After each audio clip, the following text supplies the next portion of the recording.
Alright. Are you working? Testing, testing. 1, 2, 3.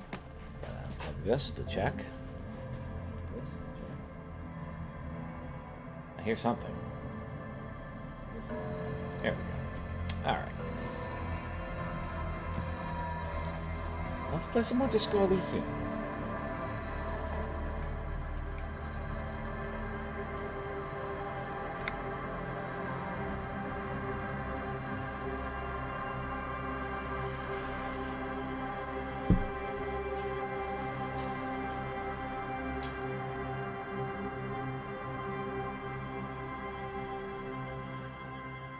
People settle for bed after 9 or not long after. At night the streets are emptier. By 2 o'clock, everyone's asleep.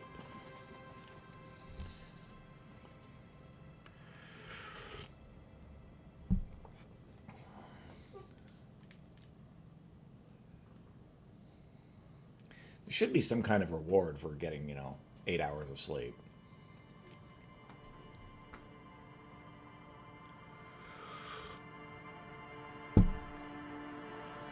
Or at the very least, a punishment for not getting enough sleep. Okay. Time to level up.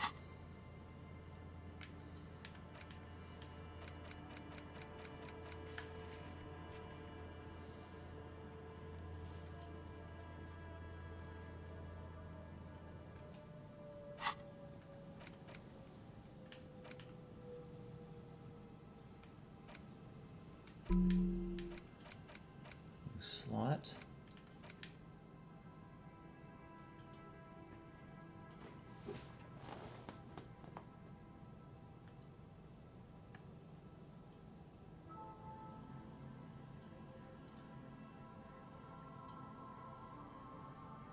Wasteland of reality. Possibly quit. Sleeping. Actual art degree. Another capo type. The worst one. The most savage and brutal. The art cop. Nothing is good enough for him. Everything is crap. You have to employ an armada of adjectives to depict and demean the mediocrity of the works and visual institutions around you. Really flex that critical muscle. Until the vocabulary for punishing mediocrity becomes second nature, here we go. Actual art degree.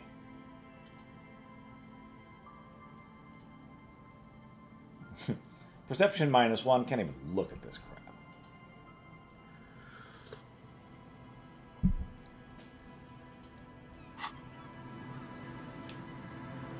Alright. So it's almost 6 o'clock.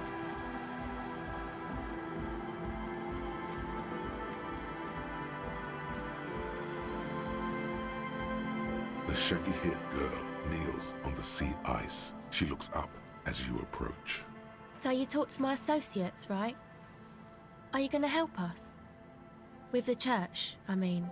Can't say. I gotta ask questions Shoot. first. That's all for me.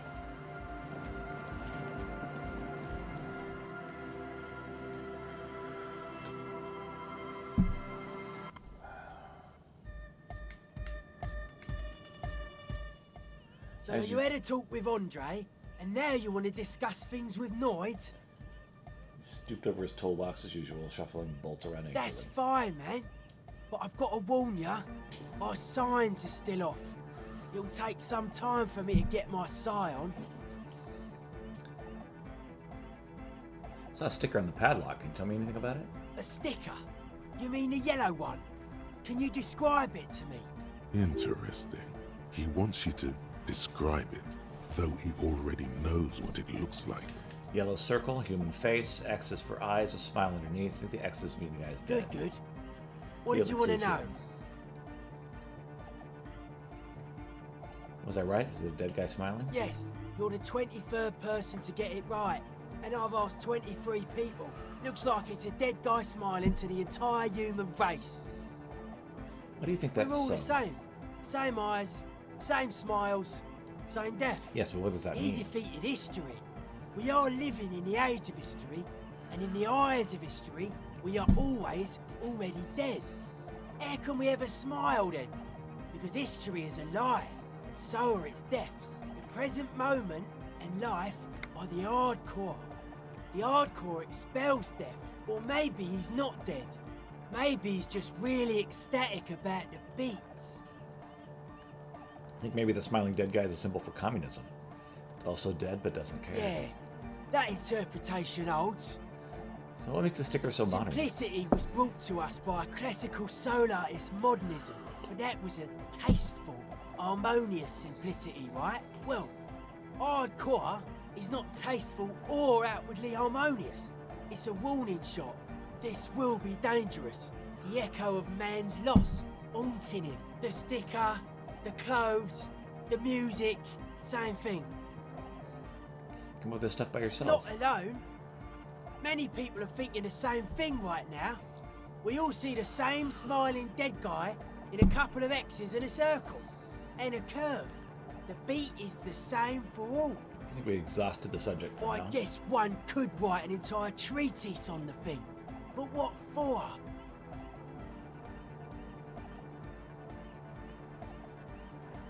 Tell me about the machines you saw at the church. Weird stuff. Specialised. There was a data processor and some sort of long-wave machinery. Wires going into water. Gives off a spy sign.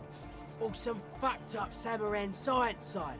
You know, the kind that goes head first into the supernatural. The People's Republic of Samara is a product of Revachel's sister revolution on the Grand Isola. It's known as a severely degenerated rogue state. Oh, don't be too hard on Samara. They're all alone in the world. Half of what we know of them is just propaganda. I know, man. I was just talking about the aesthetic.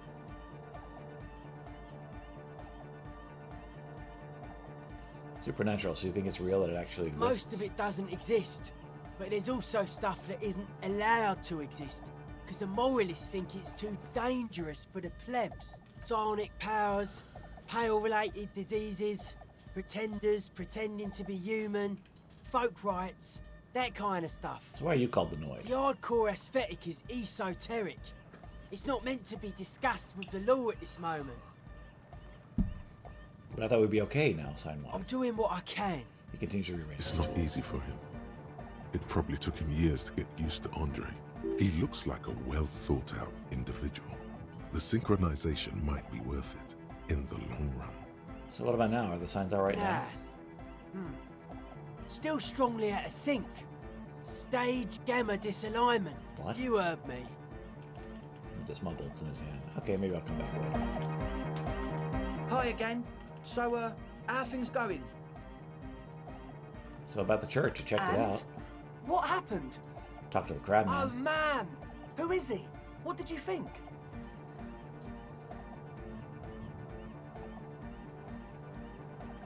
Seems okay to be honest, very spiritual. Really?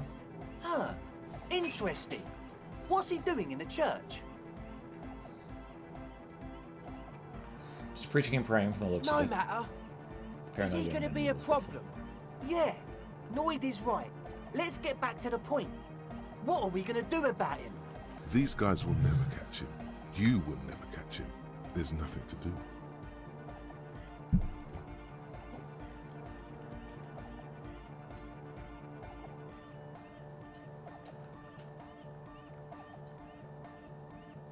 Actually, he told me he wouldn't mind the nightclub at all. I don't know, man.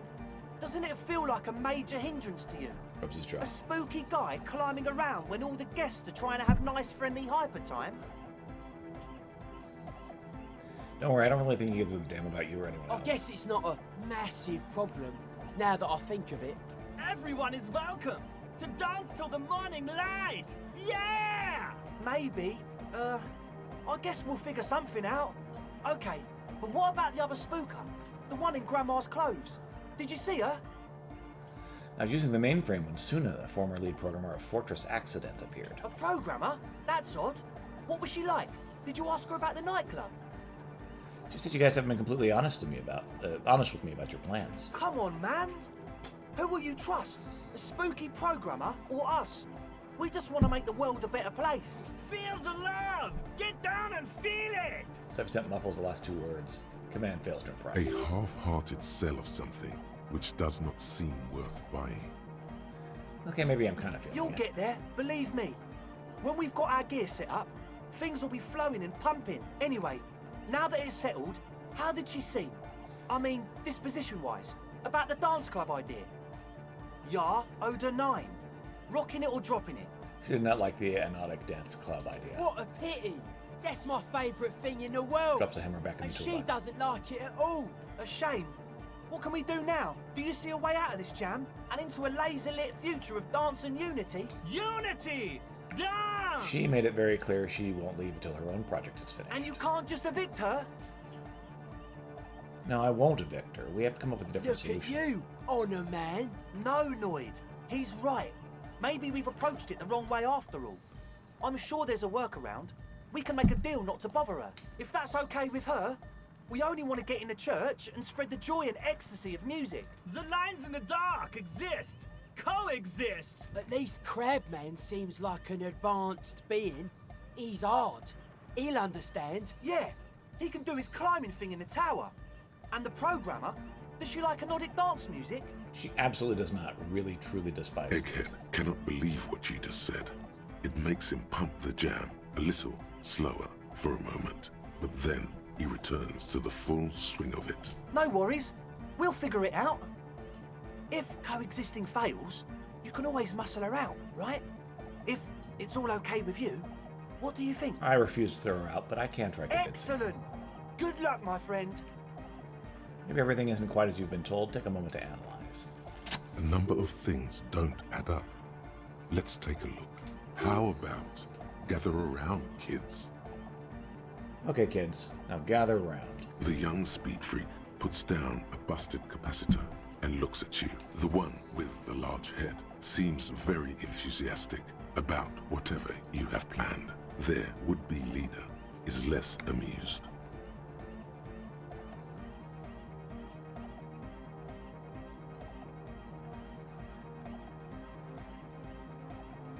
Sometime in the past, I'm not sure where and when, but betrayal was involved. I fell sick and became the shadow you see now. But before that, I had reason to believe I was a police detective. But you still are. Thank you for your kind words, but everyone in here seems to disagree. Sorry, thanks you for your kind words, but everyone in here sees I'm a disgrace to the uniform.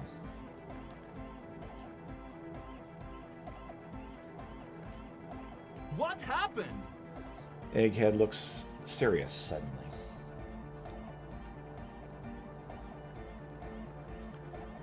Disco I've been happened. trying to say we need the next step in dance music to happen fast! Shut it. What? I have! I've said that! Now, obviously, that might as well have been 1,000 years ago, but there's still some detective left. The young speed freak is silent. He senses something is wrong.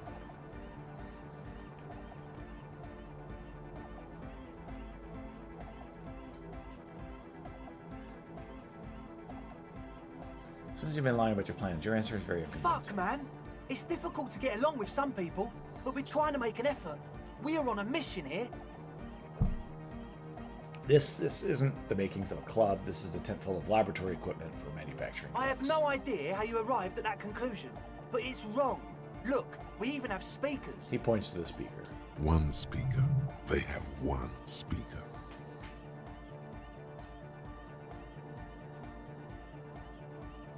You have no headphones. Wouldn't a cell need her headphones to spin tape? What do you know about spinning tape?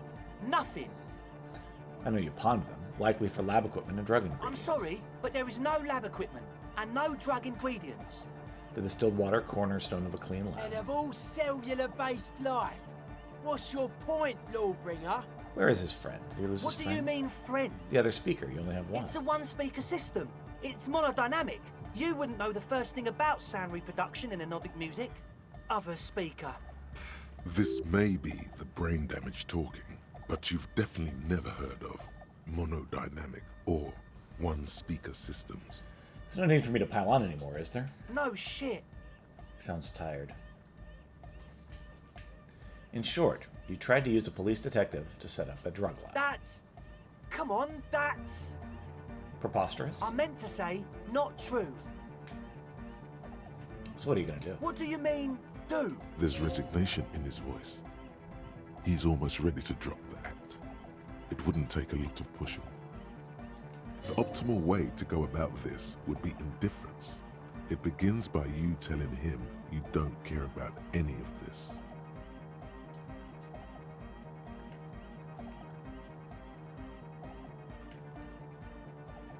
I don't really care. I just wanted to crack the case. Do what you want, and I'll do what I want. Really? Sounds relieved.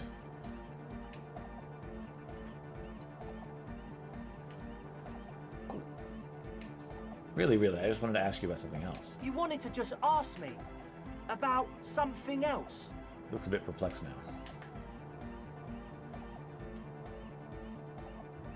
Or you could tell me the plan for the church really He quick. thinks for a moment, then opens his mouth, but closes it again. Then finally raises his hands. Things are just way too hard for an entrepreneur in this city. It's not like we're not going to turn the church into the wickedest club in East Reversholt.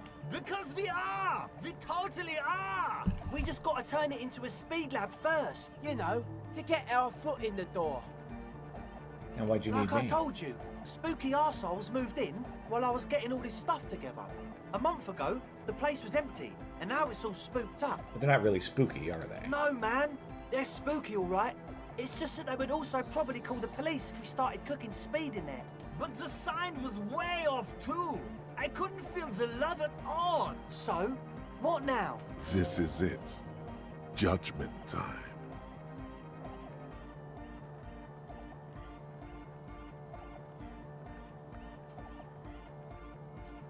Let's do this clean. No speed lab, just a club for anecdotic music. Yeah! The man's smile widens to inhuman proportions. His teeth beam in the floodlight. I knew it. The would-be leader has spiked head between his It's knees. impossible now. No, Andre, it's harder now. This hard cop has come to show us how much the fish is, and the fish is always so much more. We all know there was never going to be a club for Nordic music with the Speed Lab. Now it has a fighting chance. What's that about the fish? There needs to be a club for Nordic music in there. Needs to. Everyone hates each other. Everybody hates it here. It's all just drugs and we're slaves and I can't. We are running out of time. We need a win, Andre. Looks at I you. promise this will be a win. We won't cook speed in there. We'll do it clean. We'll do it true. We'll do it sober and real and beautiful. This will be a victory for the light. This will be nothing. You can hear the ice crack underneath you. Outside, the last century waterfront development is crumbling in the wind. A grape-shot row of falling houses. And so is Rue de Saint-Giraud and all the houses on Main Road. The old cinema is sinking underneath Villa La Bosse. Wait, does anyone feel that? What? Nothing. You can call this incident crime prevention, but I have my eye on you. Okay. We'll try to do it without the drugs. Raises his head from between his knees. We'll do a straight club up in there, spinning the maddest reels, and nothing but. I swear to God. Okay, Egg? From here on, it'll be straight all the way. That's all for now. Goodbye, officer.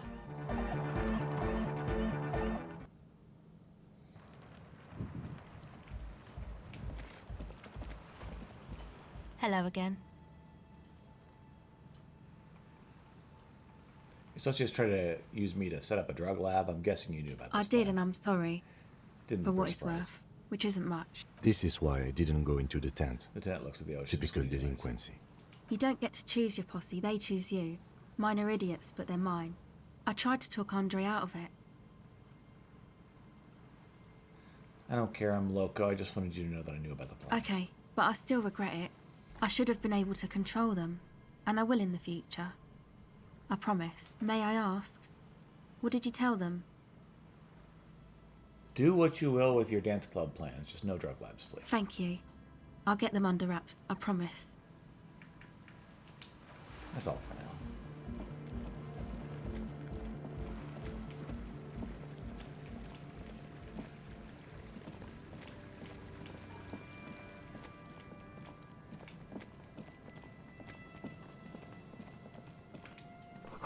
A dead phone smashed receiver like someone hung up too hard.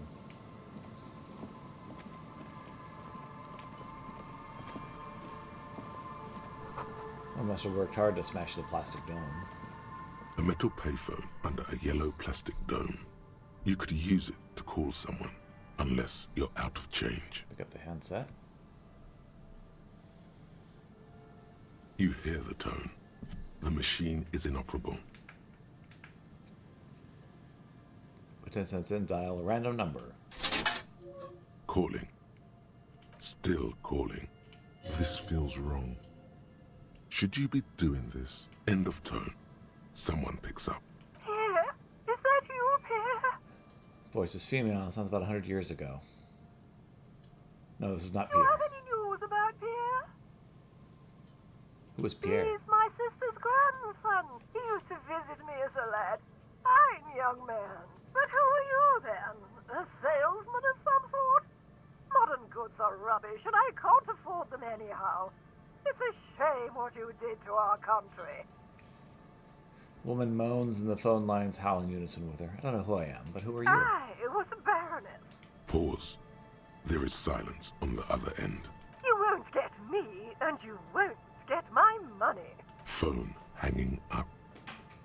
Disconnect tone.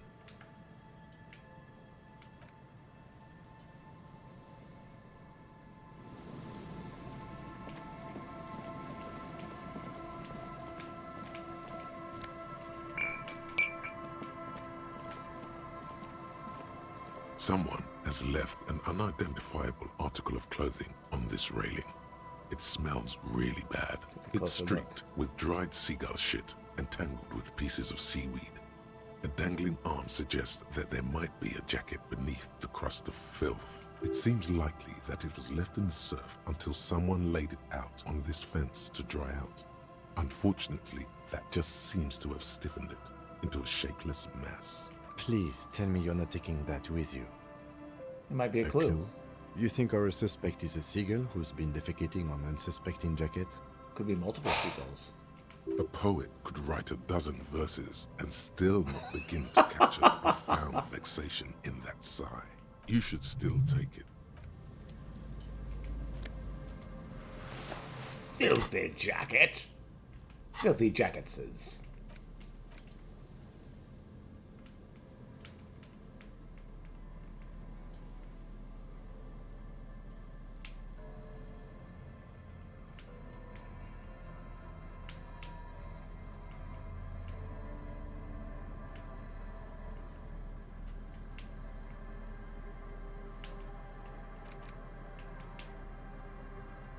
As you hold it in your hands, it makes an uncomfortable crunching sound.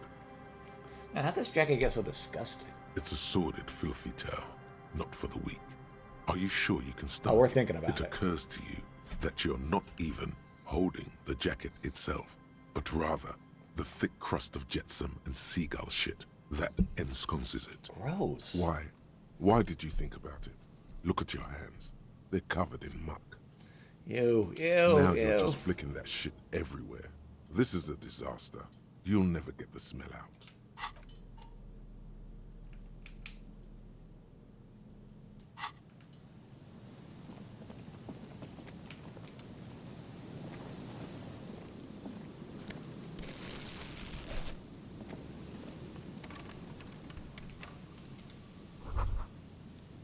Makeshift roof. Vagrants have tried to make the boardwalk inhabitable.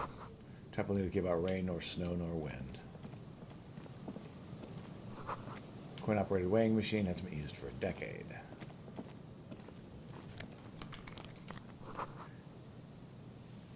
Vagrants have recently painted the tarp red. Water drips from it.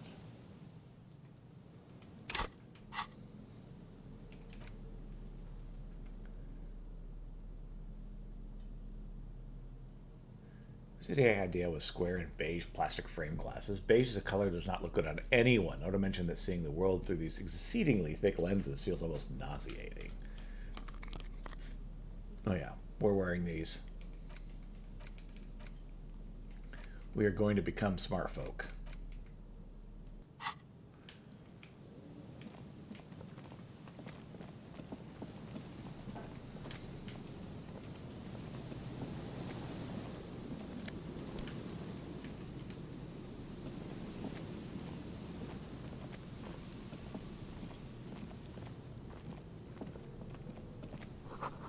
Open wine canister, it's open and empty.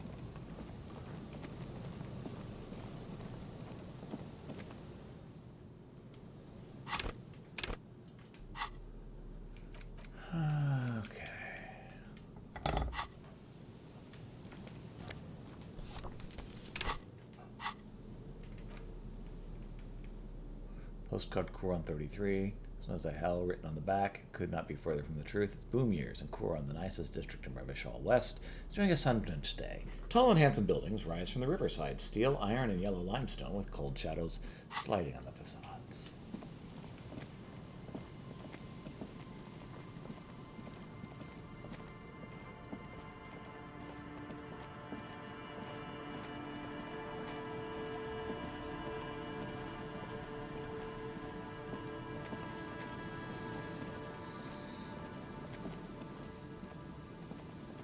Closing in on 7 o'clock.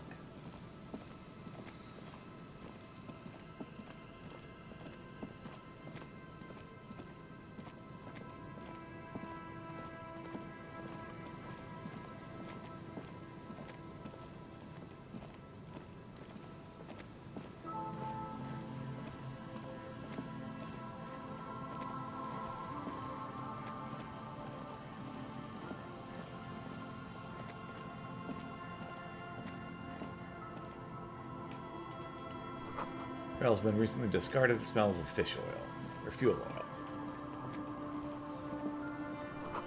Chain trails off in the ocean to who knows where. Rusty gears used to turn the whole machine. An old door, worn by elements, guards the depot.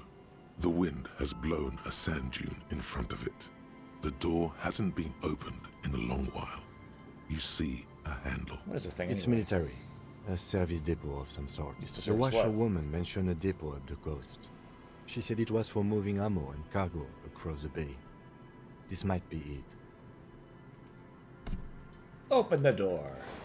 You rattle the handle a bit, then push on the door with all your weight. It does not budge. Not only is it locked, it's also jammed shut. Huh, the door's shut tight. How can we get in there? We don't get in there. What do you mean? We get in like everywhere. Frankly, you're just going to have to accept the fact that you can't get in through every single door. No. We've gotten into every door thus far. That's what we do. We open doors. We're cops. That's our perk. Even Everard knew that's a part of our MO. I'm not going to accept this. The door should be part of the investigation. Relax. No one's hiding in there. If we can't open it, others can't either. And thus they can't get in. Looks like the door with a roof will At least you can think about opening it, about doors in general. They are, after all, fundamental to your life. Perhaps something useful would come from this. walk away. An old door.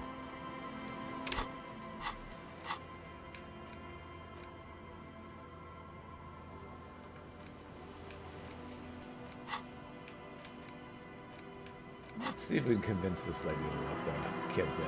Oh, after I open this.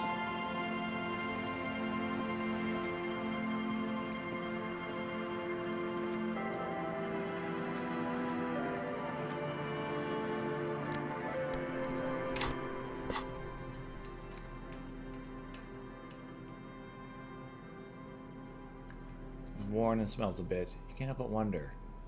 We'd leave it stuffed in a tear container. What kind of man would even wear a polo shirt? This might be one of life's mysteries that will never be solved.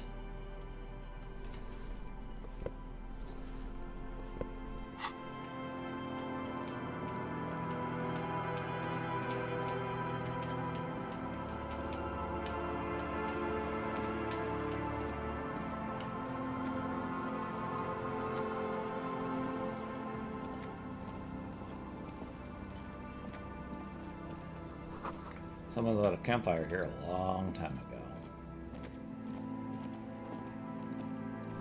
Rusted control box, it's a radio relay tower. Ladders too rusty to climb. Sears eaten away. Headed toward Nikaura's boat safely to the bay, barely.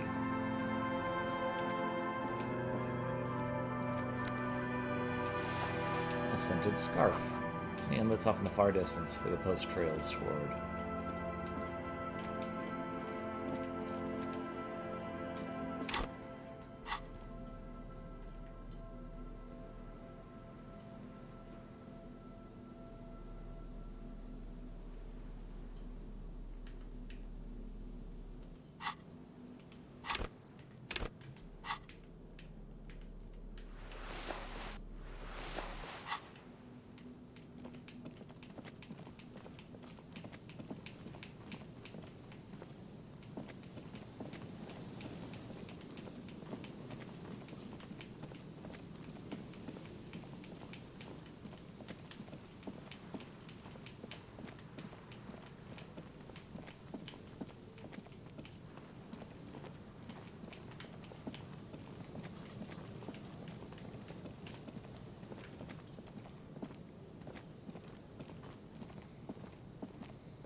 Yes, what is it?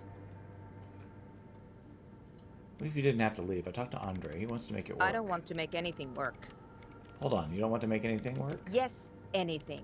I don't want to make anything work. Okay, Good. got your message. This is to cooperate with the Reavers. Easy. When her research is done, she can move out. Listen, about your research. You mentioned earlier that it's not going very well. Maybe I can help with What? something. No, I don't really need any help with the project. Looks up from her work, disoriented. But if I could help you finish the project, then you wouldn't have to live in a church next to a boom boom anymore. Just think about it. She thinks about it. A glassy look in her eyes. A gust of wind brings more snow in from the broken gallery. It touches her hair. All right. Bring me the game's offsite copy from my old workspace, if you really want to help. It's stored on a filament memory, and I'm unable to go and fetch it myself. What is an offsite copy and why do you need it? It's a backup of my former employer's project, the radio game we were working on. It's stored on a filament memory, just like the one inside this radio computer. What's the glowing cube inside the machine? She's making it extra simple for you. The backup itself is destroyed now, but I'm hoping to use what's left of it to pinpoint the exact location of the anomaly. You just have to go to my old workspace and get the filament. Hold on. If it's called an off-site copy, then why is it still on-site? It's called not offsite copy. Why is it still on Oh site? god, not this again. Holds a deep breath before letting it out. It is not on site. It is in the basement. Perfectly safe and not connected to the front at all. Basement? Sounds like it's technically still on-site. And no, taking it outside the building wouldn't have protected it from the data loss. There's nothing wrong with keeping the backup in the basement. What happened was a freak accident that has nothing to do with how the backup was stored. We clear? Stares at you with pleading, furious This eyes. is clearly a painful topic for her. She must have had to explain herself numerous times. By your old workspace, do you mean the Studio Fortress Accident in the domed commercial area? Yeah, that's the one. You can get in through the bookshop. You just have to do some explaining to the bookstore lady. Wait, bookstore lady, you mean Plaisance? That's her name, I believe. Where exactly is the offsite copy? There's this giant ice bear fridge in the building's cellar. It's there. Don't worry, you can't miss the bear. It's Gives you a hideous. rueful smile. Why can't you just go and get it The yourself? bookstore lady hates me. Says I'm part of the curse. Whatever that means. Wait, are you part of the curse? Of course not. Cross their arms. Anyway, I don't have my keys anymore and she won't let me in. Why do you think you're part of the... Why does she think you're part of the Because curse? she's from Martinez, and people from Martinez have never ever seen a radio computer. She thinks it emits elemental evil. Yeah, people in Martinez don't really like to get with the times. She literally started praying for the higher powers when she first saw my range Civic. I'm not making this up. The lieutenant coughs like he's amused. Once I came in one morning, only to find that my terminal was full of those strange trinkets and amulets. Wards. It looked like some Semenine magic. So what I need you to do here is go have a talk with her, say that you're a policeman and need to get to the building's basement. Then bring me the offsite copy. Alright? Alright, I'll look for the Thanks. offsite copy. Thinks for a moment, then reaches behind the radio computer and hands what looks like an oversized pry bar. And here's my Qualsund multitool. You might need it to hack loose some ice. It opens everything. If you get me the offsite copy, then you can keep the Qualsund. It hurts a bit for her to say this. She's not too happy to be parting with the Kvalsund. Alright, I'll let you work in peace now.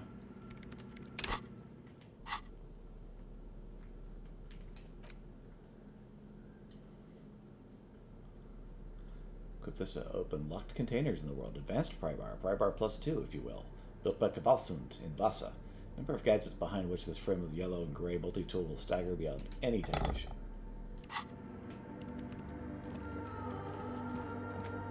Big salad. Things that were unopenable before are now very openable. Or much more openable. Openish?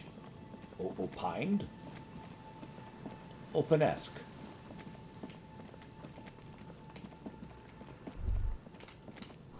The building before you housed an engine. Must have been a big one. An old door, worn by elements. What is this It's thing military. anyway? The washer. It's military. The washer won't. All right.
All right. Fine.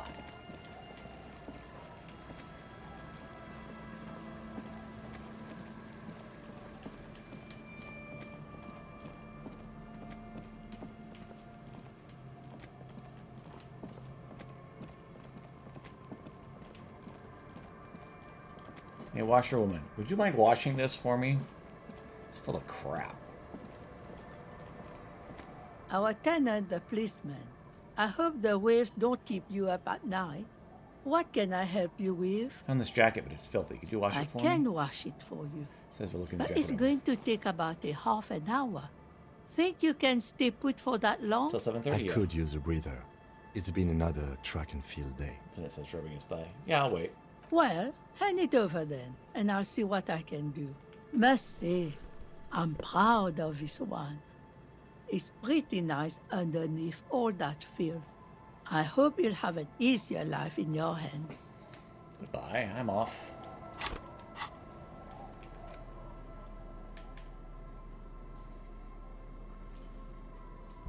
Found windbreaker. It's like a protective cocoon. Place the warrior's torso in a pocket universe where wind, dust, dirt, and fire cannot harm them. Huge writing 100% synthetic is proudly displayed in the chest. That's absolutely no air through. Warning. Item is not actually fireproof.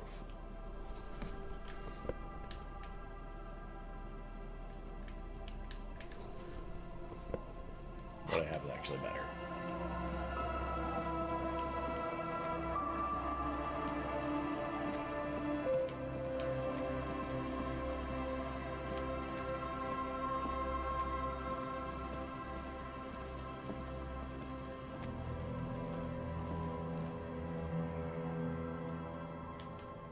Okay. Nothing interesting in here.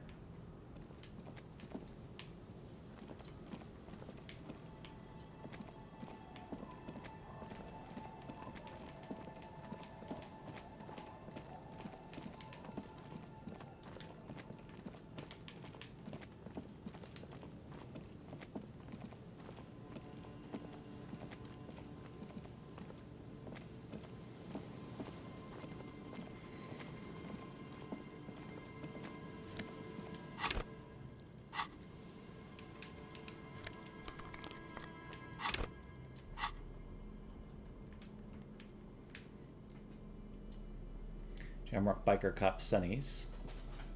Extra empathy, less logic.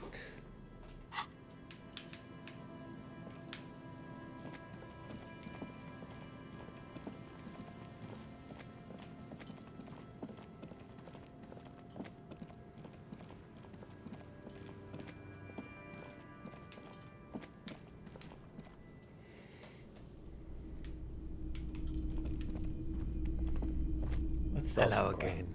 How can I help you? I want to ask about my missing gun Sure again. thing. Have people from Everett Claire's Union come here to track that gun? Maybe. Shady looking guys came in here yesterday, looking like they'd just taken off their Wild Pines overalls. They asked if I have a police weapon to sell. I told them I already sold it. They went their way. It was a trip. But you know, all sorts of people come here, asking for all sorts of things. Maybe Claire really is tracking down your gun. Lieutenant's eyebrows raised slightly. People as oleaginous as Everard seem like they're lying, even when they're really being truthful. Thanks for the review. Let's talk about something Sure, else. man. Something I'd like to Sure. sell. Let me have a look. Absolutely. All right. Let's see it. What are these Oh, gauntlets? no. I don't need bloodthirsty mercenaries knocking on my door looking for their missing toys. Besides, this gear costs a fortune. There's no one in Martinez with that kind of money. I'll check my pockets. Anything else you're thinking of selling?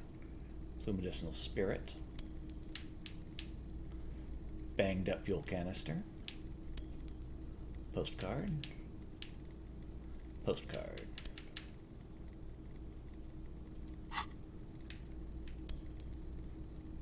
Not anything Another to sell. time, perhaps. Business to take care of now. Actual art degree. Trite, contrived, mediocre, milquetoast, amateurish, infantile, cliche and gonorrhea-ridden peon to conformism. I fucked me. Affront to humanity. War crime. Should literally be tried for war crimes. Resolutely shit. Lacking in imagination. Uninformed reimagining of. Lip-wristed, premature, ill-informed attempt at. Talentless fuckfest. Recidivistic shit peddler. Pedantic, listless, savagely boring. Just one repulsive laugh after another. -1 IM coordination. Handshake of anger, how shit it all is. Conceptualization, passives heal +1.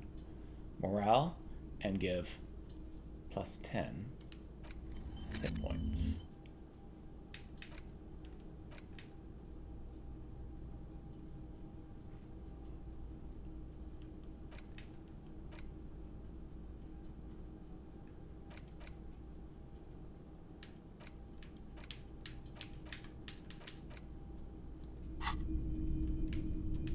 The boomboxes wait on the shelves, and your boombox, that gold and amber Harmon Waushi, stares at you longingly with its tape reel eyes. I want to buy that boombox. And here you are. Quality sound reproduction on the go.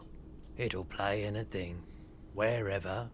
Turn any tape into a conversation of sounds and shapes. A typical Martinez streetlight sits among assorted floor and table lamps.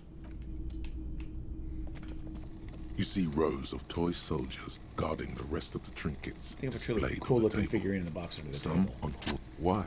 What's this? A headless man riding a horse? A headless man wearing futuristic tracksuit trousers that say found. What is this? Oh, that's the Headless Phone Rider. Who? The Headless Phone Rider. It's an urban legend about a man who rides the streets of Revachol sporting a fawn tracksuit. As you see, he's missing his head. What's the decapitated figure? 50 cents. Bargain price. I'll throw in the tiny cap too. I think he's looking for it, or something.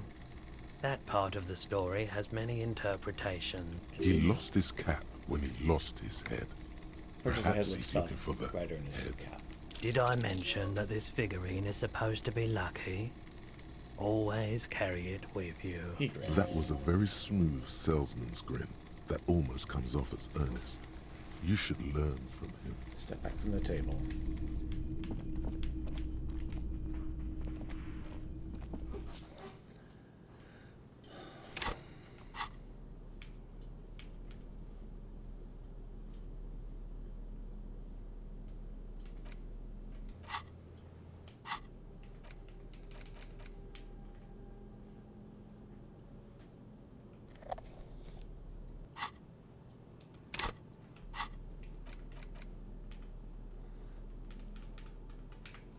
The porter reel is just what you needed.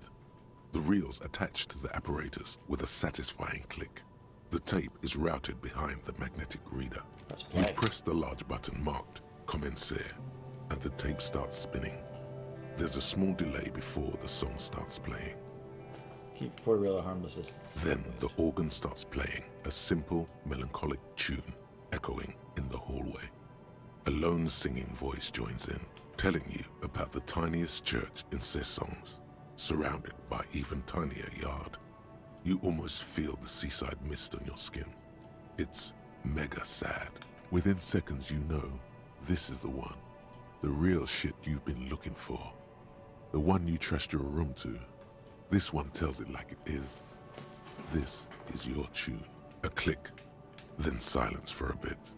Then the tape stops spinning. Could I sing this for karaoke? I think I could. Of course you could sing this. You could take sad to a whole new level with this. And you already know the lyrics since you've listened to it like 1,000,000 times. Yup, they're all here. All 3 verses. And the B-side of the tape contains the instrumental version. It's like the world itself is telling you to do it. Only one obstacle stands on your way. What is it? You have to convince Gart to let you sing karaoke in the whirling. After you've won him over, you can express yourself. Let the pain out. Make everyone understand. The lieutenant looks at you as you remove the tape from the boombox. He doesn't say anything.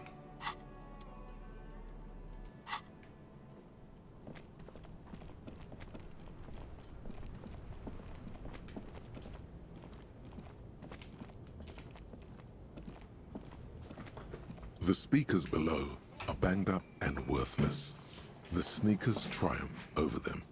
They're the star of the show here. I'll be right back.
Alright, let's grab some coffee.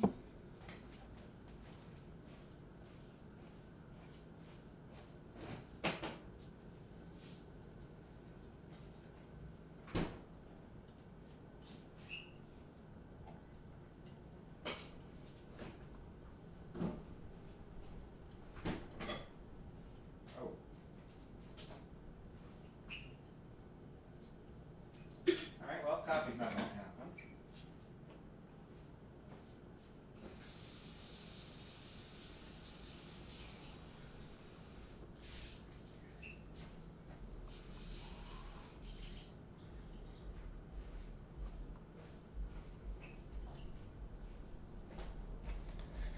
Yes, I had somehow totally missed that I had drunk the rest of the coffee.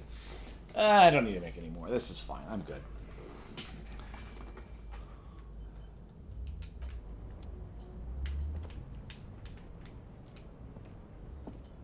You keep coming back.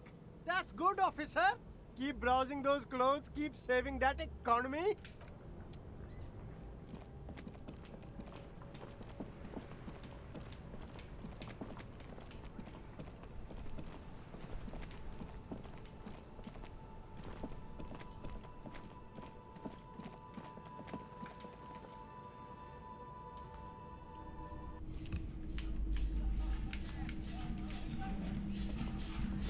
Hello again, esteemed officer, and welcome to Crime, Romance, and Biographies of Famous People.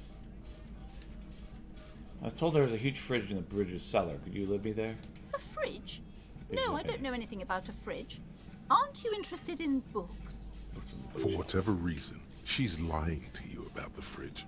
Seems like you have to find your own way to the cellar. You have to let me into the cellar. There's something I desperately need. Who? What? I don't understand what you're talking about. I can't in good conscience risk releasing the Bane of Doom upon all because you need something from the cellar. And that's just something from the cellar. I'm doing it for your previous neighbor, Suna Kunlempe. Oh, you mean that girl with those bizarre machines? I recall her now. Her energetic presence was off. Very off. She kept rambling something about her memory being lost. Her filament memory. In fact, it's odd how many of these troubles started with her departure. How do I know she's not behind the curse? We definitely have to contain it now. Maybe a few more questions. Okay, but please, only a few questions. Never mind. The woman before you scans the store, her shoulders rigid and tense. It's enough for now, book peddler. A small mountain of colorful board game boxes. There are numerous types of games for all ages. A lot of shelf space seen.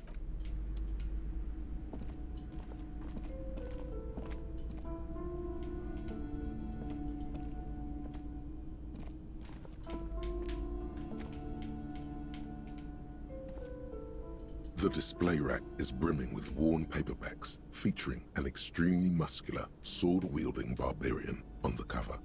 Nearly all the titles contain the word Hyundai somewhere. By the man from Hyundai the Devil. It is a bestseller for a reason. Dave.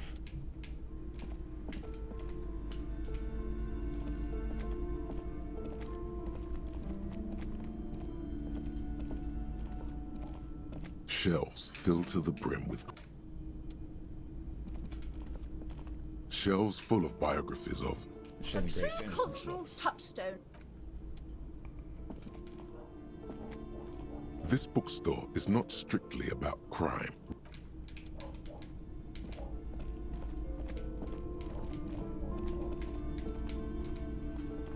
Hello again, esteemed officer, and welcome to Crime, Romance, and Biography. How about for now? Oh, I need to check the wall. Several the maps look old and...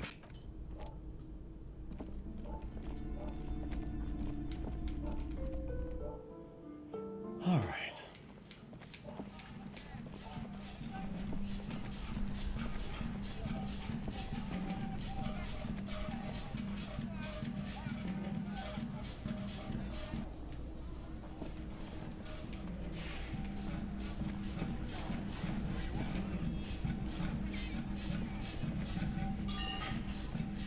Can I help you?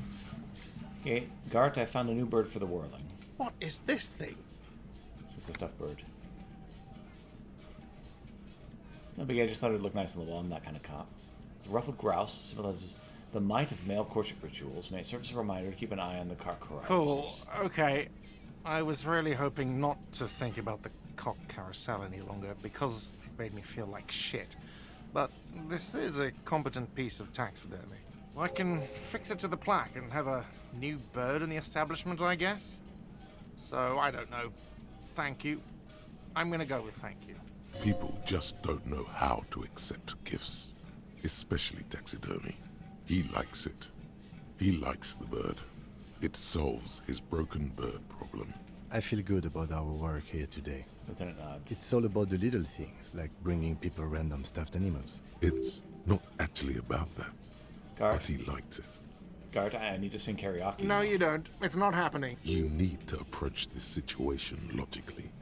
Ask him why he has the PA system installed if you can't use it. Why do you even have the PA system if no one's going to use It's it? for the... It's for no one. It's a prop. I'm not letting anyone use it after the great karaoke catastrophe of 44. What happened in A 44? lot of people got killed because some arsehole wanted to sing karaoke. When's the last time you have a band play? It's not for bands, it's for clients. Some clients, okay? Not you. I'm a real client. I paid my bills. I have a right to use a karaoke machine. Ha! Well, we don't have any tapes. They all got stolen. He's lying. But whatever, you don't really need his lame tracks. Okay, I have my own song with me. The man in the vest and the violet shirt. stares at the tape you've just given him. He begins to frown. Hard. Fine, fine. Climb on that stage and do your thing. Just get out of my hair. I'll plug it in for you. Damn this karaoke machine. Goodbye.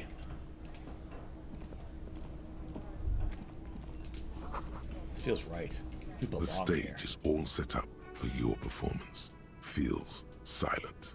You can hear the pellets creak under your feet. You feel a little dizzy, a little unsteady suddenly. So, are you ready for your thing now? Let me know when I should turn on the karaoke carousel. Put your lips against the microphone. Test it. Immediately, a loud feedback noise startles the room. You feel like an amateur. How are you supposed to hold the mic? Should you just sing into it? Where should you stand? Hands. Where do you put your hands? Look around The the room bar is first. full and buzzing with chatter. No one is paying you any attention. But still you feel your knees turn to noodles. Okay, now a couple is looking at you. Even worse. Look, Kim, I'm going to sing karaoke. I can see that. I'm ready, Gart. Hit place. Hit play. The air is thick with anticipation. Someone dims the lights as the music starts. Okay, here we go.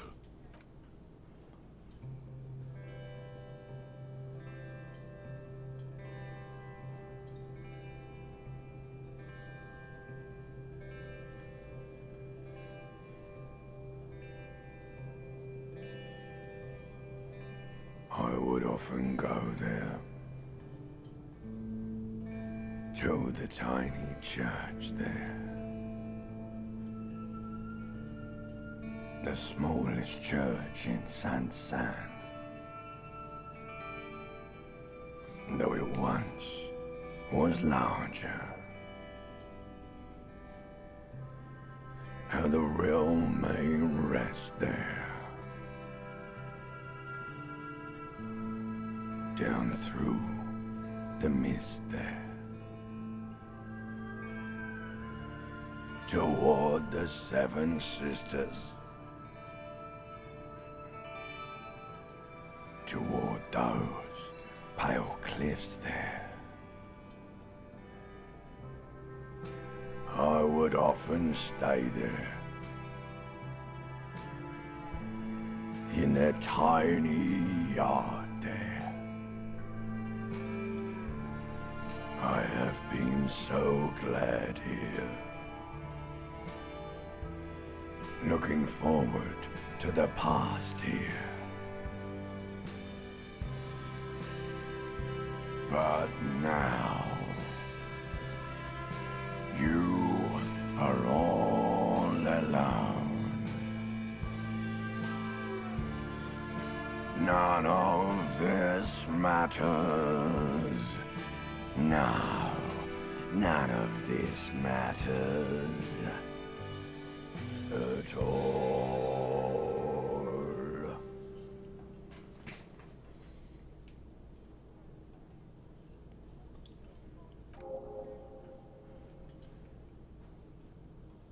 I would often go there. A lazy applause fills the room. You feel your hands shake as awareness of your body returns to you.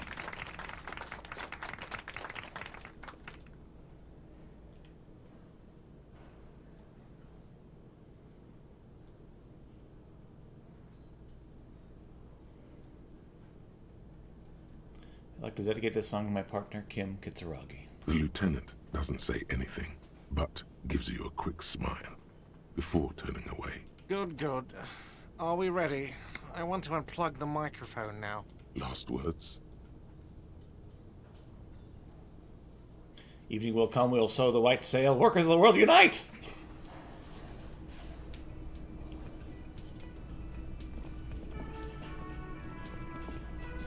Yes?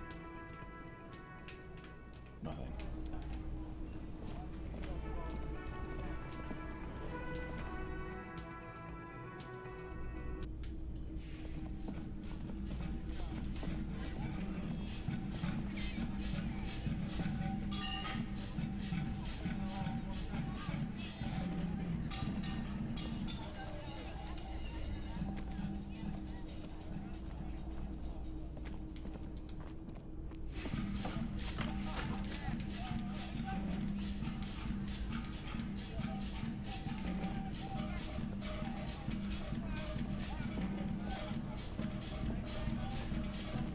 A mirror hangs on the bathroom wall.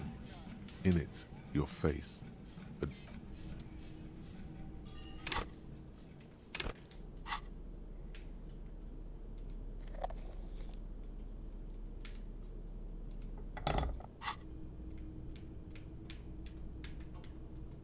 A mirror hangs on the bathroom wall.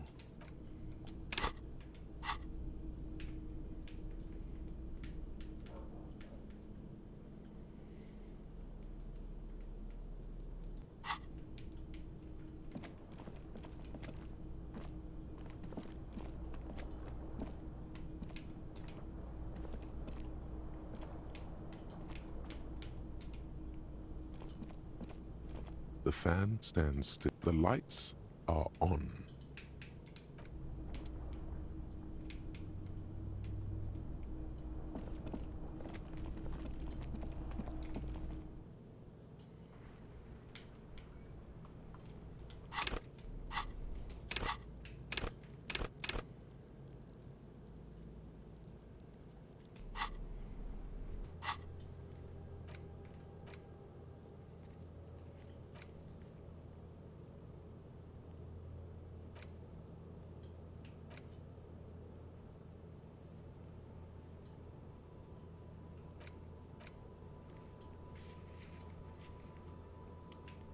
Mailbox in the plaza.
Yes?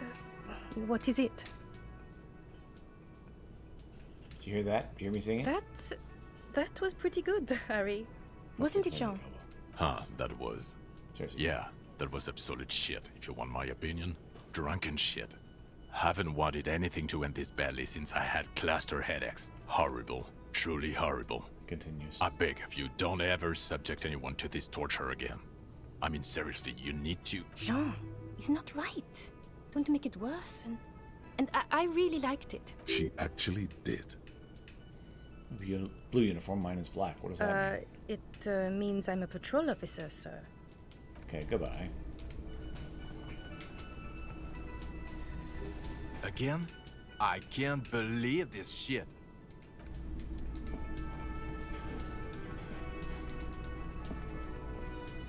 Oh, hello, dear. I didn't notice you at first. Turns out the water lock was broken. Husband's probably stuck further down the coast. He should return now that it's fixed. What wonderful news. Thank you, dear. You've already done so much. But if your investigation happens to take you to the other side of the coast, please do keep an eye out for my husband. The quest for knowledge is never over. Right? And if you see him, let him know Lena is waiting for him here at the Whirling. He gets so tangled up in his work that he may not know the water lock's been repaired. And it's cold out there. If I see him, I'll let him know you're here when and if I get there. Oh, you're such a dear. Thank you, sweetie. Tell me about morale, looks, character, relationship. Oh, dear. I'm not sure where to begin. What's he look like? Well, his expression is slightly grumpy, but his eyes are always bright and curious, like a small boy's. And his palms are quite coarse from all the field work, but he's quite gentle. You can't go around Revachol feeling grown men's hands. If you want to find her husband, you'll need more concrete information. It's always a challenge to describe the person you know best in the world. Let's try again. Why don't you try describing him as you would one of your cryptids? Oh, well, he's a bit shorter than you, but with a larger frame. And he has longish white hair, usually a bit uncombed. You might say wild, even. The lieutenant pulls out his notebook and begins jotting down the woman's description. One other thing, he'll likely have all kinds of field gear on him, even if he's not out in the reeds, you know, just in case. How long have you been married? We'll be celebrating our 16th anniversary this autumn. Not the most numerically satisfying anniversary, but I like the less obvious milestones even more somehow. How did the two of you meet? By a dating agency, I'm ashamed to say. I was looking to get back into the scene after recovering from my accident. And he'd just divorced. We hit it off, and, well, here we are. She's skipping over some important parts. Perhaps you'll find out more later. That's all the information I need. Let's move on. I hope I've been useful. That's all now, man.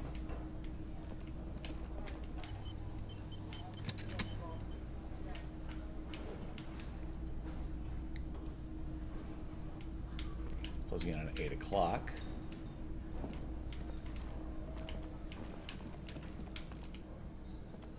The man ponders his cooking utensils. Anything else? Please stay You masculine. see a heavy steel. The door does not. Stay masculine.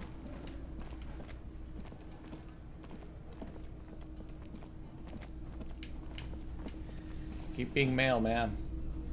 It's all about the money, you know. I've got nothing to say to you. Why are you wasting your time?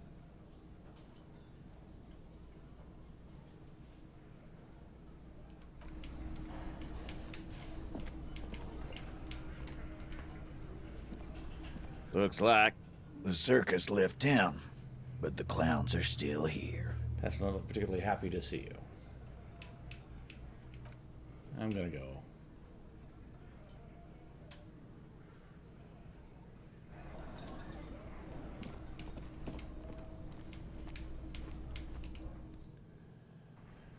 All right.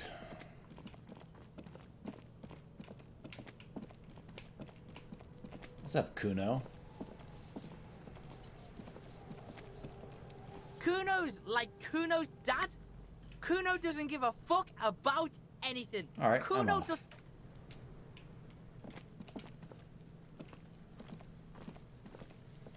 I'll die before I squeal, pig.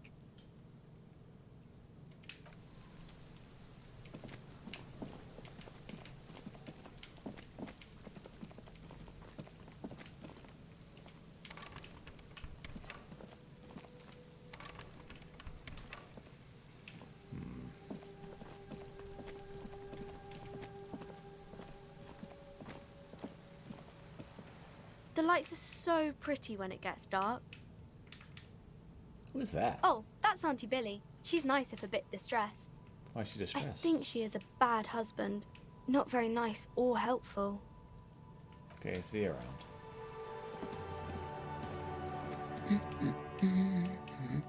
The woman before.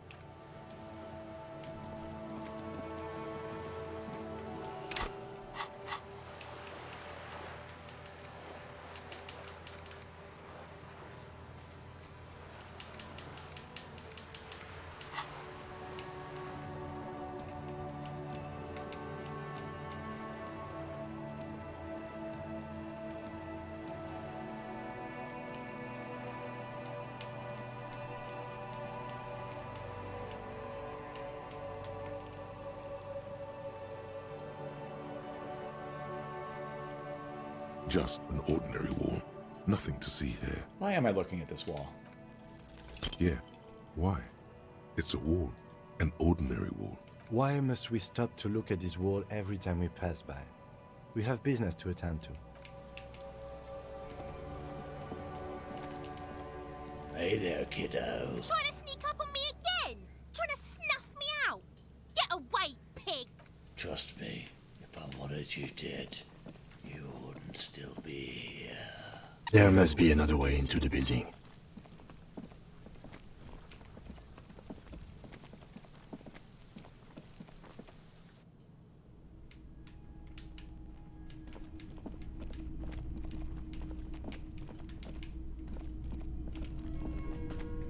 A row of mugs sits on the shelf. Each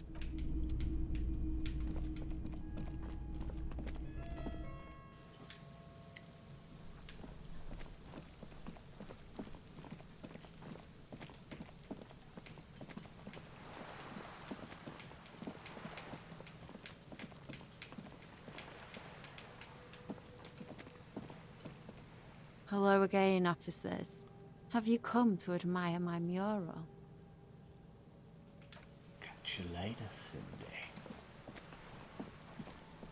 A sturdy metal door guards the southwest entrance to the apartment building.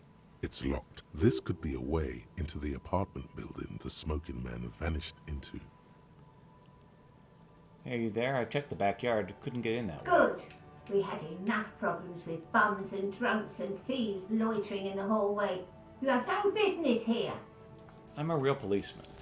You're well versed in the kind of threatening legalese that implies criminal liability, but in fact has no meaning whatsoever. Ma'am, your non-compliance is hindering a police officer. I may be forced to refer to you for potential I know prosecution. my rights, and don't you mom me, boy.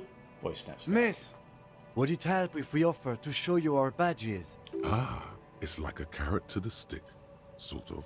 Hold your horses. Yeah, click of a light hatch before the lady on the other side gets caught in a coughing I spasm. don't care about your stinking badge. Just come in. Managed to save Louise.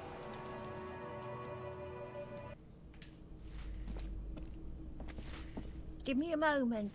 Out of the woman cleaning the broom, knuckles white as bone, she seems to be having difficulty. The cold never does any good for my bronchitis. First, I'm the policeman who offered to ask you to open the door. Are you sure you don't want to see my badge? I already told you I don't care about any badges. Are you all right? Should I call a I'm doctor? fine. Fine. Don't you worry about me. Starts coughing, spots appearing on her cheeks. You're still worried. It's very worrying. Now, what do you want from me, policeman? She's the cleaning lady. She knows the floor plan and the residence. Looking for a young male in his mid-20s, dark hair, skinny build, a smoker on the balcony. Yes, yes. I know who you mean.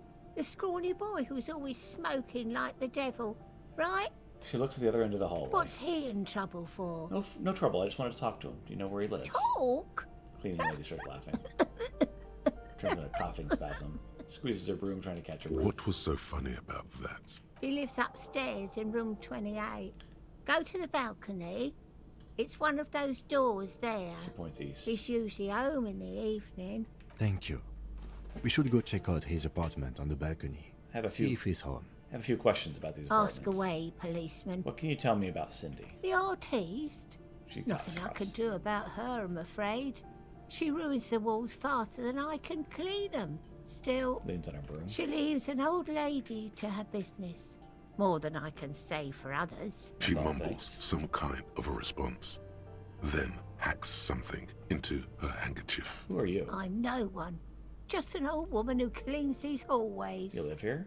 If you can call it living. Spits on the floor before wiping it with her I have a broom. little room upstairs right next to the coal room.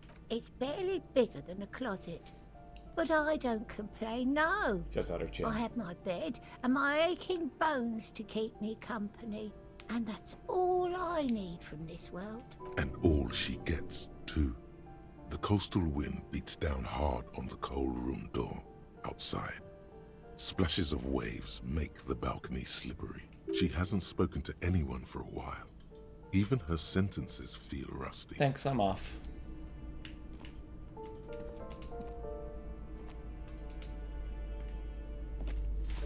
Could you just look at that thing? Graffitos is a firing squad for the rich. Note reads foreclosed by Martinez Realty Associates.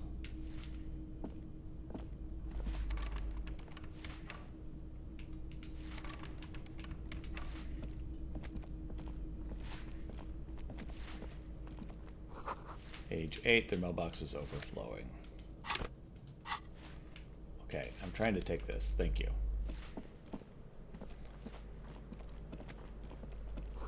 Door 9 is locked. Bougie Street.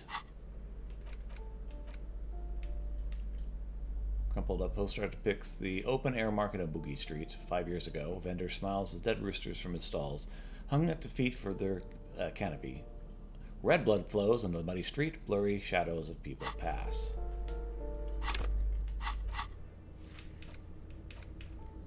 Okay, the door 28 of the apartment building. You hear someone walking around inside, rearranging the furniture. The number on the panel says 10. It's not the one I want 28.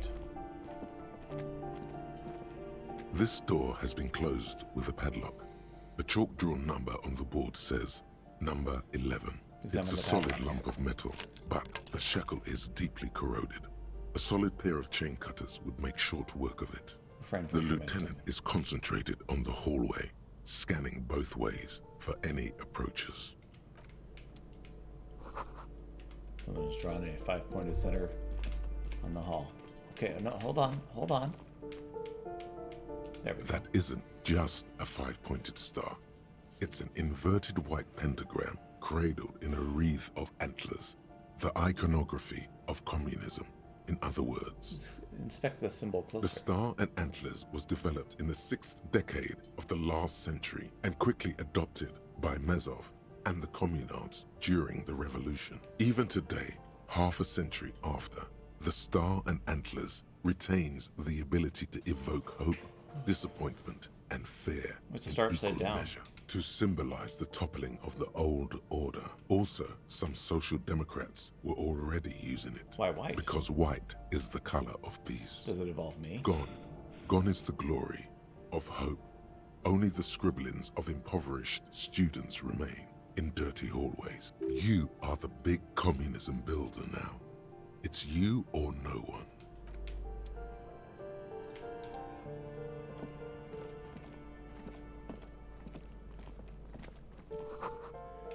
Box of cleaning chemicals, smells of laundry detergent.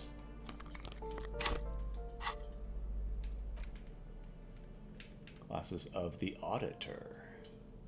Flip up glasses of the Auditor.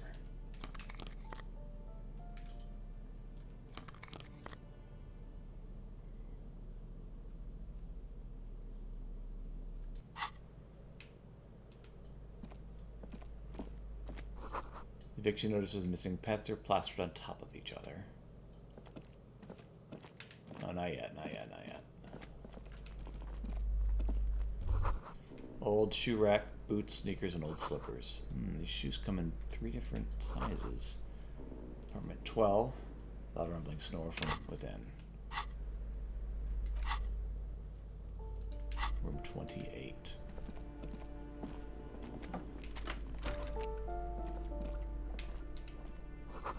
Shower curtains are covered in some sort of slime.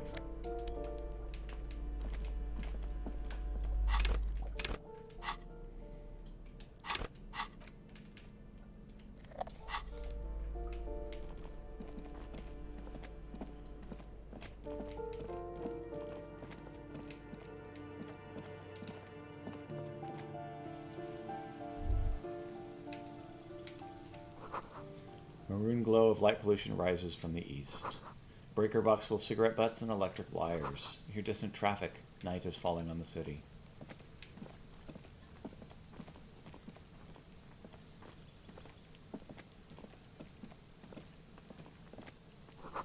Someone's growing rosemary, thyme, and a cactus. So I want number 28. Just a door. Nothing here right now.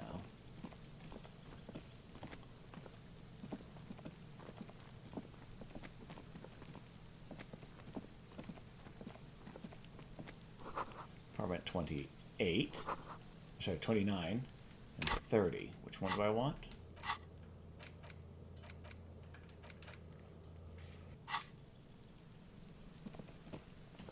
This door is made of metal and appears to be reinforced. Someone here really values their security. Number 28. This is where the cleaning lady said the smoker on the balcony lives. Let's see if anyone's home.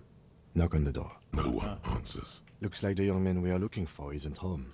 I think our best chance to catch him is in the evening. Is this the evening? We should return tonight after we have finished with our day's work. How about 9 p.m.? Sound good? Sounds good. Tonight at Tonight 9 p.m. at 9 p.m. Right here. Apartment number 28. Right there in this little notebook. Let's go. No one. We should return in the... 9 p.m. at the earliest. Sure, why not?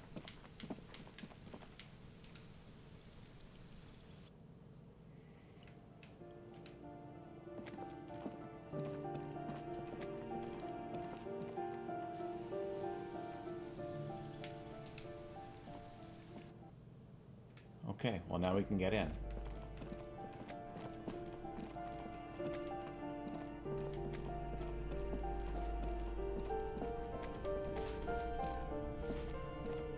Another balcony.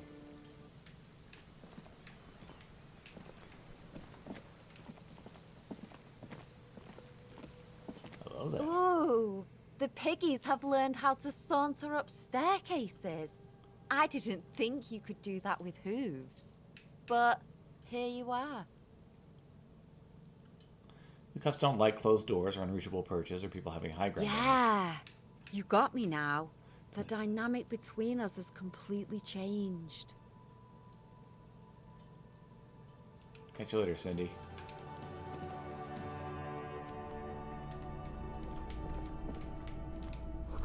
Someone's been sleeping here recently. Cindy? Enough coal to last several winters, and the smell of chemicals. Laborer jeans. Ooh, we're in the money.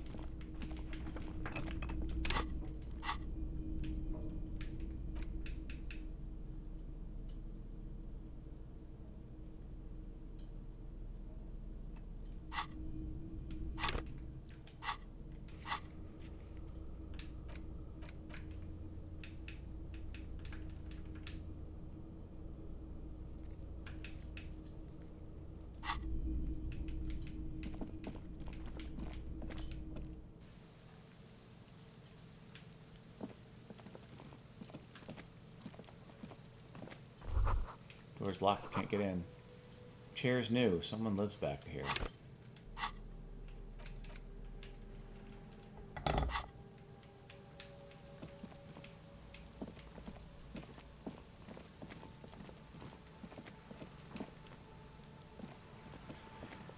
Alright then.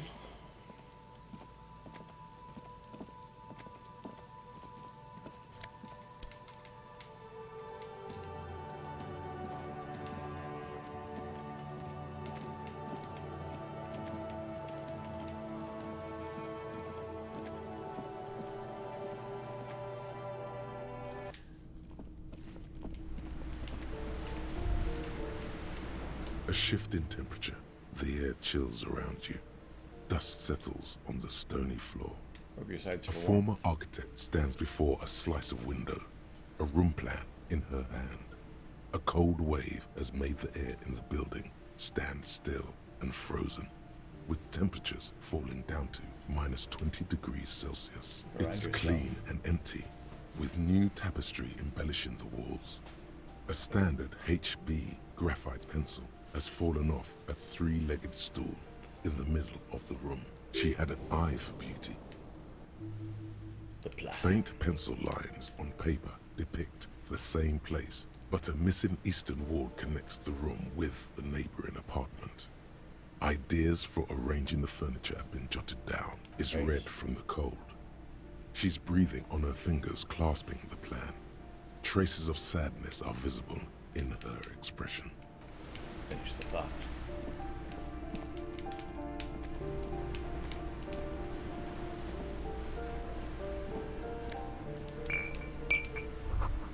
Old grocery list on the table. And What shelves. happened here? Can't foreclose on an apartment with a hole in the wall. It will still be accessible through the apartment next to it. That one didn't have a door. Sadly, nothing of great value remains here. Except the stuff in the fridge. Indeed.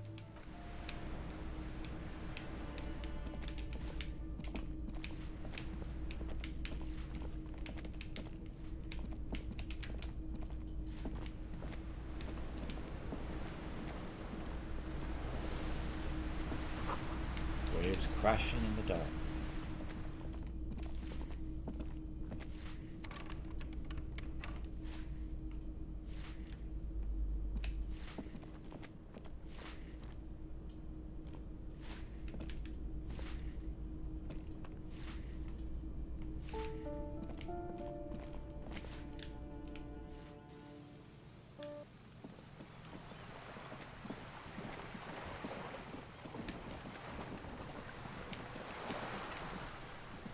You're back. Good. What can I help you with? Surface. Not an umbrella, I hope. I don't need one myself, you see. That's her wet All around you, rain keeps falling down. On the wooden boards she's standing on, and on the water around you. You could use a coat like that. The rain is freezing. Sadly, I need this one myself. It's hydrophobic, repels water, almost magically. The company makes them for offshore platform personnel. Very sturdy. What I can do for you is answer some questions. Nothing like talking to pass a rainy day. I found my badge, by I the way. love you did. She inspects the piece of blue plastic, her eyes scanning from left to right. She is memorizing your badge number. Pleased to meet you, Lieutenant W. Freighter Dubois. I am glad to see a man of high qualification. The situation is precarious. What can I help you with, Lieutenant Freighter? Seaweed drips from the badge in her hand, smells of fish. How about you share your information on the lynching, now that you've seen his badge? The goalposts have moved, Lieutenant. In the absence of the badge, I have informed my employer there will be a probe. I cannot rescind that promise. To my knowledge, the drivers are still at the roundabout. I will tell you everything I know when you've finished with them. That was your plan all along. My plan is to share information. The only way to do that now is by telling my employers you've kept your end, which I hope you will, because let me tell you, we are in dire waters. Meaning, the information she has will raise the stakes in this game. The sooner the probe is finished, the sooner I can share crucial information with you. Now, is there anything I can do for you in the meanwhile? Tea, perhaps? Thank you, that's all for now.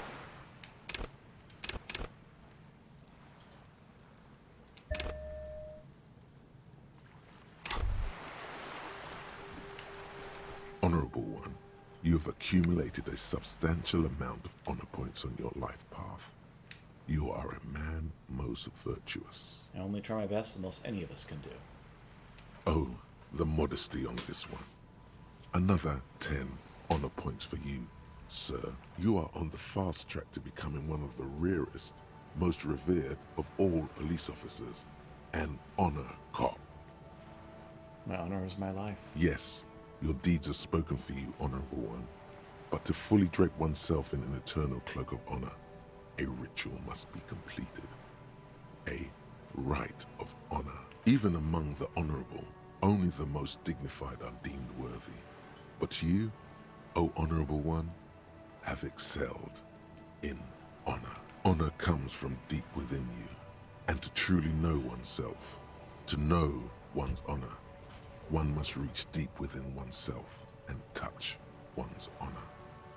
Okay. You need to bring the thumb of your right hand, your sword hand, to your rectum and stick it in there to form the Arch of Honors. What? I don't know. Just like that outside? What about people? People will be in awe, admiring a police officer most honorable, in a sacred ritual of uttermost righteousness. All I ever wanted to do was live with dignity, to die with honor. What are you doing? The lieutenant jumps away from you. Nothing you wouldn't understand, it's an honor thing. Really? It seems more like a personal hygiene thing. He leans But even more away from you. let's not dive deeper. You're right. The lieutenant, although a noble man, does not understand honor like you do.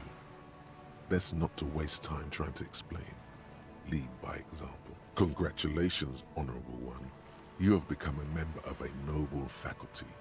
A man kneels, an honor cop rises. Go forth and commit even more honorable deeds.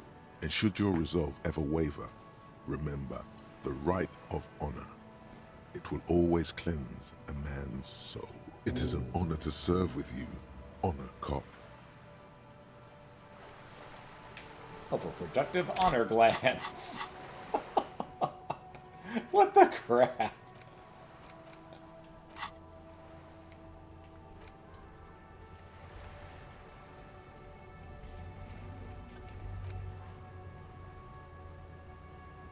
I have 5 honor, 9 good cop.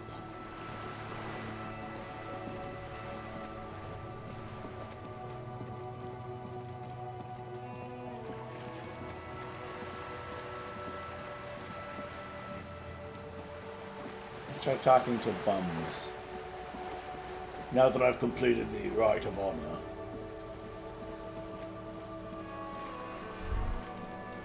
There. Working class drunk.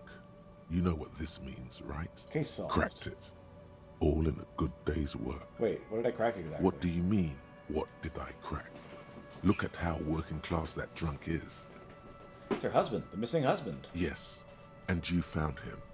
Now go and tell the working class woman. Protect and serve, recruit.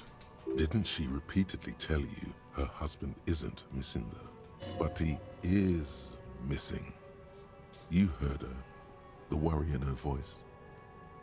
Give me champagne. There's no need for champagne when there's honor, recruit. Go and tell the working class woman what you found right now.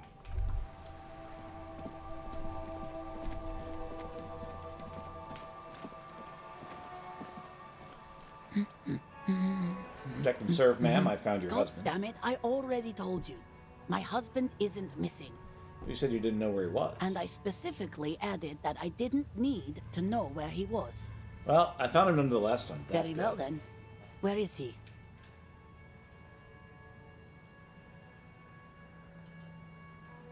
There, pointed the working class drunk around. Excuse me? She blinks. I don't follow. There's something else hiding in her voice, though. A trace of worry. I found a working class drunk. I thought it might be Right, yours. because working class women come with alcoholic husbands. That's over his shoulder toward the drunk. You know what? Remember, about that what, never ever say what. I'm not saying what. You were right. I do have an alcoholic husband. Although not that one. But you told me your husband's all right. I did, and he is. He's also an alcoholic. Takes a step back. So is he missing as well? No, he's not.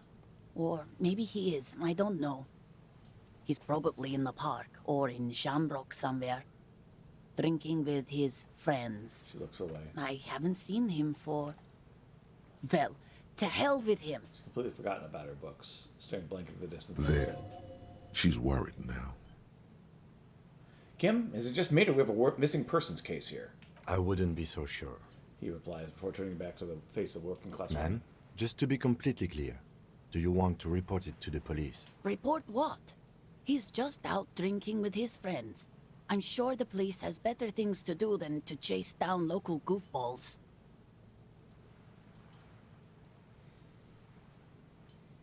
Honestly, I just think missing persons cases are mysterious. They are not all they're cracked up to be, officer. He's right. Missing person cases most often involve runaway teenagers or demented old people. The victims usually turn up by themselves after a day or two spent missing. There's not much searching to do. Why not? Because people either show up on their own or you never find them. He says with a flash of teeth. But isn't that mysterious? I'd say there's nothing mysterious about incompleteness. It's in fact rather unpleasant. I still want one. I want a missing persons case. All right then. He has questions now. What kind of questions? What does your husband look like? Honestly, not that different from you. She eyes you from head to toe.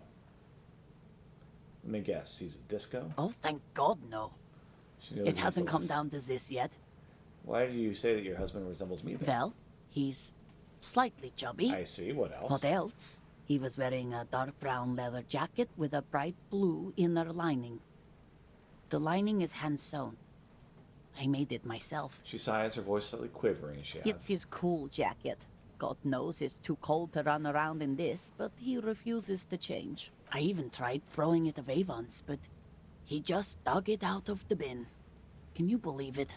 I mean, if the jacket really is that cool, I totally understand. Well, what can you do? I hope that at least that extra lining helps him keep warm at night. I wouldn't like him to catch cold. She's thinking about him out in the cold, in some park, or on the coast. And it's making her more and more worried. Well, when did you last see him? Yesterday morning. He went to the library. I asked him cold He went to retrieve my book, and he promised he'd walk straight back home. Because we talked about this. We talked about not wandering off again. She scoffs. I don't know what to do. I honestly don't know what to do with his addiction. Just makes me feel weak. Gone for around 36 hours then. Damn, this is a missing persons case. She turns away from you in an attempt to recover. I think I got it, thanks. So you are going to look for him? She genuinely wants you to now. Don't make her ask. Yes, I'll bring him back home to you. Thank you. Please do. Says gratitude. in her Even voice. though I'm sure he will return home by himself. I'm still sure of that. I'm sure he will too. When he does, would you let Precinct 57, Kim Kitsuragi, know? Gives her a slip of paper. I will. Of course, officer. As I said, it's probably nothing. Woman takes a slip of paper. It's a phone number. Thanks. I'll be going.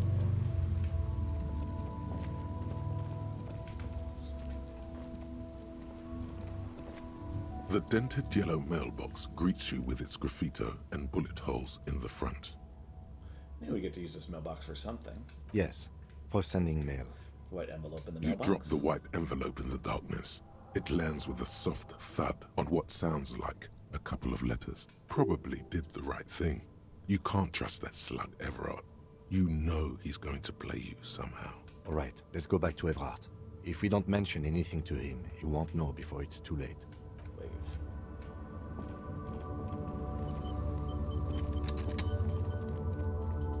Alright. Let's talk to this one fella. Hello, fellow.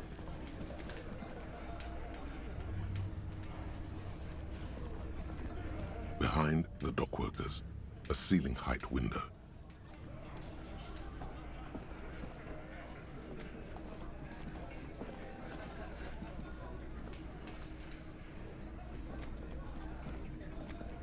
Looks like the circus left town, but the clowns are still here. Doesn't look particularly happy to see me. Establish authority. You have so many bad options ruled out, it's insane. There is no way in the world you won't do it this time. Kim, I'm only getting total garbage here, please. You know what? You guys must be the cops. Because this is what cops do, right? Live in a bar, sit on their fat asses like they own the place, while the neighborhood goes to shit. Corpses hang from trees. Kids shoot up. Hey, we don't have to fucking take this shit. Glenn. Everyone shut up! Titus' loud baritone echoes back from the mess hall walls, and the entire cafeteria follows Fuck silent. you, man! You didn't see the place before we got here. Fucking graffito everywhere. Congratulations on the graffito removal. Turns to Titus. All I see is you sitting around talking about Monica's titties, while there's a rape victim. So what? What do you want from me? We took care of that fuck. Picks his beer back up. Don't let him drink that. One more push. Quick. Just don't antagonize him. You have this already.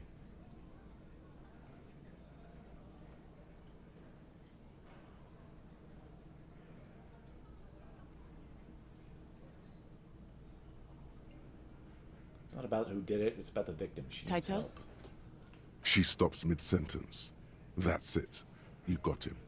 He's going to give it up, but on his terms. You wanna help her, cop? Fine. I'm gonna let you help her. But you treat her with respect. If you don't, if you question her, harass her, Taps at Jim with his a fist. freight train of pain, buddy. What is her name? Lieutenant takes out his notes. Glacia, I'm on due. She's staying here at the Whirling in Rags, a real pretty one. Silvery jumpsuit, blonde. Jason taps That's Justice I'm Count. on due, with an O-U. And what was her relationship with the mercenaries? Relationship? There was no fucking relationship. He raped her. That's their relationship. Something is off here.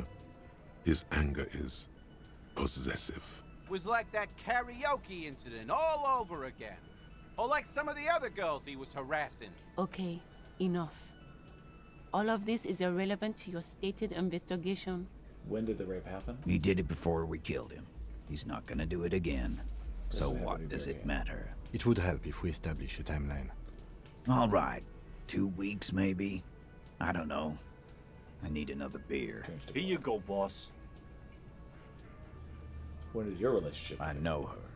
Looks around. Uncommon silence fills the How well do you know her? Well enough, Copper. We party. She's been here for a few months. Crossed his arms, so not from You around mean here. Revachol? Nah. She's an immigrant. Or a drifter of some sort. Been staying here over the winter. Don't you give her any more trouble. That guy She's blinked just out. had some bad luck, that's all. Shut up, Angie. She doesn't need your help. Titus gives them both a look. They fall silent. What's with all the silences? It's like these guys don't know how to feel about this. You should keep picking at it. You said you partied. What did you mean? What do you think I meant? Karaoke. Yeah, tons of it. All the songs. So you're saying the two of you are close? No, we just fucked. That's all. It's matter of fact. I'm not gonna give you any details if that's what you're after. So put your dick away. He really went out of his way to seem comfortable with this topic. That's all you're gonna get for now. He's doing a good job here. A commendable performance of I don't give a shit. I think I know her. You don't know her. Good boy. Thank you. We'll talk. Remember what I said. Freight train of pain. What's the beer can at you? Again? All right, yeah, whatever. I think I'll take off now.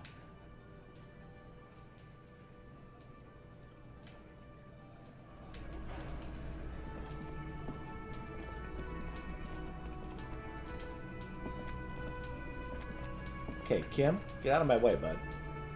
I've got nothing to say to you. Maybe we'll talk later.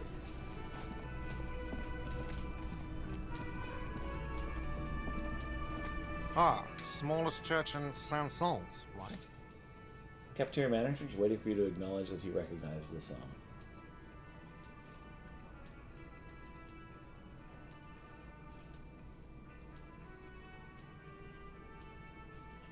It was all right. Subdued. I might start letting people up there again. Now, what can I do for you? Another thing. Great. I love those. I think that's something to talk to you about. Got my bill for tonight? You're already set for the night. Your door is unlocked. Goodbye.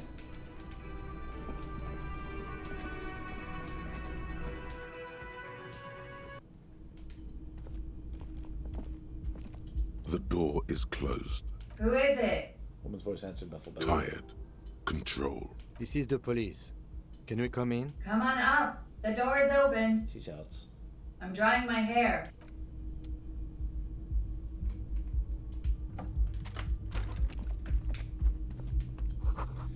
Piles of dirty clothes, a woman's. Hotel bill calculations look like she's had an extended stay. Whoa, whoa, whoa, whoa, whoa, whoa. She's made around 4 months of payments for this room.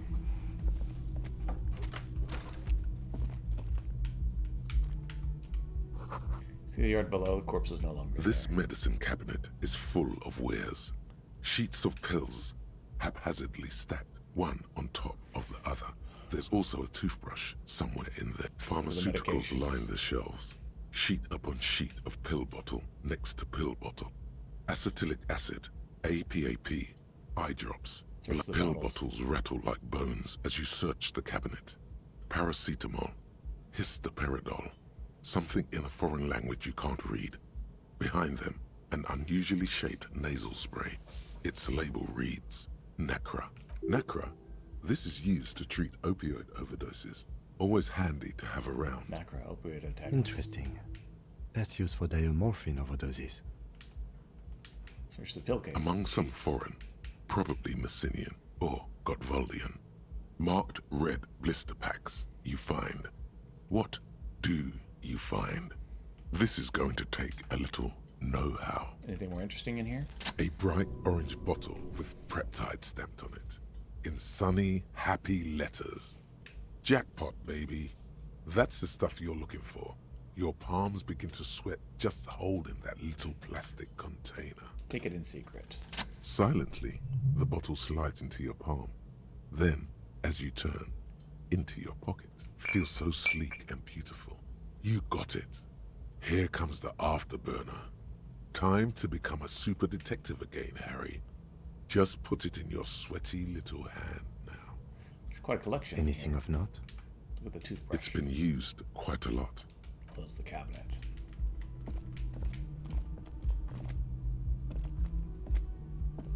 Kim, I'm gonna need you to move, bud.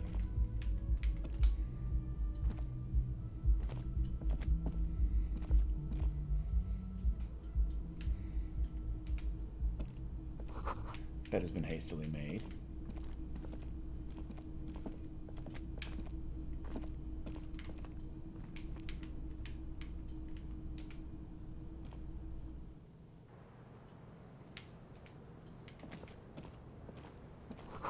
Cold coffee and ashtray looks like a hedgehog. Welcome to the roof.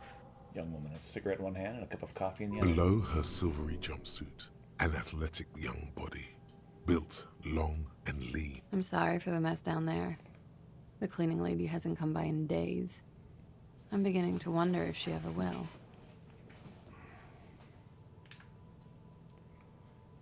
Nice view you've It's got much nicer now. Eyes wander north toward the earth. Where the dead body used to hang, clearly visible from the roof, but no longer. Thank you for that, officers. Truly. There is something in her light brown eyes, a sadness, when she thinks about the death of that man. Mentioned a cleaning lady. I think I need one. Oh, yes. Legends of room number 1 have made their way around the building. They say a portal to hell has opened in there. Disco Infernum. They also say that's why the cleaning lady quit. Because of the inferno. I am Kim Kitsuragi. I am a detective from Precinct 57. I see you've already met my colleague. Have I ever? Have you grown accustomed to your role as a police officer? I have very little idea of what I'm doing. You're doing just fine. After all, your path has led you back to me. Miss, we are investigating the murder of the man down there. It's not The people who put him there have asked us to talk to you. Huh. I see. There's a pensive drag of her menthol cigarette. Be careful. Ask something else first. When you go there, use words like, I hear you have been through something difficult. What is your name, miss, for the record? Clausier Amondou. Same name that Titus gave you. It sounds Oranese, as does her accent. Are you from Orange? Right, sir. Vrai de Fort, Republic of Oranje. I guess you could say I am an Oranese expatriate. And what is Oranje? A bad memory, officer. The Republic of Oranje is a democratic nation on the Muindi Isola, north of here, over the sea and across the Pale. It is one of the 6 major Occidental nations to hold stake in the continued occupation of Revachol, the coalition. People consider it a reasonable superpower. Reasonable? They will make you into a fiscal colony, divert your natural resources, hold patents and shares, but they won't threaten to wipe you out anytime, like Revachol did in its prime. Bad memory of what? Of lilacs and lightning. Squints her eyes. That's just Parks, glass, duraluminium. Vrai de Fort is a conference city. It's always autumn there. And night. At least it was for me. What's so bad about that? Nothing. If you're no longer there. And how old are you I'm now? 28. Takes a drag. What do you do, miss? What is your specialization? Something stupid. What's Oranese lit. Oranese literature. It's what I studied at the university. Raises both eyebrows. What is Oranese literature about? Fear of failure, fear of death, how it sucks to be Oranese. All national literatures are... Only the name of the nation changes. What about Revacholian literature? People sometimes reveal things about themselves when they discuss such matters. Revacholian literature too? No. You seem glad you asked. Revacholian lit is about how magnificent and serious Revachol is. It's about how you have to save the world. Do you feel the urge to save the world? Yes, I guess that's why I'm on this case. That's the natural state of the Revacholian hero. She breathed in the menthol cigarette-flavored fumes, savoring it. She seems quite relaxed for a victim of assault. But, of course, what seems should not be your priority. Or she's lit. What do you do with it? Nothing. I do nothing with it. How do you make money then? Money is very important. Cool. I've made more money by just being than I have with Oranese lit. This is the black note in your hand. Being what? Many things. A roller skating instructor, a secretary, Miss Oranje 37. She smiles. It's the world's most tired smile. Of course she won a beauty pageant. She's very symmetrical. Could we please look at your passport? I'm afraid you can't, officer. Why is that? Because it's buried in a sealed plastic bag at an undisclosed location on the coast, along with cash and airline tickets. Thank you for your candor. Why? They say so in your tourist brochure. Keep travel documents away from your person when west of the river. Then how do I know you've told us your real name? If I were to lie to you, I would come up with a more mainstream name than Clausia Mondu. It's a weird name. She seems to be telling the truth, sire. Pretty sure I have a legal right to demand your passport, miss. Look, officers, I like this place, but I don't want to be stuck wandering the city like a ghost after being robbed of my travel documents. I don't want to become an indentured servant in a brothel on Boogie Street. And I don't want my relatives to pay the ransom. There are plenty of other reasons for hiding your documents from the law. That's not why you hid it, though. It's also why I hid it. Why, yes. Seems very attentive. I'm an unpopular girl. Takes a drag. There are people back home who don't like me. If they show up, I'm in a hurry. The kind of hurry where you can't afford to not find your documents. But don't worry. This has nothing to do with your investigation. What kind of people are these? The ones that don't I like would you? love to change the subject. It's not important. Unless I'm some kind of suspect. You might be. No, I'm not. She doesn't seem to be overly distressed. Or distressed at all, really. My colleague has an exploratory sense of humor. Don't hold it against him. He's thinking, I like this kind of prodding, whatever the situation. It may lead somewhere yet. Okay. Okie dokie. Thank you. That's it for the record. The record. So official. Nice room you got here. Yeah. It's pretty deluxe. What are you doing here in the Whirlington Racks? I'm wintering. How long have you been staying here? About 4 months. I came in November. The bills downstairs concur. Why Here in the Whirling, here in Martinez, or here in Revachol? Here in the Whirling. Because it's the funkiest building in Martinez. And because all the other buildings are bombed to hell. You have quite a collection of prescription drugs down Thank you. I've put a lot of time and effort into it. there. There's a discernible irony. Technically, possession of narcotics is legal in Revachol, but you should still reprimand her. No, don't listen to the stiff. Be cool.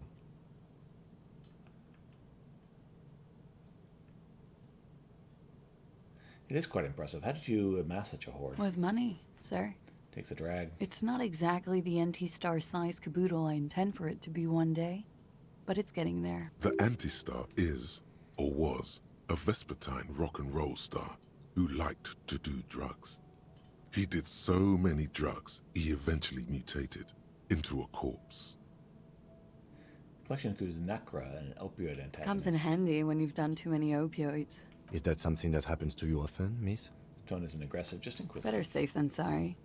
Takes a drag and smiles. Seem to have, among other things, Preptide. Oh, yes. One of my favorites.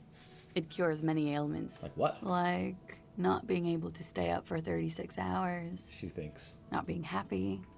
It cures those ailments. It's just a mirrored speed molecule, basically. Cool, I took some for personal use. Huh?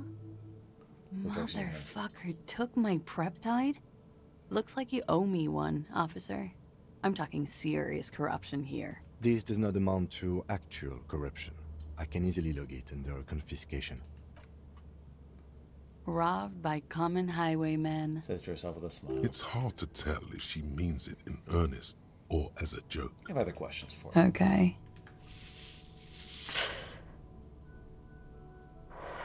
Yeah, tell us you've been through something difficult. Something difficult? Or is there eyebrows? I've been through at least half a dozen difficult things. Which one do you mean? Have you been sexually assaulted, miss? By sexually assaulted, you mean raped? Takes a quick drab unperturbed. Yes. It's a bit early in the morning for raped, isn't it? Ma'am, it is 9:49 at night. She sounds positively buoyant, vivacious, totally unbothered. Actually, it's evening, miss. Is it? Squinting, let's take a look around. Sun sets into the sea, long shadows pass over the plaza It below. is evening. Looks through the coffee cup. Time flies, man. So were you? Yeah. Drives out the I'm door. gonna go with not raped. I don't want to say that shit about him. By him, she must mean the victim. Tell them it's not my style. They'll have to, you know, if they want to jazz up the charges, they'll have to get someone more, rapeable. Searches for the word, then shrugs. It's all very organic. Her mannerisms, her movements. If she's acting, she's quite gifted. By they, she means the Hardy Boys. Are you saying that you were asked to tell us you were assaulted? Not explicitly, but I understood what they meant. It wouldn't hurt to spice things up a bit. Some assault and battery. Sexual assault, maybe. It was clear the latter would be spicier. Titus asked you to spice things up for us? Pretty much. Cradles her coffee cup in both hands. Warming them. What did happen between you and the victim? We partied. Wait, partied? Where have I heard that before? A lot of partying going on. From Titus. About her and Titus's relationship. That's where you heard it. What kind of partying? Like the kind I do? With all due respect, sir, I think we partied a little harder than that. Harder than this? I didn't know it was physically possible. Oh, it is. You're still alive. What did you do when you partied? We drank, sir. A lot. From coffee. For weeks, basically. We had that effect on each other. We made each other drink harder. That's why I liked him. What else? Stimulants. Speed also has that effect, making you drink harder. And then drinking harder makes you do more speed. It's quite the combination. We also had sex. Were feelings involved? A little. The drugs were good enough, and we did enough of them. How did you two meet? Dennis' voice is quiet. Downstairs, at the bar. He was on some sort of assignment. A military man, as you probably know. Had a cool, scary scar. She appears aloof, but that scar part, the scary is stressed and drawn out. What's that about? Apprehension? With longing. She misses him. When was this? A month ago? Something like that. Must have been hard for you, seeing him there. Oh, yes. Says bitterly. I've had a great view. From the roof, out of the bathroom window, in my dreams. A bitter cringe. It hurts. You look to the lieutenant. You called us, the RCM. Yes. Jackpot. The call reporting the hanging, that was you. I made it. And I would appreciate it if you didn't tell everyone. In Martinez, they call it snitching. Reporting crimes is confidential in Ravachol, miss. The caller's voice was disguised. I didn't exactly disguise it. I just muffled the mic and nicked the landline a little. Nicked it? How? With nail clippers. And I diverted some radio fuzz into it. Into the cold wire. So, she's God's mystery phone cutter. In the process, you broke the landline downstairs. Did I? Looks for coffee. I didn't mean to. I had no idea what I was doing. Jigsaw falling into place. This is satisfying. Good catch. I appreciate the symmetry. Still, that's pretty clever tampering. Simple and clever. Crossing the lines like that. Seems like you had some idea. That was nifty. Thanks. Manages. She looks a bit like a little girl who's just been complimented on her bike repair skills. So, why go through all this trouble? I don't know, sir. It was stupid. I was drunk, too. I was probably afraid the Union was listening in. Locals say they have ears in the wires. We're not entirely convinced about that answer, but okay. Let it slide. Pushing won't help here. Thank you for making the call, miss. It was the right thing to do. I didn't want to, sir. But if I hadn't, he'd still be hanging there. So, what can you tell me about him? Name, age, eyes? I'm sorry, I can't do it. Not right now. Bust your cigarette. Later, maybe. I keep seeing him. Like he is now. I can't talk about his... I don't know. Hair. Mother Puff. More nervous. I know it's difficult, miss. We can return to it later. So what did they hang him for, if not rape? He had something to do with the strike. One has been roiling since I got here. Rotten timing. She thinks. But you probably know all about it. And his role in this strike was... what? I think he was in a security detail.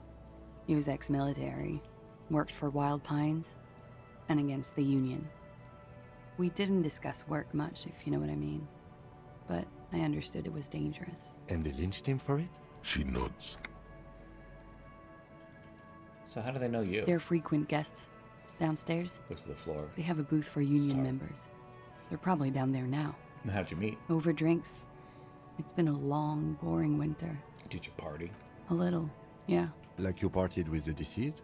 No, not as hard. I'm sorry to have to ask this, but have you had a physical relationship with any of the Hardy Boys? I have. Which one? Which ones, sir? I don't remember precisely. Titus, obviously. But as I said, it's been a long winter. Could that have been part of the reason they hanged him?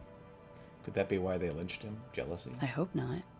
Pause. Actually, I know that's not the reason. I'm careful about that kind of thing. Not crossing the wires, you know? But that's probably where they got the rape idea. What do you mean? Men like that? I don't know. It's the way their imaginations work. I suspect it's what they'd like to do to me. And you're sure you weren't raped? I'm 89% sure. Does that mean you're 11% not sure? You know how it is. Do you? Actually, I don't. Maybe you Puts a bit don't. of ash away. Ash lands on her jumpsuit. She brushes In it off. conclusion, officer, I'm gonna go with a mild to medium not raped here.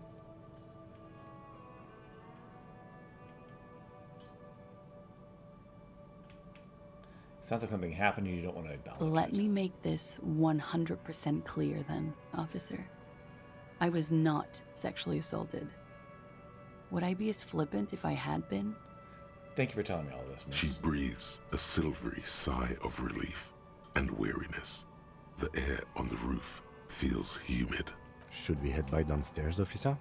We may have things to discuss there. And a little something else before we go. She A little nods. thing. Silvery cigarette fumes disappear into her mouth. Your room's close to mine. I have a personal question. Yes. You're just one room away. Pours herself some coffee. Very personal. Good. Yes. This means she could have heard something. Like what you were doing before you blacked out. Were you on Sunday night? I need to know what I did before I lost my memory. You do not need to know that. What you need is to ask normal police questions. Like, with you to finish the sentence. Get a grip, he thinks. At least do your personal stuff when I'm not here. Look her in the eye. She looks back. Time moves slowly. The triangles of her face rearranging into a weary smile. Don't worry. We will protect you from her beauty. We will consult you through the reefs and sounds of her persona. We will see through deceits. You are shielded. You are wise. You are advised. There are muscles on long white bones that line her limbs, just below the silver jumpsuit. What is Nothing. happening? Just time passing. Don't worry. You are not a fool. Air moves in your windpipe. Your heart beats. You're a detective. Get back to detecting. Am I being She beguiled? presses her elbows against her waist and slowly turns her head. The strange moment ends. It was brief, no longer than 2.2 seconds. Let's return to this later. Why miss. not? I'll be here until 11 p.m., drinking coffee, most likely.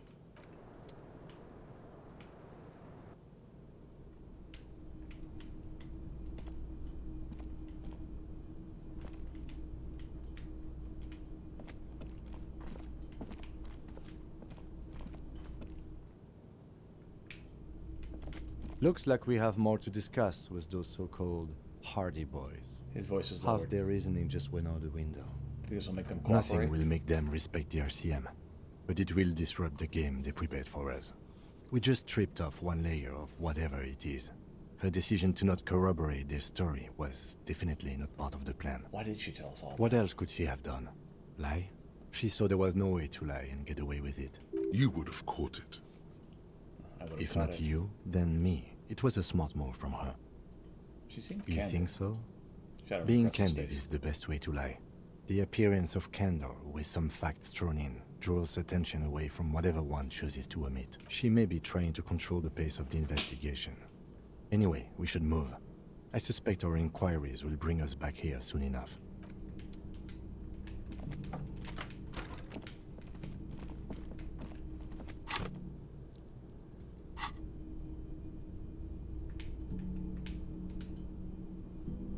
Yes? Nothing. So what I'm gonna do is I'm gonna go check on that one boy.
Autosave. Talk to this feller.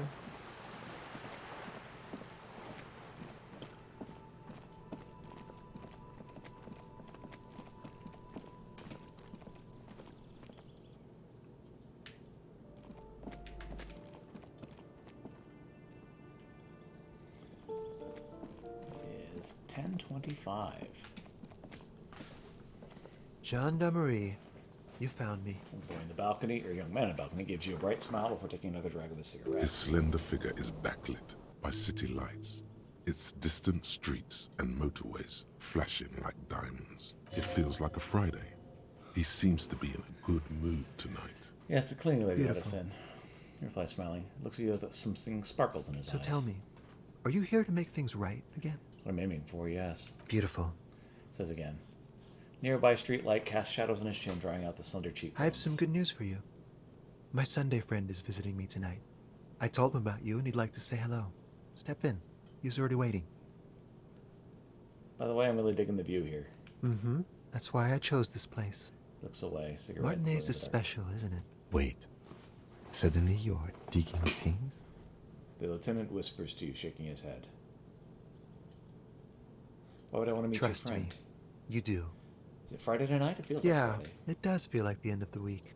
Such gentle weather. Very well, I'll talk to him, but first I want to talk to you. I have so many questions. That's nice, but I don't have anything to tell you. It's my friend you're looking for, not me. He takes another drag of his unfiltered cigarette and looks around. It's getting dark, and the neighboring windows have lit up one by one. Besides, I've got to run. But I just found you. Just again. look at it. It's a Just beautiful focus on night. the rays. Who's going to stay in on a night like this? A man on high heels stumbles out of a basement club, music blasting over the entire district. It's chilly, and as the chemicals hit his nervous system, 1,000 shivers ripple through his body. Okay, only if you promise we'll talk again. It's important. Something flutters in the corner of the lieutenant's mouth as you're saying those words. We'll talk. Smoker, Just not tonight. She tends to say not tonight. Take care, alright? New task, interview the Sunday friend. Take care, alright? And he's gone again. Looks like it's becoming a theme for him. He's always leaving. Why is he always leaving, Kim? Who knows, detective? It's a mystery. Something different about him. I can't put my finger on it. Different, of course. His shirt. Why is his shirt always unbuttoned? His shirt. Lieutenant squints his eyes, trying to hold back laughter. His shirt. He's trying to dive deep into the mysteries of his shirt. His shirt. No, I don't know why his shirt is always unbuttoned. Mouth tightens as if trying to hold something Come back. on, detective, let's go. We've got a potential witness to interview.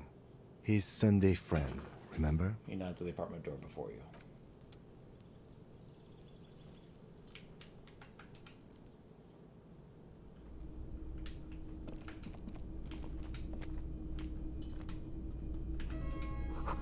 This was a canopy bed made of metal. Quarterly Business Magazine. You should just take a look over red windshield. You can see. Back it's a paint on a layer of old newspapers. Old photo of the same apartment dated the year 01. Dishes soaked up in a pot. Empty ashtray. Flyers for underground parties.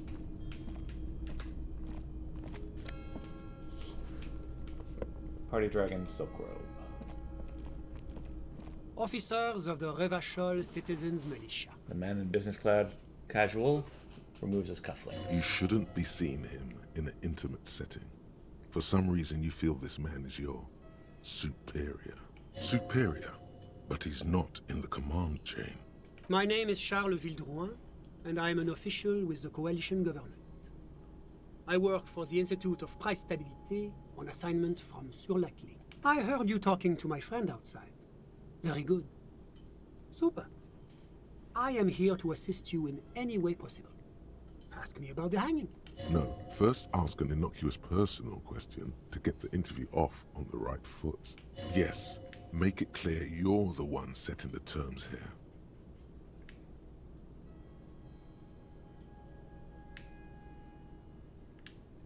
Before we get into that, tell me where you got this beautiful silk rope. Oh, we got it from an atelier in the East Delta Commerce Center.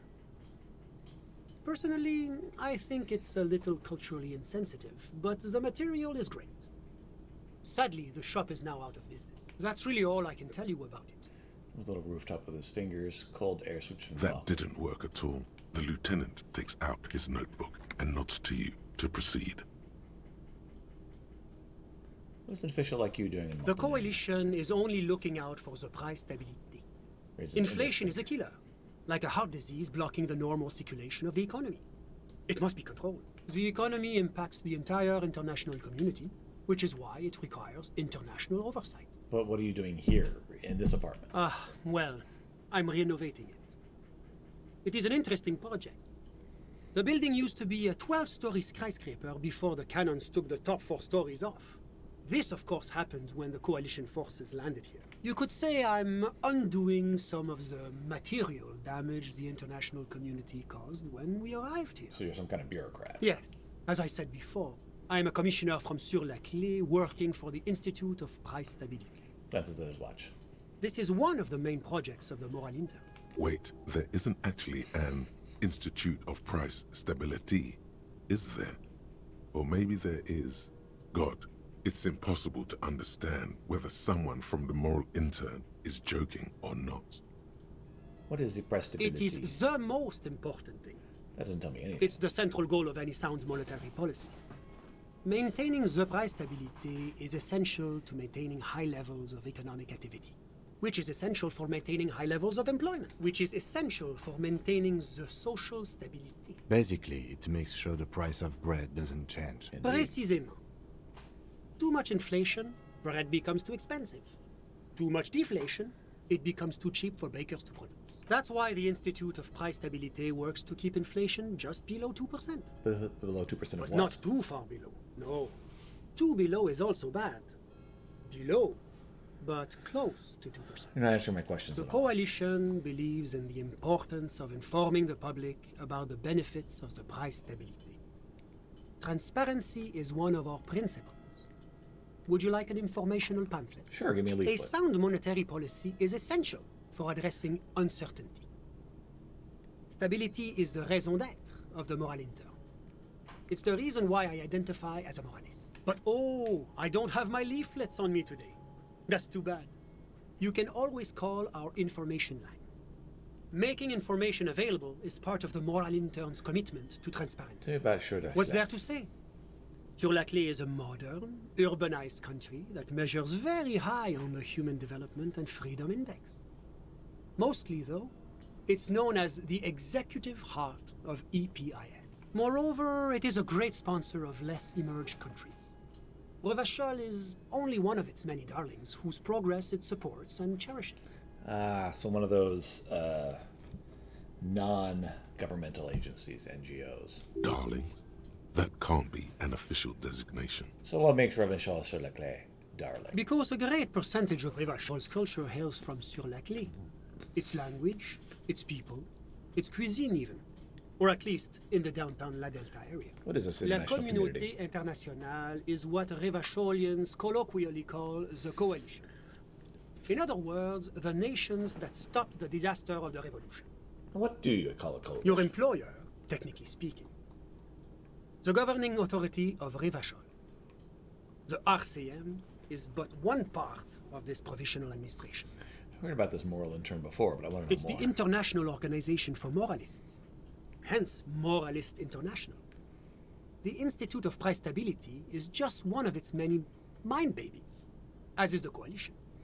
Oh, so what I'm hearing is that we're moral intern bitches. Doing one's job doesn't automatically make one anyone's bitch. Besides, there are more nefarious powers to work for than the Moral Inter. So are you a moralist? But of course. But why? Because moralists believe in a normal, stable world governed by democratic values. Martinez doesn't seem very normal or stable. Martinez? No. Martinez is something else. What about the rest of Revachol? Is it part of the normal world? Revachol is generally difficult. It's led by an interim government, which means it hasn't yet achieved full democracy. But they are working towards it. You're all doing very well here, relatively speaking.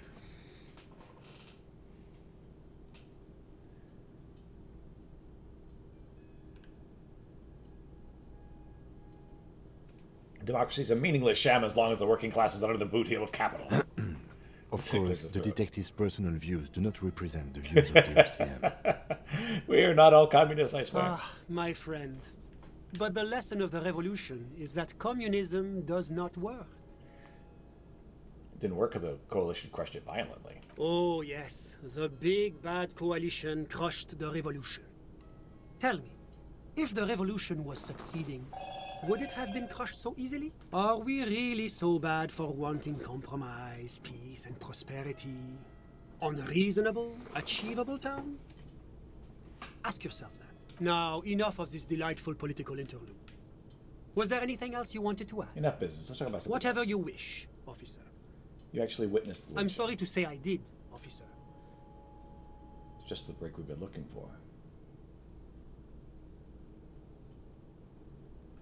Start at the beginning, if you don't mind. Officer, it's very difficult to describe what I saw that night. It was so surreal to me, like in a play. He holds out his hands and blossoms his fingers, like a drama teacher setting the scene. What do you mean, like in a play? It was just so strange. I could barely comprehend what was happening. I was on the balcony when it happened, getting some fresh air. I remember that first they came in, carrying what looked like a body. And then I saw all the surrounding windows go dead, one by one. That's when I understood. I should not be seeing this. Sounds like the victim was unconscious, or at least incapacitated. Interesting. Who were they? Can you describe I them? couldn't see their faces well, and there were quite a few of them. But they were very loud and very Martinez. He pauses looking for the right wording. Let's just say that the laboring classes can get rather expressive with their profanities. How many of them were I there? couldn't tell you exactly. Less than 10. Maybe 8? The lieutenant sends you a sharp look at the mention of that number. Were any of them huge, like 200 kilograms That's a huge? giant you're describing. No, they were all quite human, as far as I could tell. What happened next? I went back inside. Were you able to see anything from inside? Officer, the yard was pitch black. There was nothing to see, but I could still hear their voices. They were threatening to kill that poor man. Were they men, women? All men, I presume. But again, I couldn't see very clearly. What ethnicity were I believe they were mostly white, though I believe I saw 2 Areopagites among them.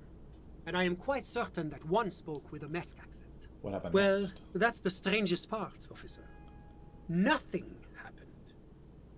It was oddly quiet for a public lynching. What do you mean nothing happened? They lynched the guy. Eventually, their shouts died down, and that was all. There were no gunshots, no celebratory shouts, no anything. Right, that does seem strange. I'm afraid I don't have anything else to add. About what time was all this happening, approximately? All I can say is that it was late. My Can you watch. check your watch? Look at Yes, his watch and now look I at it for the remember. First time. It was 30 minutes past midnight, give or take. Let me get this straight. You didn't actually witness the hanging yourself, did you? No, I didn't see the corpse until the following day. Oh, that's all my questions. Thank you Of for your time. course, anything I can do to assist the RCM. Can you tell me about your friend? My friend. My friend is a good young man. His family immigrated here from Kedra, and life has not been easy for him. But he understands the importance of education. He has taken his future into his own hands, and that's all that matters. Still haven't told me who he is. Sorry. Who? Manthur's a quick glance at his watch. Your friend, the smoker in the balcony. We were just talking But I about him. told you, officer. He's a bright young man here to pursue his education. Education is the foundation of our future, especially the arts. It is a cornerstone of our civilization. Fine, but what is his real Officer, name? you have to understand. I can't give you his personal information. I'm sure you have your own methods and databases, right? So all you can, Please don't put me in this situation. so all you can tell me about him is that he's here to study the arts. He's deeply enmeshed in the study of the fine arts, yes. Okay. As though you weren't envious enough of the boy as is. He's a truly free spirit. He likes all the arts. Perhaps graphic design, printmaking, who knows? The world is open wide for a talented youth like him. And what are you doing in this apartment by yourself? I'm just enjoying the view. Man smiles, nodding to the window. What view? It's dark outside. Listen, Raising his hand. What? I'm not hearing the anything. Insulindian Bay. What about This it? place used to be a luxury accommodation before the revolution. Apartments, of course, were much bigger then. A few walls have been added here and there, leaving some of the tenants without a private bathroom. a kitchen, but the million real view stays. You can't take that away.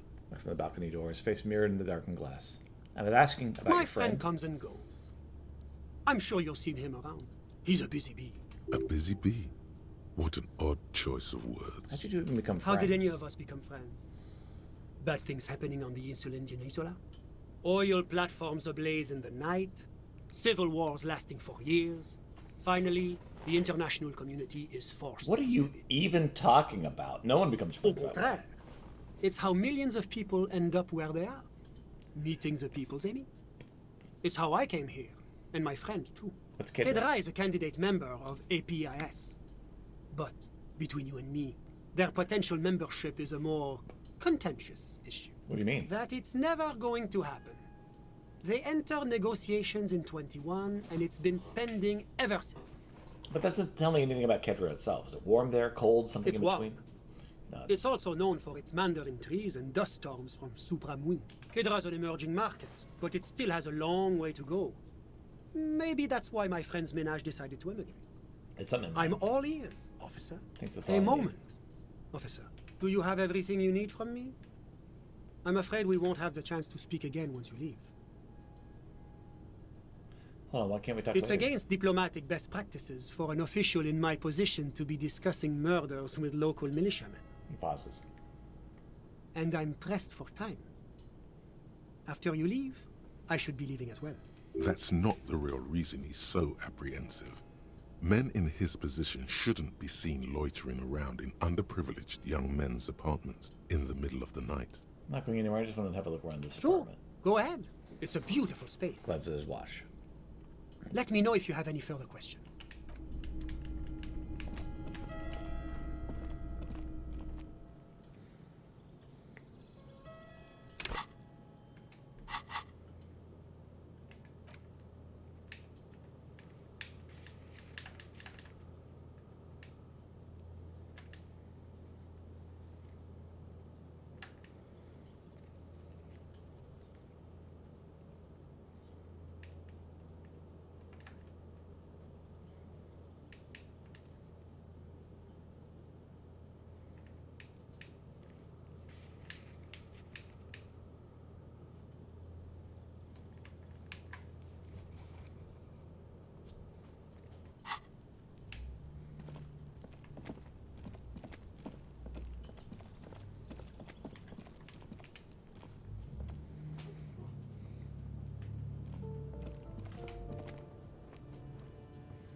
Just an ordinary wall.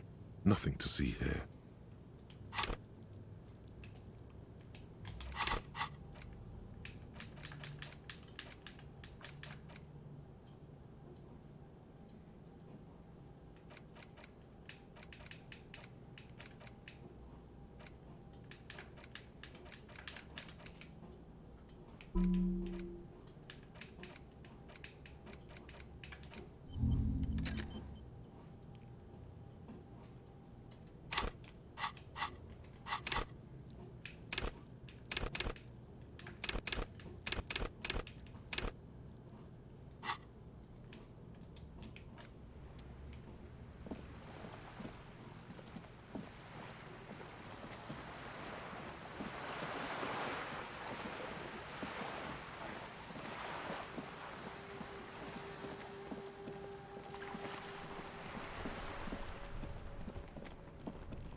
Alright, well, they've gone to bed for the night.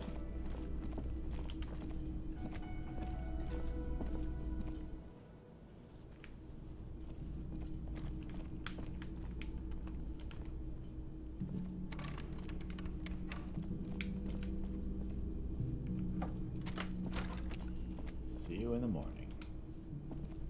The fan stands still. The lights are off. A mirror hangs on the bathroom.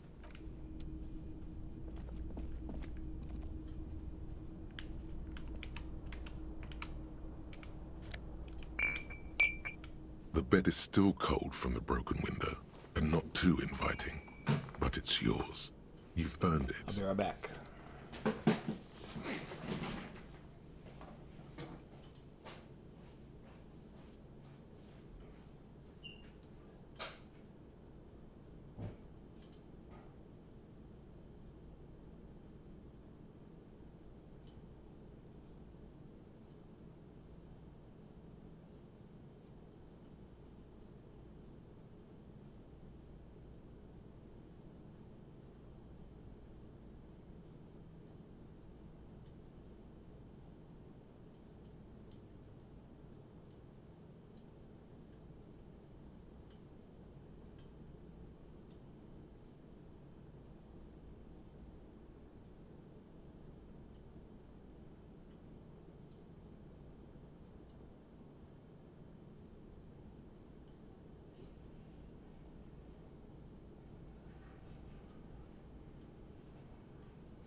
I'm very interested in going back and talking to those drunks because I believe one of them is the wife of the lady in the wheelchair, and the other one is the wife of the lady at the bookshop.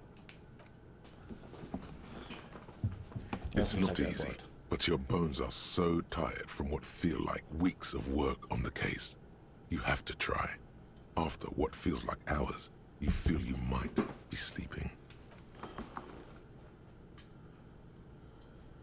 Thoughts, baby. A million little lights in the dark.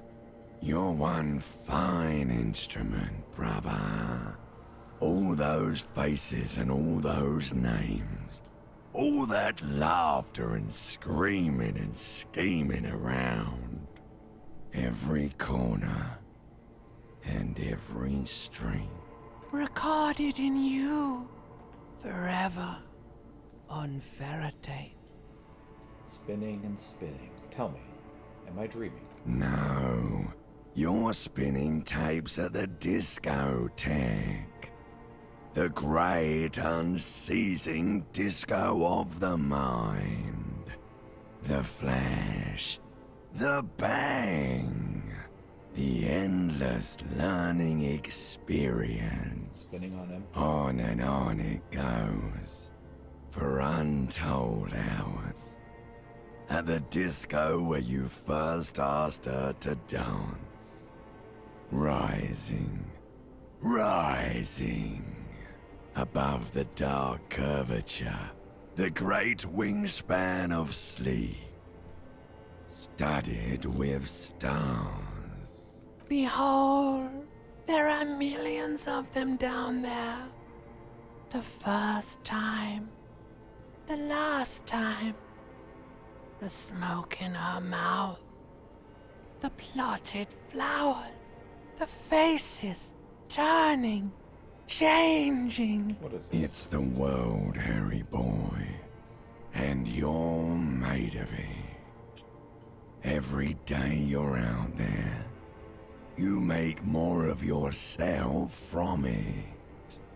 I'm afraid you can't be unmade now. You can never forget this shit. The rain, the snow. I don't want to. It's Beautiful. It's stuck on loop, whirling, spitting out words and images. You're the son of the world again. Harrister, a ceaseless agent. Picking up litter and old newspapers. Collecting your little bubblegum wrappers and idiotic picture postcards.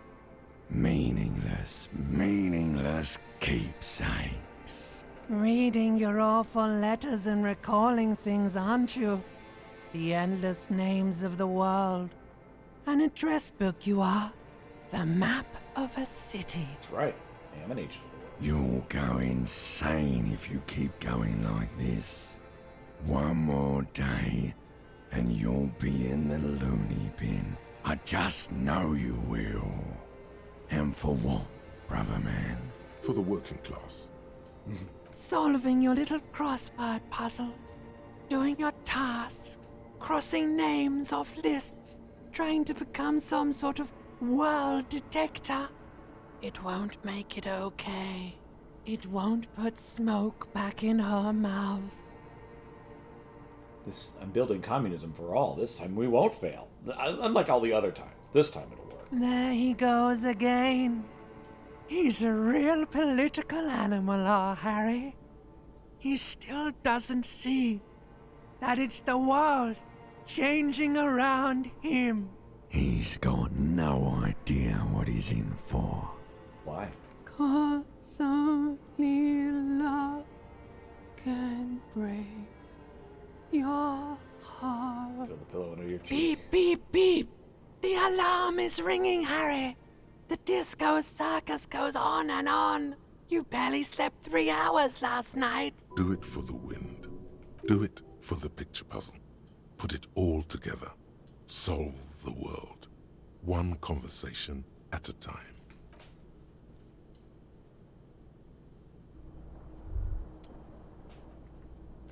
Rise and shine, comrade. It's time to get to work. What's going on? Despite all the thinking you've been doing, only 0.0001% of communism has been built. It's too great a task to undertake alone. You're going to have to get organized. I mean, I have to clean up my hostel room. Your level of personal upkeep is irrelevant. All that matters is your commitment to building the World Republic. You must seek out your revolutionary brothers and sisters.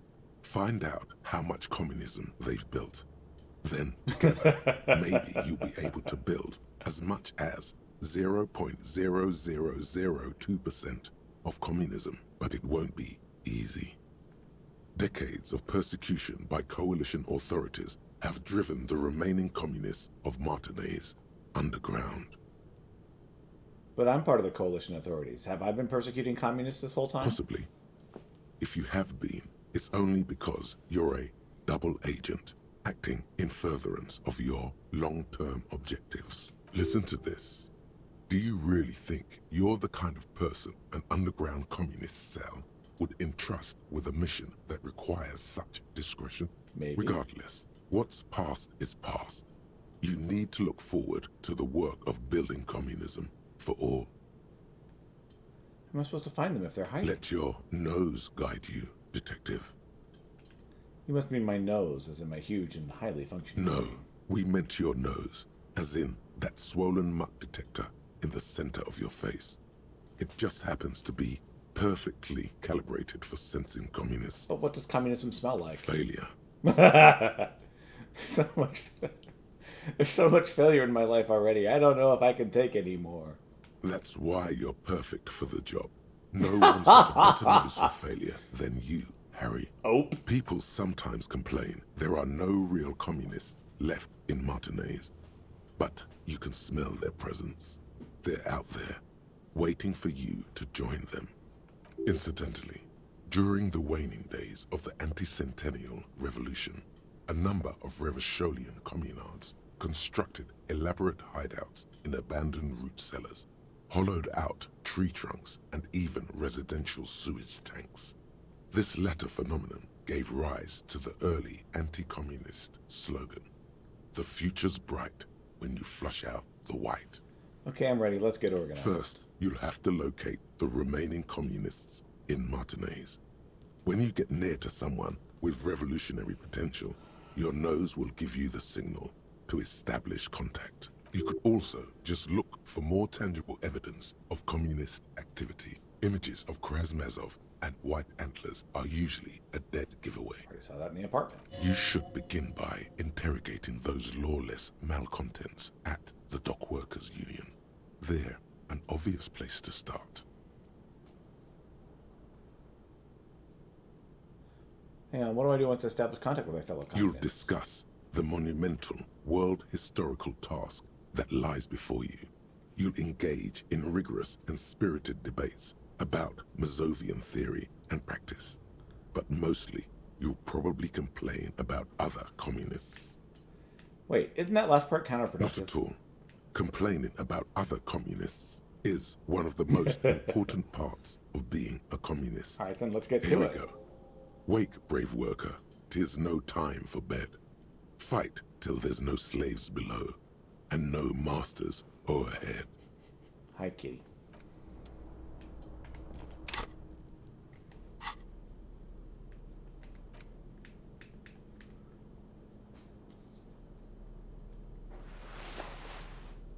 Super logical for a cop to wear this. Insensitive bachelor party vibes.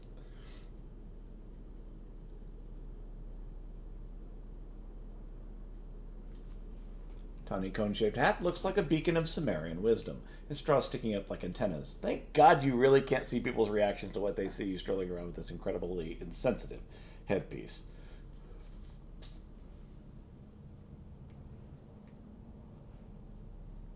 Sleazy silky bathing robe in vibrant blues features a roaring dragon on its front, ready to take off into the night. A red belt has been provided for fastening. It's culturally insensitive, but only for people who are not from Seoul. Real Seolians probably don't even care.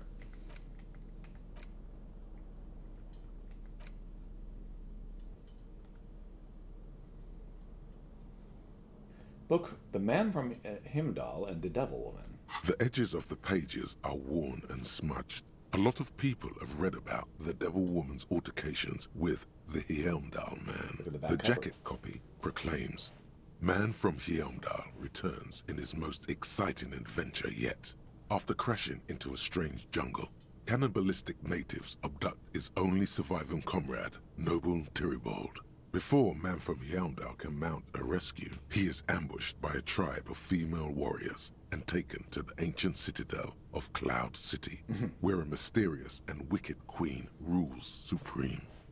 Will Man from Heimdall be able to escape his dire situation and find his missing friend? Time to flip through the book. You open the book to a random page. Man from Heimdall, wielding his two Zweihanders, is carving through a sea of savages, his visage fixed in grim determination. His arms, whirling like windmills, are soaked with the blood of his enemies. Mangled corpses litter the battlefield. Good God, this is some retrograde stuff. When was this shit written? You flip to the copyright page. This book was written in 38. Oh, shit. Gritty and heroic. Berserker rage burns in his azure-hued eyes as he brings glory and honor to his long-lost Heimdall tribe. From the village of Heimdall, the ivory giant roars like an ice bear, and the winds of Gatla howl out his name. Give me more. Man from Heimdall rides on a gilded griffin, his golden mane billowing in the breeze. Both Zweihanders sheathed on his back. He is off to war. Will he conquer his enemies? Will he conquer himself? Onward. The steel muscles of Man from Heimdall gleam in the humid jungle air. Yet the man does not sweat. In meditation, his soul drifts in the frigid northlands he calls home. Holy shit, this is so me. A passage reads, The man from Heimdall looks up, his eyes blue as the mountain lakes of his homeland. He rarely speaks, but now his voice booms in the darkened throne room. Do not try to sap my masculine essence, wicked temptress. Son of Heimdall will never succumb to your seductive wiles. Thine spells are no match for purity and strength of will. Brothers of Heimdall, stand above the vices of flesh, for it is weak and corruptible, yet mine is forged in gore and strife.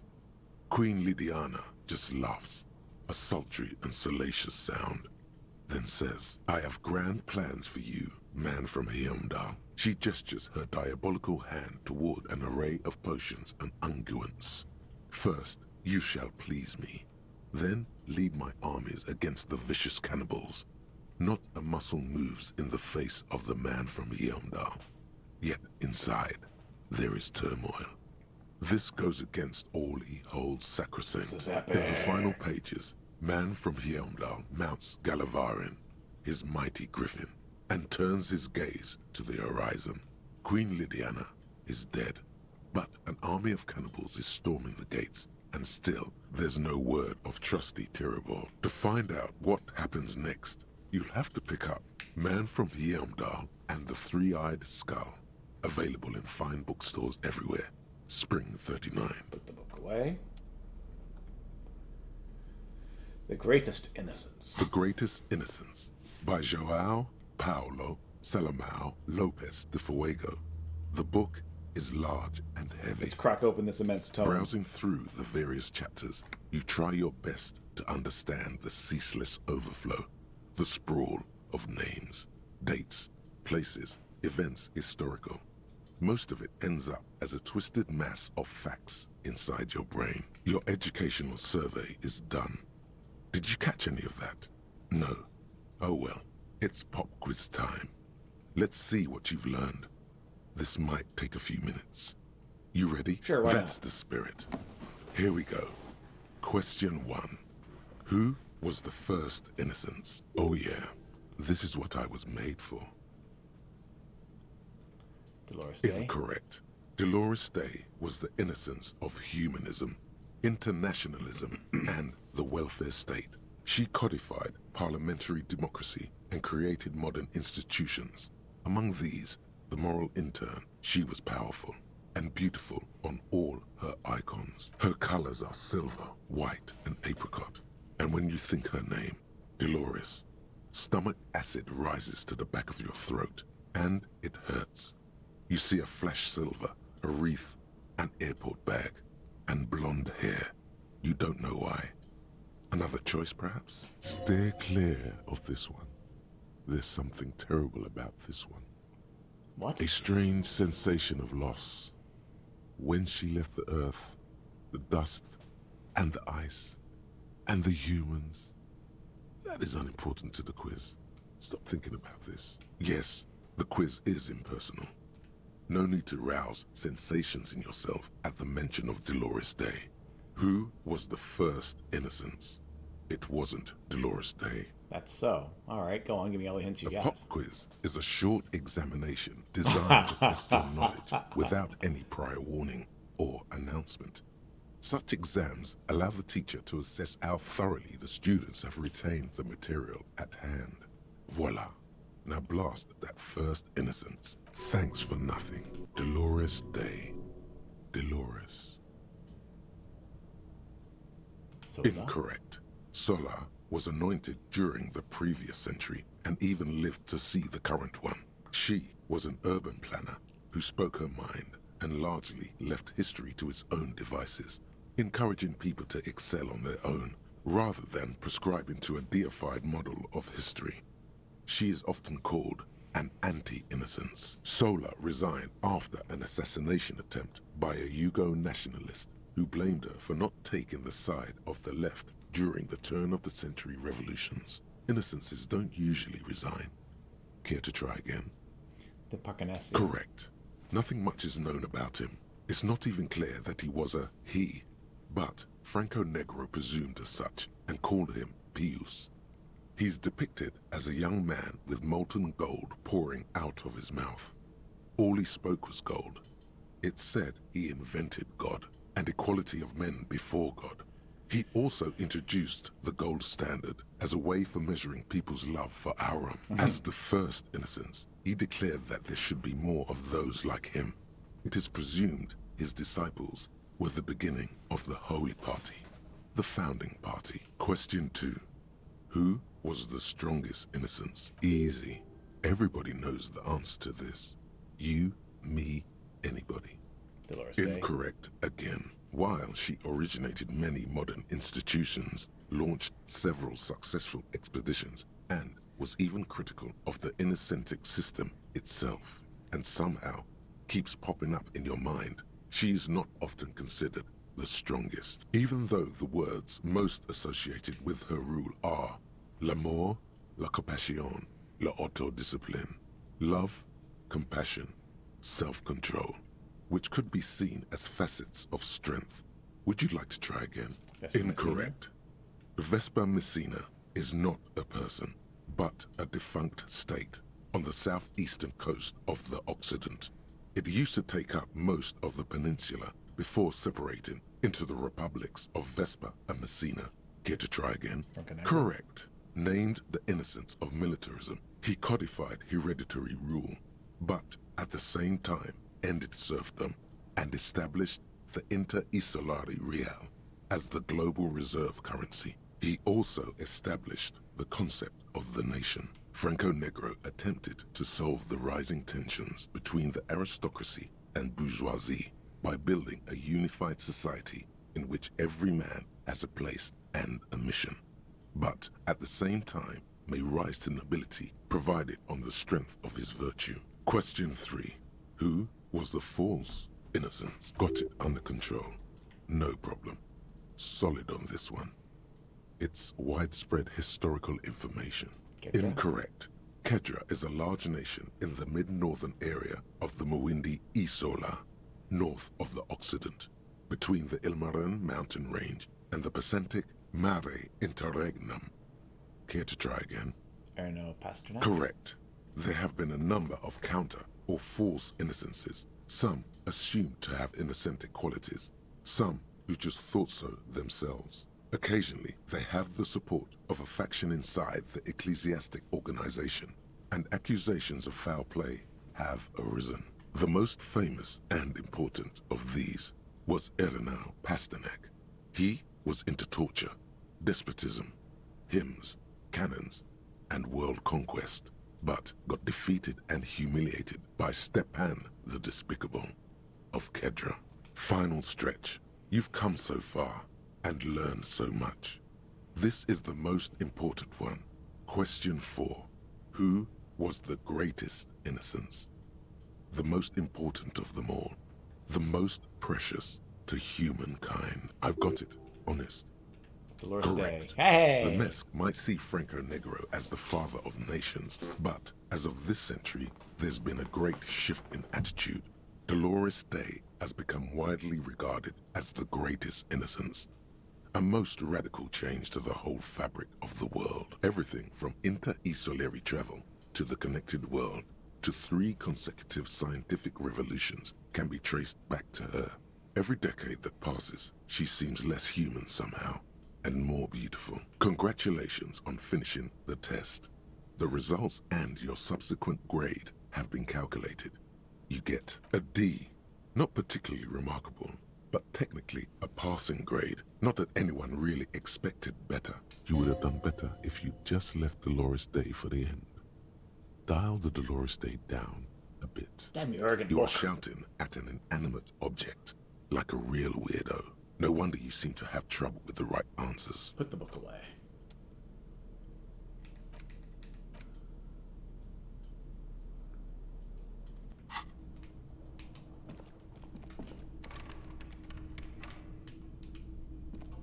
A mirror hangs on the bathroom wall. In it, your face.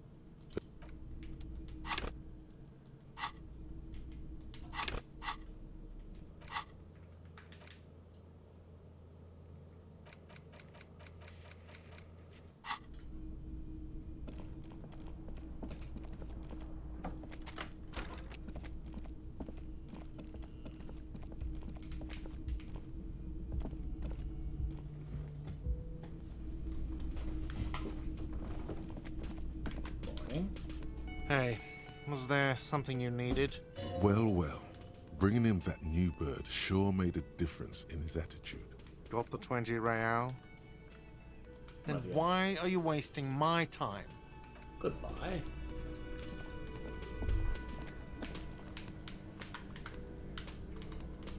Wait. No. Something about this bunch doesn't smell right. What do you mean? Aren't they Everett's guys? They are, but they don't seem too keen to talk with you, do they? No, they don't. Glenn seems to be contemplating grievous bodily harm while he massages his raw knuckles. In the far back, Eugene is doing his best to ignore you. Meanwhile, Fat Angus keeps shooting furtive glances at Mum. He's thinking And himself. from his perch at the end of the table, Titus Hardy himself stares at you with a cold contempt that makes you want to leave the cafeteria straight away. Besides, you're pretty sure they consider themselves social democrats. Alright, I guess we'll look elsewhere then. Tomatoes are so thinly sliced you can almost see through them.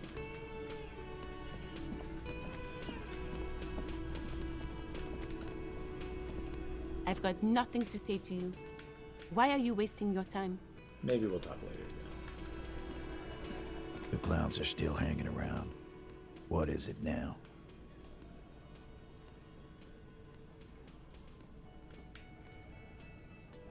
Found someone who saw the hanging. A witness. A witness? Tall You man crosses ain't got shit.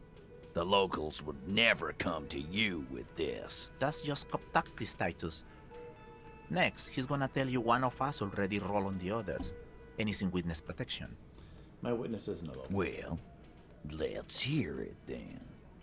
Who is your mystery fella? This goes without saying, but nonetheless, don't give out his name. Just said he's a... Let's just say he's a high-ranking government official and leave it at that. Yeah, right. Like we wouldn't know if an MI plant was in our town. Looks over shoulder. Nice try, right? MI is short for Moral Intern. Moral Intern is short for Moralist International, the coalition that runs Revachol. I've seen this shit a million times, Titus. Fly fishing. They are desperate. Turns to you. Tell us, Copper, what wacky claims did he make?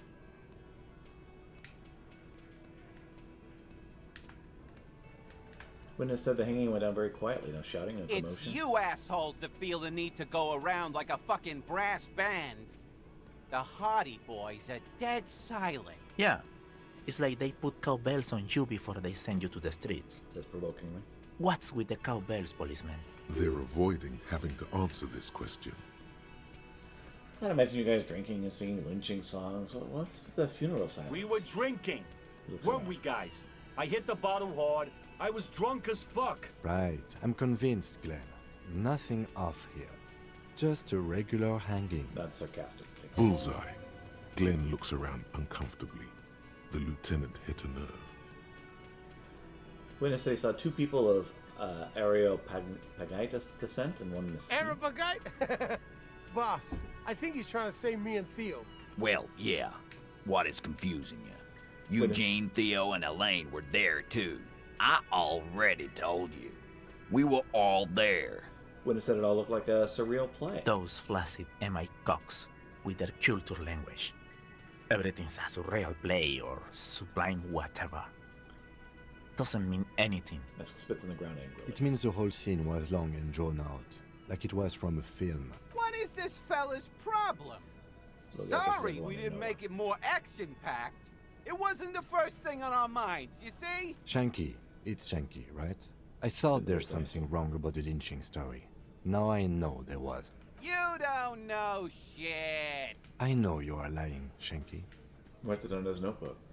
Enough about Some witness. I pulled the same shit. Came up with some shit, then went and said it to people. Get a reaction. Don't have to go to cop school to try that. You don't have to go to school for shit. I never went to school, and I'm doing great. You're doing a hell of a job, man. Hell of a job. So much bluster to hide the fact that they're uncomfortable with you having this info. Class just said she was Fuck! I knew that fucking whore couldn't be trusted. For the record, Steps in forcefully. Titus Hardy did not explicitly specify the victim as a whore, nor did he say anything about trusting her. Oh, shut up and stay out of this, Liz. Turns back to you. He raped her. He was out of his fucking mind. You have no idea. She's just in denial, asshole. You don't understand the traumatic experience. She's shutting down. And she doesn't fucking trust you. Yeah, she's crazy, you know. Rat face A crazy bitch. You know the type. She's fucked up. This is a diversion. Stay on track. Cut the BS. She told me the truth. Lawman, I'm at the end of my goddamn rope with you. I fucking told you not to push her. And you went and pushed her. I am gonna fucking... Titus Hardy! Her voice rings through this room like a warning shot. Success. Titus backs off. Fists down, everybody. Everett personally sent me to take care of this. If this goes south, we'll all be in the shit. But you, Titus Hardy, are going to be buried. Am I understood? When she's angry, she emphasizes the S. It gives her voice a strangely hypnotic quality. Her lips barely move as she speaks. Someone has to rush in to break the tension. The second in command. Look, Copper. We know that that fuck was a rapist and a killer. We got him confessing to it on tape. Show it to him, T. What's the harm, right? Here, jerkwad. Listen to this shit. Then come back and tell me the soldier of the apocalypse was an innocent man. This is their last play, this tape. Their story is in tatters, a mess. It might be nice to listen to, but at this point, you don't need to. Why should I care about the tape? You lied to me. You don't care about evidence. I twitches. The fuck are you a cop for, then? Pigs, T. They don't care about getting the truth. They care about getting convictions. They are fucking keeping a score on their bulletin boards. I won't be on your bulletin board. If you don't listen to the tape, we got nothing to talk about. There's a lot of questions. If you ask them now, they'll just keep bringing up the tape. Listen to it, and they'll have nothing to hide behind. So what's on this tape? What's on it? We call it the door gun a mega mix. You'll know why. Won't you listen to it? Now that is intriguing. You had me at door gunner. Where'd you get this? You think we go into this shit deaf and dumb? You RCM aren't the only ones who know how to bug people. There's no university degree for that. Actually, there are a few. Crypto analyst, radio officer. Actually, there are numerous degrees you can get in signals intelligence. Yeah, like you have one. Smart ass. Looks to his left. There's a beer in there he forgot. So you bugged them. Huh? We have machines. You know. We're in logistics. How do you think a harbor works? It's advanced stuff. Understood? You've listened in on their communications. How long? Since way before their chief started taking swing lessons. Things got nice and quiet after that. Which one of you is doing the advanced radio work then? It's not advanced. Heavy man. You just hold up in a coop all day, writing down what they say. It gets hot as hell in there. Don't put yourself down, Angus. It's important work. Chief picks his beer bottle back up. It's off for a silent toast. Yeah, man. You're like a radio genius or something. Those notes are some in-depth stuff. Indexes and shit. Where can I listen to this? I'm sure we can find a tape player. Where can I listen to this? Why don't you try shoving it up your ass, genius? Yeah, play it with your ass, cocksucker. Voice echoes like thunder in a storm. I'm sure we can find a tape player. It's not a problem. Your room had one. Or maybe it's too broken. That's enough for now. I'll get back to the investigation. Don't forget your tape, lawman. Compliments of Titus Hardy. Fine, I'll listen to it. You do that. Oh, and keep it. Maybe you'll need a reminder of human ugliness someday.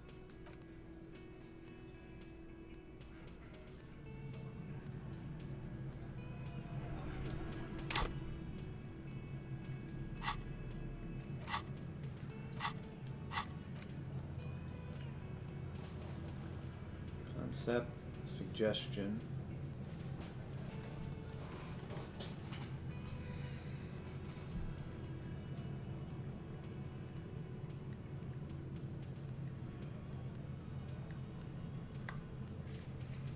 Medium.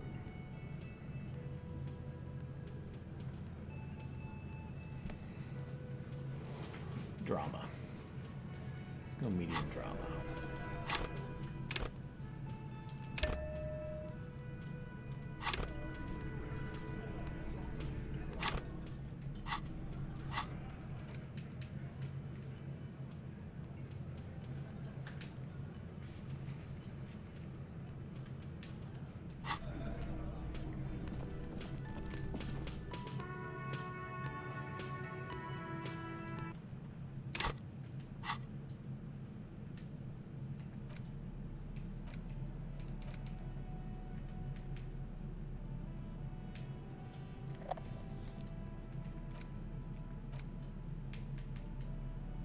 The porter reel is just what you needed. The reels attach to the apparatus with a satisfying click. The tape is routed behind the magnetic reader. You push Command Z, and the tape starts spinning. Violent static and machine sounds fill the air. This isn't Revachol. This is a fucking village. I can almost see the elephants. Some kind of machinery. The harbor. That's the son of a Kvalson crane. When this shit is done, I'm gonna tear that place up. Soldier of the Apocalypse style. Kill shit. Dogs and chickens too. Gonna run a room, Cordy. A real nice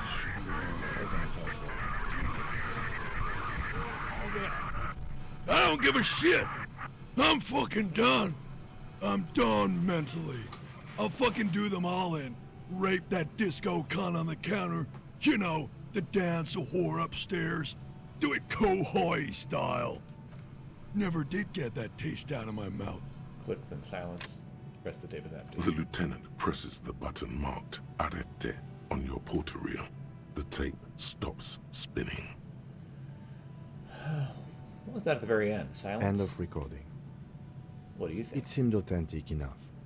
Probably recorded off the shortwave, then edited to seem more incriminating.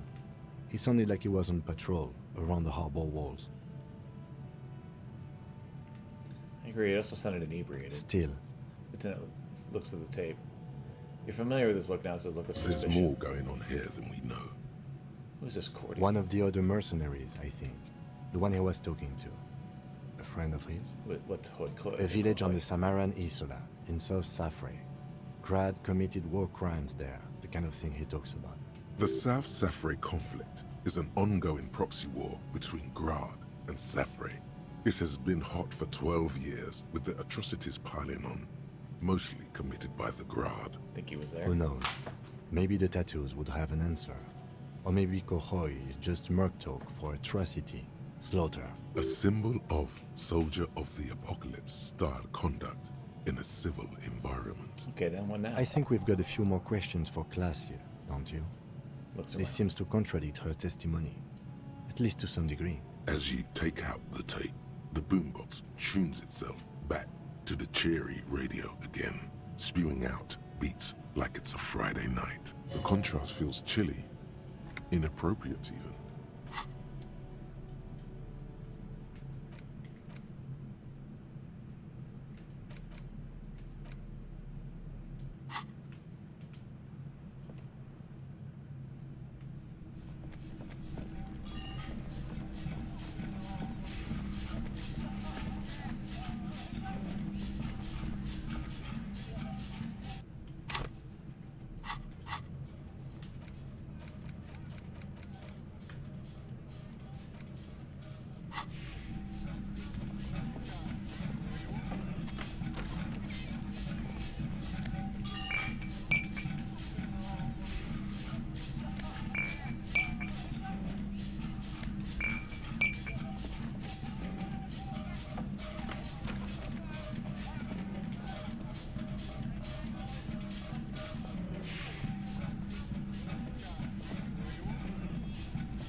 Officer, what brings you up here in the rain? So Titus Hardy gave us a recording where the deceased states his intention to commit rape. She puts her coffee cup down. This does not surprise her. Did he? Her mouth flips across her face. I never said he was a good man, or that he had good intentions. Only that he was never bad to me. She doesn't care. If anything, she sounds amused. On this tape, he specifically identifies you as the target. Where did they get this recording exactly? It's intercepted radio chatter of the deceased, recorded via a de-encryption station. It's authentic enough.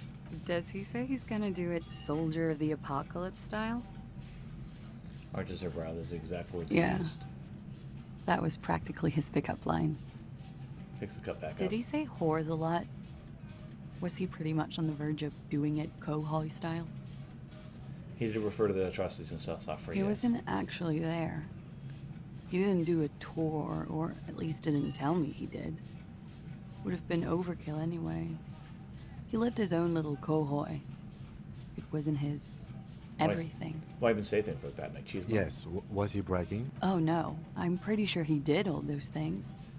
Then integrated them into his idea of normalcy. To keep on living. Until they just sort of turn into his,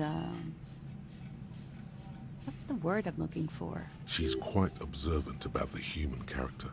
Trained to observe, even. Persona? Running joke. I was gonna say running joke. And it sounds like you didn't even get the good bits. Lely's punchlines got way, way funkier than that. He was like the Seminoles conflict, the Cohoy massacre, and the 36 famine in Yezud all rolled into one person, then cast in Orani's ceramic armor, which he wore in bed and in the shower. You like this kind of We're stuff? all scraping up any happiness we can find, officer. Going around with our little scouring sticks. You, your first love, Mr. Quohoy here. Did he tell you he had actually done any of those things? In Martinez, I mean? No. We were too busy laying waste to our own nervous systems to direct any of the fury outward. He seemed... She thinks. He seemed happy, I guess. At ease. As much as a man like him could be. What kind of man was he? Before you go, ask for details. She seems okay to talk about it. Thank you for clearing that up, miss. Whenever you're ready. I'm interested to hear what Titus Hardy has to say now. She takes a very small sip of her coffee and smiles. Now that you've had some time, can we tell us more about the victim? Like, for example, his name? Actually, officer, I didn't know his name. I just called him Lely. A nickname? I guess. He came from Lelystad. It's short for that. And it was his army name, apparently. He said his real name wasn't his. I tried to pry it out of him, but it was no use. Lelystad. That's a good start. Isn't it where he said down in this notebook? We have a few questions you can help us with. A few things a field autopsy alone can't answer. The young woman cranes her neck, trying to catch a glimpse of the page the lieutenant passed to you. On it is a list of autopsy observations, recorded neatly in blue ink. Everything left to be clarified is in the column on the left. Where is Lelystad, the place I mean? In Oranje, officer. It's, I think municipality is the term. A nowhere town there. The Lelystad municipality has few boroughs and even fewer cities. It's made of agricultural plots near the border of Gottwald. Executive summary: cows, silos, and wheat. You were almost right, officer. That means his race was occidental, not mondial. I'll update the form. Lieutenant shakes his head, just like you missed a shot of darts. You're both from Orange? Yes. We were compatriots. Did that bring you together? No. He was too old for that. And from another part of Oranjenrek. I didn't even understand his accent. What brought us together wasn't Oranje. It was bad habits. No love for Mother Oranje. But wasn't he a soldier? This could be worth pursuing. Military man, but not a patriot. No. He left the National Service after they taught him to do what he did on Seminine. He wasn't the flag-waving kind. He was the making money, killing people kind. He was by no means a stupid man. A people person. A small platoon leader. Certainly not a patriot. You don't seem that much of a patriot yourself. Mm-hmm. She hums. There is nothing on Muindi. The old world is dead, and we both knew it. Maybe Oranje did bring us together. In loathing. I love Revachol, though. She looks around, wind in her hair. I hope she loves me, too. He had a tattoo. What did it mean? That. What did it represent? Do you know? It was a map of his life and the places he visited as a soldier. It was mostly for showing off to chicks, though. For showing off to chicks? How so? How? Leans back. Imagine him lying in bed. Freakish musculature laid out on the sheets. Scarred, of course. Tattooed. The sheets are dirty for some reason. Is this Orani's lit? This Orani's Yes. This is the very essence of Orani's lit. A moment's respite. Dark and hopeless as the struggle itself. Leans even farther back to demonstrate. He's smoking and drinking, of course. And his chest and shoulders and arms are studded with stars. Tens, hundreds of them. Maybe even thousands. And the woman goes like, "What was this, baby?" She points at the air with her sharp nailed finger, picking out an imaginary tattoo scar. And he says, "That was too hardcore. Don't ask me about that." So she goes, "Okay, what's this, baby?" And he's like, "Saw some bad shit there. Killed some loincloths." And so it goes. Star after star, port after port, third world country after third world country. And he's done horrible things in every single one of them. And you're the woman in this story. Oh, yeah. Can you tell us precisely what these mean? No, thank you. She doesn't I've take seen it. enough of him dead. I can tell you what they meant without looking at them. Pours herself some more Go coffee. on. He was a blue-eyed boy with thick arms, from a small town. He was also poor, and the government of Aranya needed some people killed, so they turned him into a grotesque killer. For money. He went to Killer Academy in Vredefort. Then he killed some people on the Seminine Islands, and on other islands too. All of the islands. After this, he came to Revachol and got killed himself. Not a very fun story. It is when you're high. It can be very exciting then. You have the tools to deal with it. It's not a very nice story to remember when you're sober. A change of topic?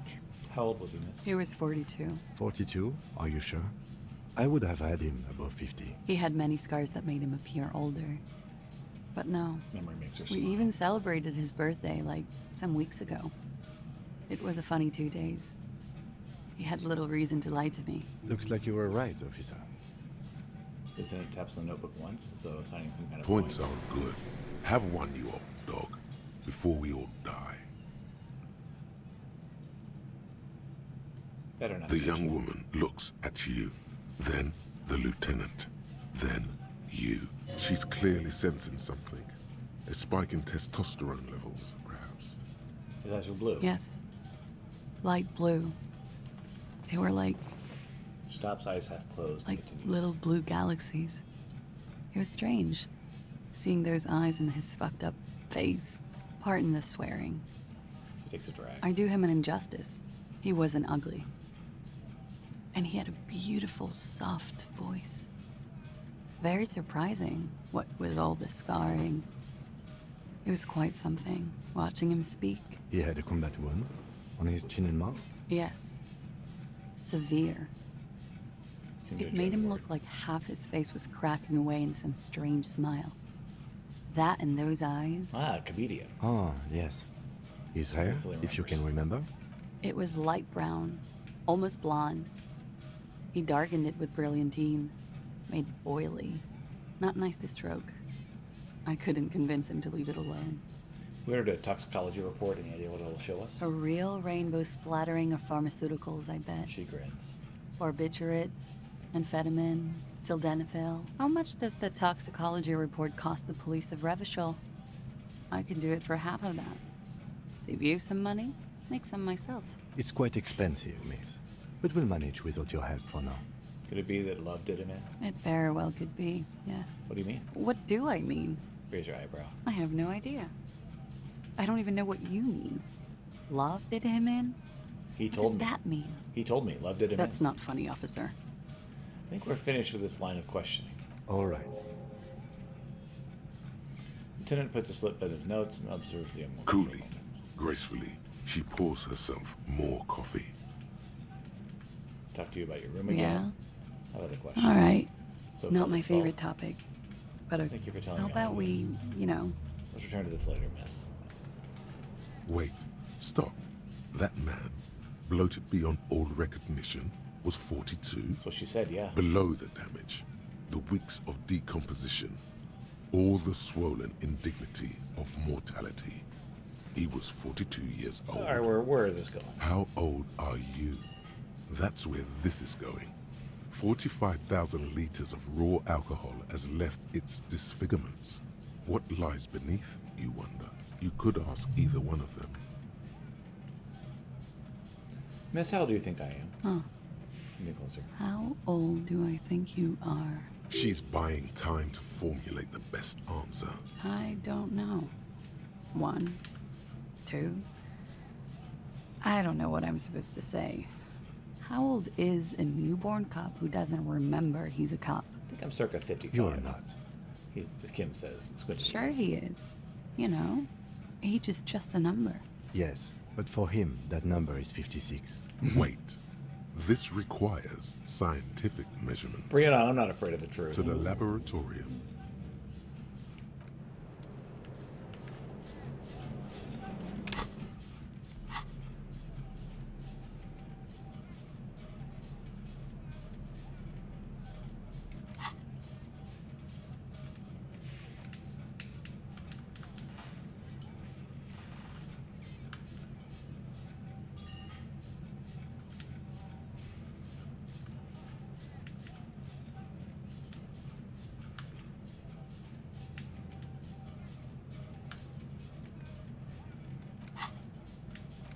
Date of birth generator. Face looks like 58, your body feels like it's 60. Your mind feels like it's lived for 1 day or 100, both longer than they ought to be. The day and the century, but for how long then does this thing attached to sentience walk the planet's crust? Time to start racking those brains of yours, Elder One. When and where were you born?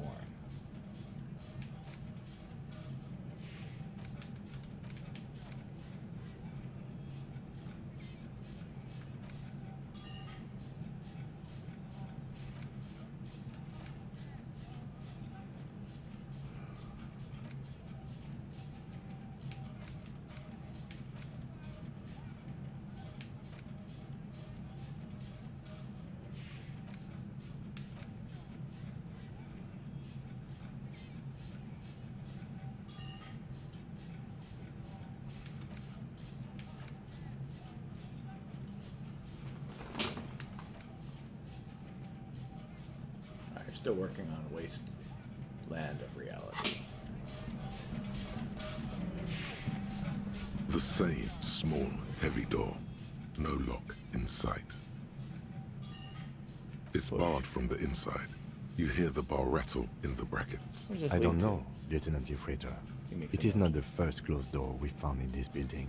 There is also your mysterious blue kitchen door. Think this is important? I don't know. The further we get, the more this building seems to be tied to the case. Below, the hostel cafeteria creaks and groans under your added weight. A skeleton of composite support beams and cantilevers. Tap on the roof with your A foot. dull thump.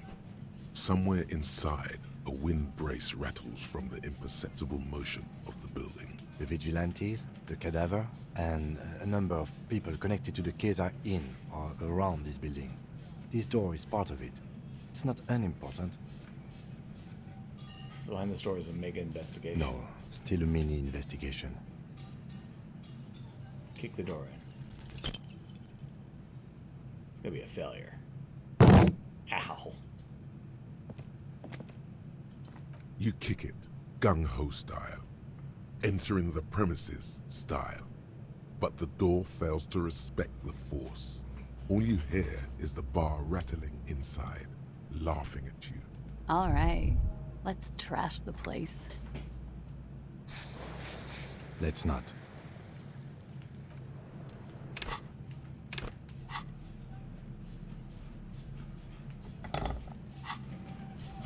The same small, heavy door.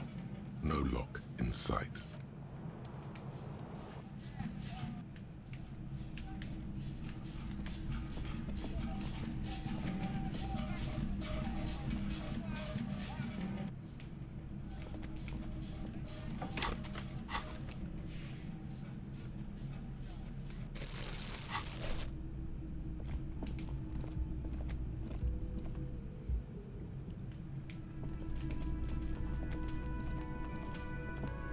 Yes? What is it? Nothing. Goodbye. Again? I can't believe this shit. Alright, then.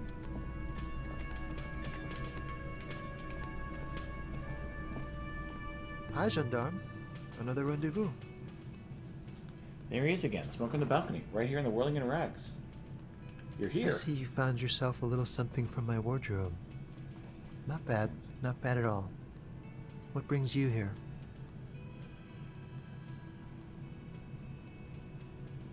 I met your Sunday You did?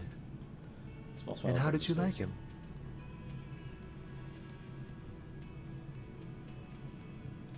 You're right, he was magical. Magically I told bureaucratic. you, he can be very useful. I guess that's the charm of powerful people. Who is A he? visitor from the first world.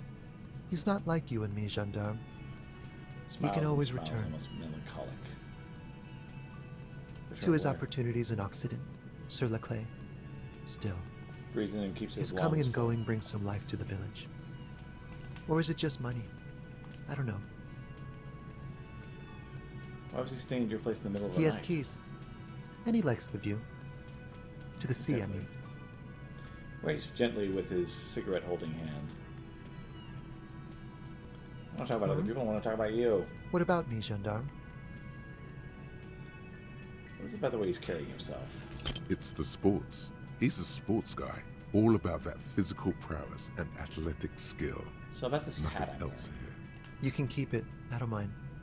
I can appreciate beauty when I see it. Took it to blend in. I'm out of recovery. Blend in where? At Carnival? How about this muscular type came to Oh investigate yes, crime? let's see. He knocked on my door a few days after the lynching. I think he was going through the entire building, asking questions. What do you look like? Muscular, handsome, Shrugs melancholy. strong, like one of those military types. Besides muscular, any other identifying Let me traits? think. He had an accent. He sounded like one of those mercenaries. His eyes upward to the He recollection. sounded vaguely Oranese. No, What not was his vaguely, eyes? scratch that. He sounded definitely Oranese. Was he alone? Yes, but he was speaking to someone on his earpiece. His earpiece? Yes, you know those tiny speaker microphones that fancy security guards sometimes wear. What was he saying? Just reporting back whatever I was telling him. What did you tell Nothing. him? That I didn't see anything. And he believed you? Why shouldn't he? Tell him about your friend. What friend? Another drag of a cigarette before knitting his brows. Your Sunday friend. the No, witness. I don't think it came up. Thanks for the Sure. information. Anything else on your mind? How are you doing? Admiring the atmosphere. What about you, officer?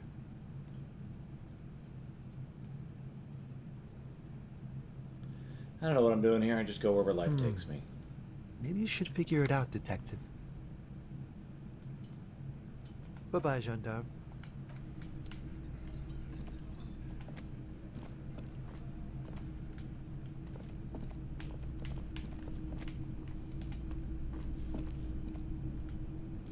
Gotta spend money to make money. I've got nothing to say to you. We'll talk later. The clowns are still hanging around. What is it now?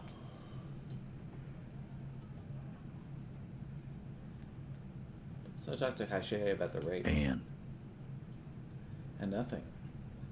She stands by what she said. that fucking fucker. Stares at the bear for 2 You're seconds. the worst cops in Revachol. I gave you gold on that tape.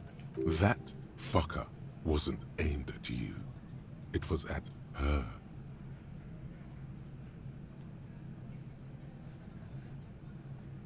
This dark stuff didn't prove anything. It didn't change her. Dark. Dark is when you start a goddamn death rock band. He said he'd rape her. Shakes his head in What did disbelief. she have to say then? Fine by her? This is what people are supposed to be like? Fucking whoop-de-doo. Actually, it made her a little nostalgic. Yes. In fact, I think she thought it was a little funny. Funny. Titus No Miles. good goddamn psycho whore. Seems like they wanted to give Claudia a second chance to play along. She still didn't. All right. All fucking righty then. Door frame. I guess it's good then. That fucking... Please try to control yourself in the presence of visitors, Titus. Her voice is a bit softer than This is just perfect. Just fucking perfect. Any thoughts on this, lawman? Titus rubs his chin with his palm as if trying to grind his You don't spit. have to say everything out loud. Just mix and match.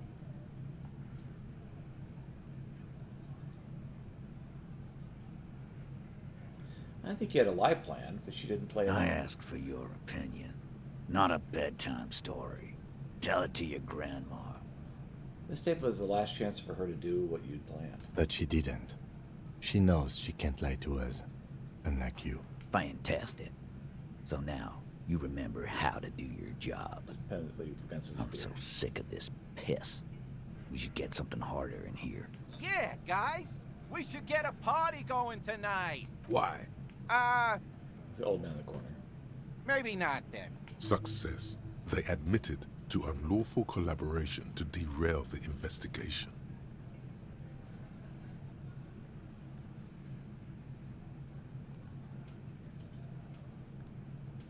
Maybe she isn't who you thought she was. Nah. I know her. It's upstairs. She's just a girl. In over her head.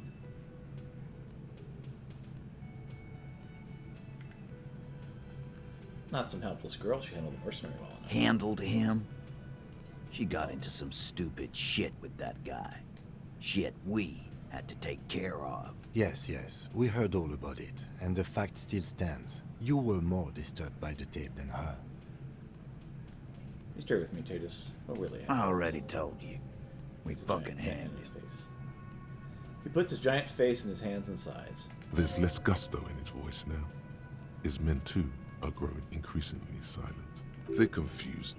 This is growing over their heads. Come on, Titus. It's been a long day. I'm tired of running back and forth between you. I can see you're tired, too. Why don't you just... You know what? I am tired. I'm tired of you and the whore upstairs. Next time you see her, tell her Titus said, "Fuck on!" Throws the beer can down. That lying, scamming. We're done. This is over. Understand? Your little investigation is over. Yeah. Silence in the room. Elaine starts saying something, then... What is this quiet funeral shit? What we need is some beers in us. Bartender, 20 beers for the Dock Workers Union. Why do we make it 40, huh? Why do we make it 100 beers? You're not loud enough. 100 beers? Now we're talking. When Hoppity hop over here, cafeteria manager. Convince Titus he's being manipulated. Convince Titus he's being manipulated. You should know by now. Titus Hardy will never falter. One of his boys will. Fat Angus, the powerful guy, Mr. All Muscle. The time has come. Put him in the pressure cooker. Just remember, it's about more than Glasia. It's about these men and Martinez, their district, their responsibility. Outside, under the rising sun, tattered and in ruins, the windows of the cafeteria aglow with her morning light. That's it then, case closed. Look, well, we're going home, Kim. Huh? Lieutenant He'll get it. Go on. Write it down, Kim. In Martinez, they just kill you because they don't like you. Got it. Kill you because they don't like you. All because... Because they like Yeah, killing. we liked it. It was fun, wasn't it, guys? Looks around. We had a great time. It wasn't for your fucking entertainment, Dennis. He gets a hold of himself. They kill you because they think it's funny.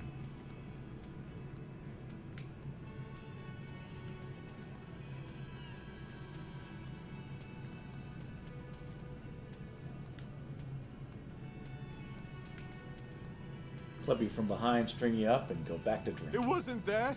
It wasn't... Fat man. We didn't hit him, okay? That's it. That's the weak one. You flushed him out. Now go in for the... Officer, you will be next if you don't shut up. Old man reaches for his belt. His voice is strangely He's calm. onto you. He knows what you're trying to do.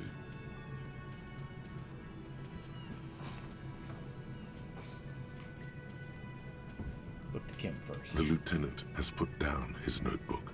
His hand is resting on his holster. He gives you an imperceptible nod. What? What does that mean? Or what? You gonna kill me like you killed him for no fucking We didn't reason? kill him. We didn't even hang him. He was dead when... Takes a breath. Shut up, Angus! He was dead before you hanged him? Buddy, Little guy say hits one more Angus in thing the to back the of the head. cops and I'll... Dennis, stand down, or I'll beat your head in. Theo, Take your hand off the belt. This isn't 31. I've got this under control. Everyone falls quiet, so quiet you hear Angus wheeze. Angie, where's your goddamn inhaler? You sound like you're dying. I left it home. I can't get it. I'm too fucked. Grabs his chest. I'm sorry. Why are you so fucking fat, Angus? As he snaps Now at him. it's all pointless. Because of you. You wasted my time. I told you, Titus. Turns to him. I told you just give her up. Lizzie, your help There's is the no fix. longer needed here. Go tell Everard. Fine. I'll tell him. After a long walk along the coast. She walks off without looking back. You're in. He's all yours. Questions? Sorry I made you guys fight. Me too. Gimli did. The lieutenant gives a smile only you can see. So you didn't kill him, he was already dead. He nods. You hanged the corpse to cover up the real cause of death. What was it? We're not sure. Probably a bullet. The wound was difficult to see. The coroner and his assistant are wrapped in blue. Hands covered in blue gloves. Mouths covered by blue masks. Bodies by blue aprons. The coroner wipes his brow, scalpel still in his hand. Get the light. Shine it in his mouth. He tells his assistant. The coroner squats to better see the light illumines the darkness inside. Well, shit. Can't blame them for missing that. Get the saw, Alan. This just got fun. Why? Because the girls asked us to. They were in some shit. Girls plural? There's another girl. 2 of them. Take note of this. They'll probably say more about her later. Did she kill him? Cop, I have no idea. The girl says she didn't. He doesn't think she did. Or at least he hopes she didn't. Alright. What happened Sunday night? Classier came down. She seemed really out of it. Drugged up, even more than usual. Bug-eyed and gurning, you know. Not in a fun way. It looked like she'd redosed after something went down. I've seen that look before. She was scared. I knew someone had died. How'd you know? I've done this job for 10 years. I've seen it before. It's the politician in the motel room with the dead hooker scenario. Only in reverse. Good analogy, boss. That man snickers. You don't get to talk yet, Shanky. Points at him. You're still on the bench. And you keep taking it easy too, Angus. Turns back to you. What happened? We went upstairs. Sure as day the Merc was dead. And there was a bullet hole through the window. Fucking dirty sheets and bottles everywhere. He means they'd been fucking? Tibbs patched the window. And the corpse. We hanged. Who's Tibbs, the 8th Hardy? Nah, he's my brother. He's in the window replacement business. Tibbs. That's short for? Short for Tiberius? Yeah. Good man. Bet their father's named Atticus Hardy. Lucretia Hardy would be their sister. Anyway. If Class J didn't kill him, why the cover? You may have noticed our girl's in some shit of her own. She told me some people were after her from Orange. She didn't say more. Yeah, she wouldn't.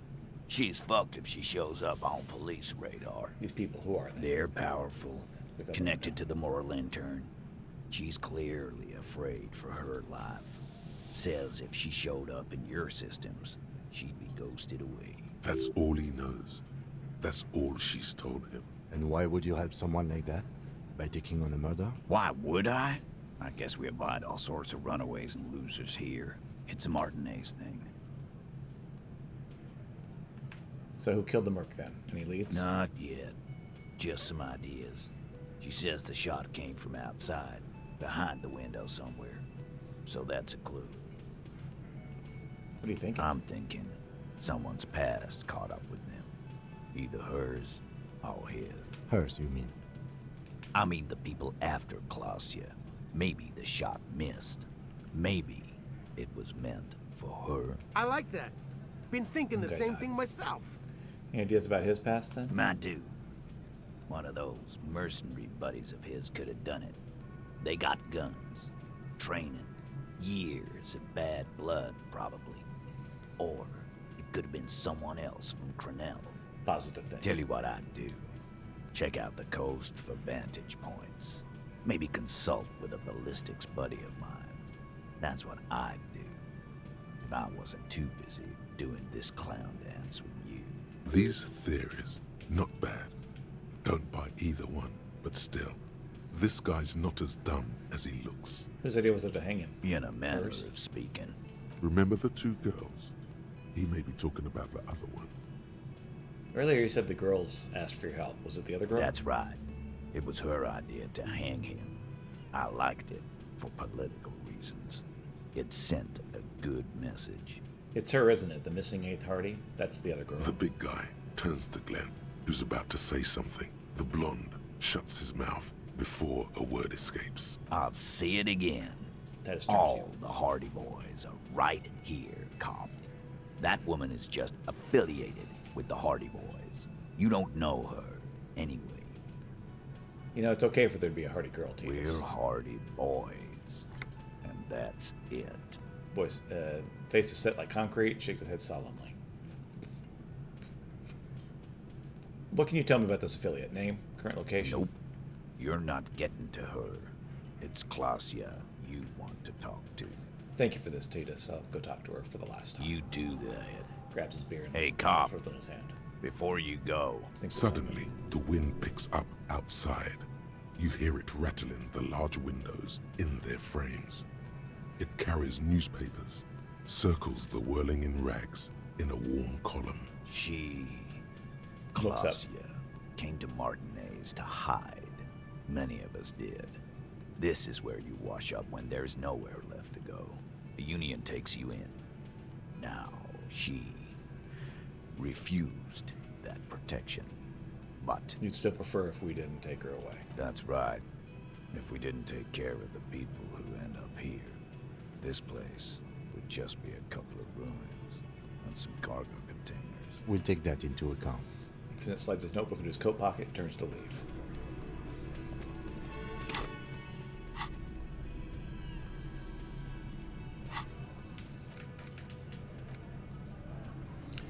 Confront Klagier with the Hardy story.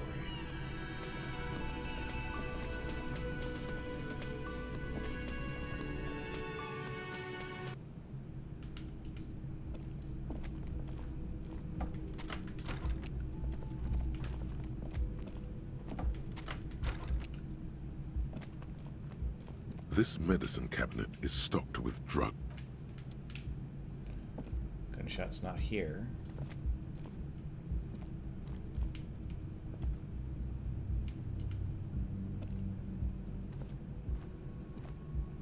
It was in the apartment complex. Maybe it's that broken window I found in the apartment complex.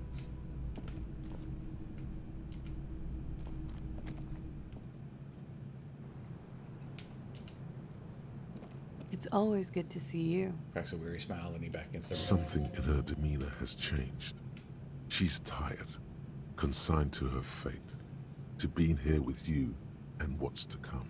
Hardy Boys told me what really happened. I understand. Puts her coffee mug on the table. You don't look surprised. You were expecting this. I knew there was a chance you'd get them to tell you. It's what you do. You're the police. For what it's worth, I'm sorry for wasting your time. This is good. Clear the air first, between you two. Then move on to question. Is it? Something is off here. Shush. I can't hear what she's saying. If you knew we would find out eventually, why did you waste our time? Because of the Hardys. I couldn't just dispense with them. They were only trying to help me. Looks at her feet. Out of the shit I'd gotten into. Cool, I'm satisfied with this I am not. explanation. There is more here, miss. You're right. There's more.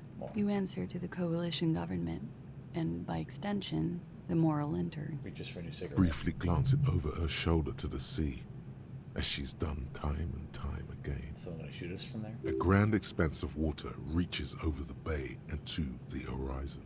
Grey and pale violet in the morning light. What lies The beyond? pale, the Muindi Isola, the Occident, and then Aranye, the old world. Is that why you're looking over your shoulder? You're afraid of the moral intern? You share a database with them. You send people to their courts. Lights the cigarette.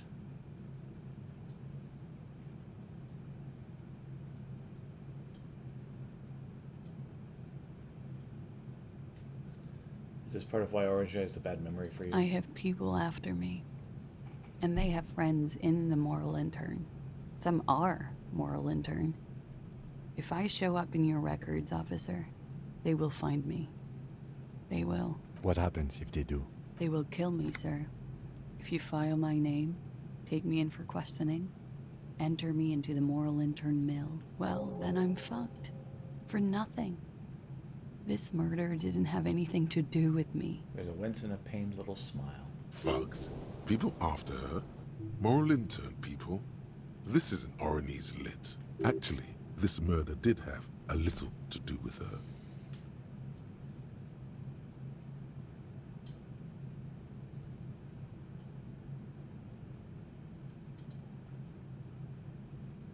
Why did you call the cops if you're hiding? Because I'm an idiot. Answer comes fast. Which is an indicator of truth, idiot. She's nothing of the sort. So you would have us believe, but you're not. You have to understand, the people around here, no one was making the call, and he kept rotting. And then they picked his clothes off, and that little fucker threw stones at him. He kept throwing stones at him for 3 days. I could hear the thud, thud. So I called you. I hope with all my heart it's not the last thing I do in Ravishol. She definitely called the cops. That was task complete. It could not have been a lie. That is impossible.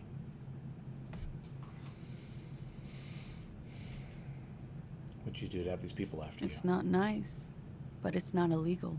Not here in Ravishol, or even in Orania. What exactly did you do? Industrial espionage. I joined a business collective with the intention of betraying them. I did my job well enough to be asked to do it again, with a bigger company. The kind you really, really don't fuck with. I took their ledgers, 2 decades worth of accounting. I need the names of the companies involved and who hired you. The job was Lewis-Duin County Savings Bank. They sound small, but they're part of the Lewis-Scott conglomerate. That was the second job. The first was some printer company. You wouldn't know them. But she really destroyed them. She still feels it. As to who hired me for the job, I don't know. But they're after me too. Along with Lewis-Scott and their friends in the MI. She breathes out heavily. Once you're done in the competitive intelligence circuit, you don't have allies. You're radioactive. Lowe's Cap. These people engineer financial disasters in second world countries. The conglomerate also includes the Bank of Consecration, Airberg, and the popular Papalolo line of dairy products.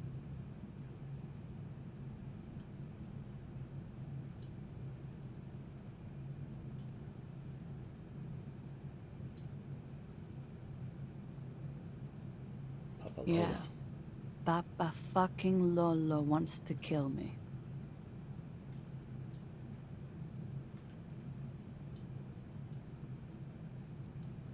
Sure, there are people done much worse than that. Sure. I'm not a war criminal, but it was bad. People lost their jobs. Good people, too, not just C-suite. Shakes her head at the thought. A lot of people got hurt. She concludes. But that's just more of my shit you shouldn't have to deal with. You're solving a murder. That can wait. Look into her eyes.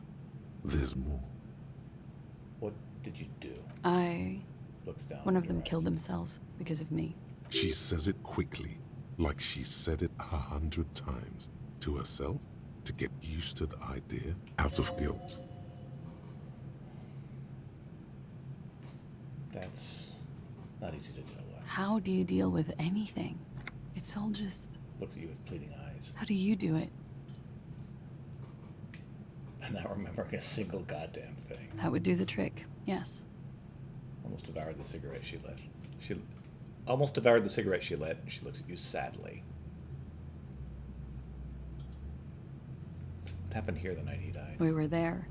Points at the window, cigarettes Together. together. In bed, I mean. Tell me exactly what happened. Okay. Takes a deep breath. He was in a kneeling position. He had just entered me. I was on my back, looking at him. I heard the window behind me shatter, and I turned to look. There was a hole in the glass. I turned back to him. Breathes out, moment silent. His eyes were looking through me, and his mouth was open. Dumb. I could see. I could. Her chest rises and falls with each word. She keeps herself together and says it. I knew he was dead. Before he fell down on top of me. Then what happened? He was heavy. I pushed him off and he fell to the floor. There. Points to the window. He only had his boots on. I bit the pillow, not to scream. Then ran downstairs. It's a long pause. She just stands there, arms to her I side. waited for the second shot to come. For me. I thought there would be one. It never came.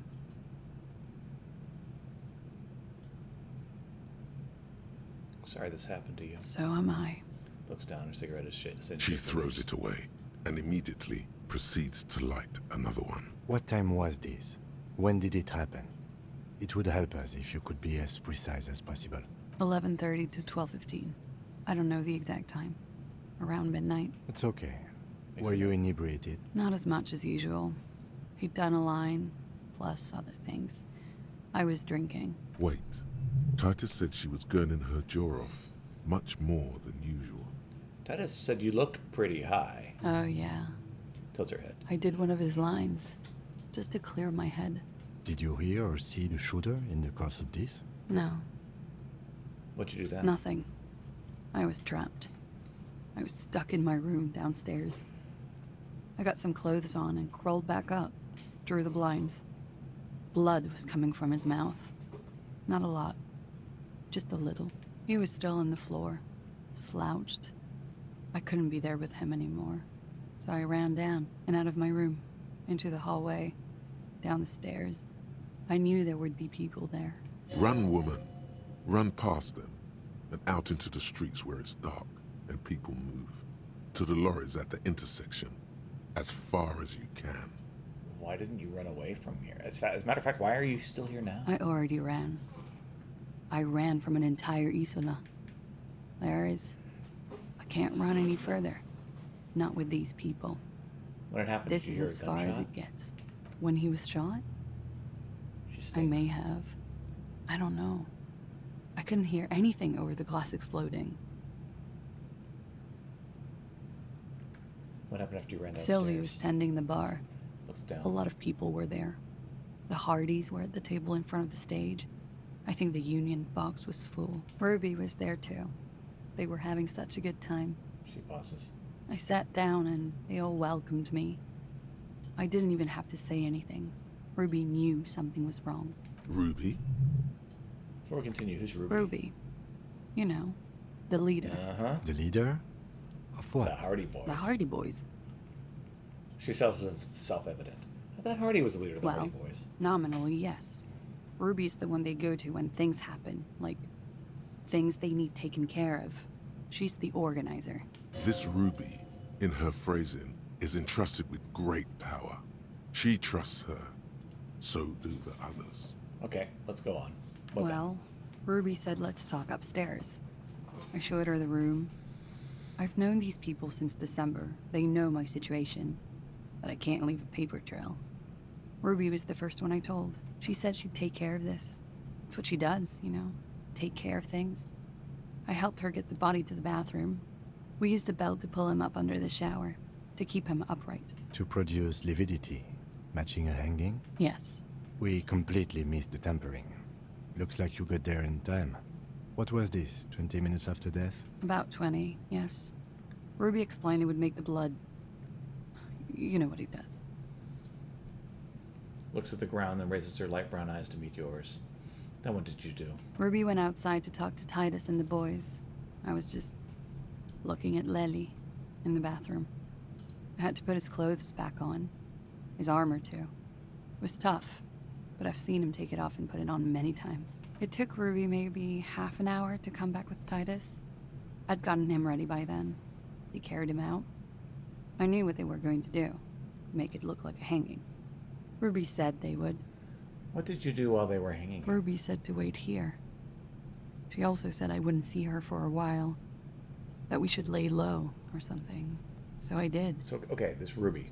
Where is this Ruby now? I don't know. I haven't seen her since. We will need to take this question to the Hardy Boys. Interesting. Why did this Ruby go through so much trouble to hide something someone else did? Look into this later. When was the window changed? Last week.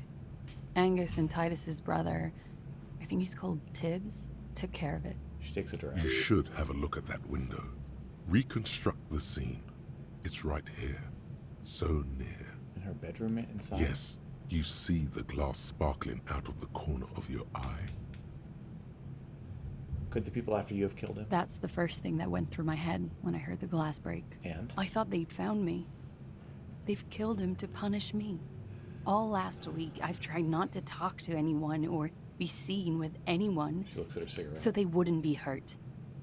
I've come to understand, however, this is paranoia. What happened didn't have anything to do with me. But maybe it I did. just don't know. Shakes her head. I don't know anything. We can't go after Loose Cap. Not yet. There are other, saner leads. I don't ask you to, Lieutenant. If there's one thing I know, is that you'll get nothing from there. You said you studied Orange's Lit? Was this fugitive I stuff? did. I also had a side job selling insurance that I was really good at. Got picked up by a bank. Competitive intelligence, they called it. After that, I sort of, transitioned out of the whole culture scene. So did you kill Ellie? What? Kathy's last Why wish would was I put restraint. myself through this? Insanity. Get myself cornered like this. He wouldn't have died if it weren't for me. I know that. But I would never hurt him. He was a serviceman. He must have had a gun. Somewhere, lying around. Close to her hand.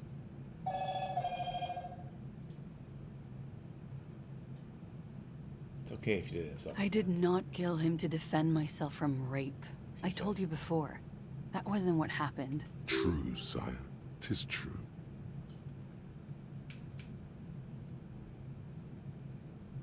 Okay, I'd like to answer another Like question. what? Wade's light brown eyes wandering over the floor over your face. I think we're done here. She nods, silently. She doesn't even smoke. Just picks up the cold coffee and holds it in her hands. Lieutenant glances at you, then at the He's thinking, are we done here? What's his name? Wake up! Who? What? Dear God, you've been lied to.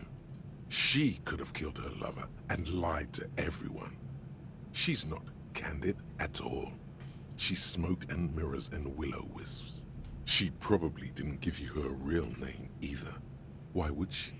Arrest her immediately, before she further entangles you in her web of lies. Your real name isn't Clausange Adamant. I agree. You wouldn't give us your real name, not when people are after you. Okay. Voice cracks suddenly, like there's a Geralt around her neck. Okay, what? Okay, it's not. Good. Can you tell me the You truth? log your work every week. It's all transmitted to Commonser. I couldn't just beg you not to enter my name. So I lied. Like I lied before. Like I did at LCSB. I have to lie all the time. I'm so tired of it. Tell me your real name. It's Katarzyna Lazie. Smaller face is timid, almost painfully It's so. a Grad name. Jimsk or Yugo Grad in origin. Not Occidental at all. Smells of motor oil, tiger, economic desolation, and rock music infused alcoholism. It also makes Klasia almost an alacronym for Katarzyna Alazia.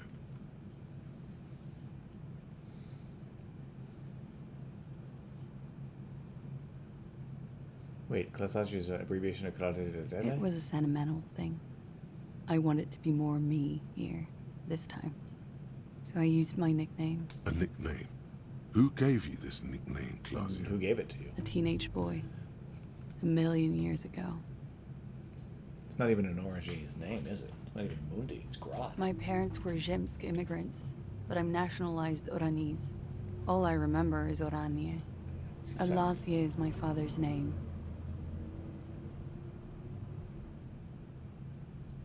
Finally we meet.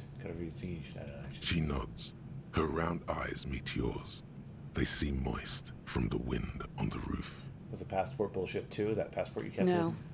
It's submerged in a plastic buoy on the coast, in the reeds. It just doesn't say Clausia Amandu. It says Anouk Mea Smith. Falsified document? Passport and visa. Given to me by my employer. I can't even use them. My employer probably leaked the name, Mea Smith, to hurt me. Why would they do that? I didn't show up to a rendezvous. They don't take that lightly. Rushes to I didn't show up because I was afraid they'd do something to me. The job was finished. I'm just a liability now. She fears an arrest right here and now. This has been an awful turn of events for her. Where is this West of the boardwalk, in the reeds. On the coast there. Points toward a I put it there when I first arrived. Haven't been there since. I'm not sure I could even find it now. It's useless. West of the boardwalk in the reeds. Have to check this buoy out. The lieutenant makes a note of it. You're welcome to it. It's in the reeds northwest of here. Past a broken sewage pipe. Right near the waterline. Probably not even Miss Orange 37. I am. They can never take my sash and my scepter from me. Yes, they can. For lying. Enough. She nods, her back straight, ready for whatever is next. You know, I think you didn't make the call to the station. I did. Take a step forward. What is this? I called your desk or whatever it is. The numbers are all over town. Call 8-100-2 for emergencies. There was an older woman on the other end. It sounded like she was smoking. She took my complaint. She coughed. That is the emergencies desk number. Anyone could know that, sire, by looking around and calling the desk. I don't believe a single word she says. What time did you make the call? Thursday night. It was late, sometime after 12. It checks out.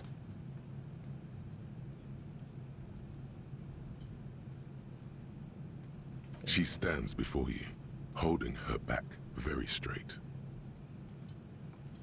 Kim, why have we not arrested her yet? There may be grounds here. At least for an extended detention. What if I told you you're under arrest? But I haven't done anything. Anything illegal. Failure to aid a police investigation. She purposefully misrepresented information crucial to the case. Fucking mind games. Enough. That's right, gang. Stern and merciless now. Stern and merciless as we reel her in.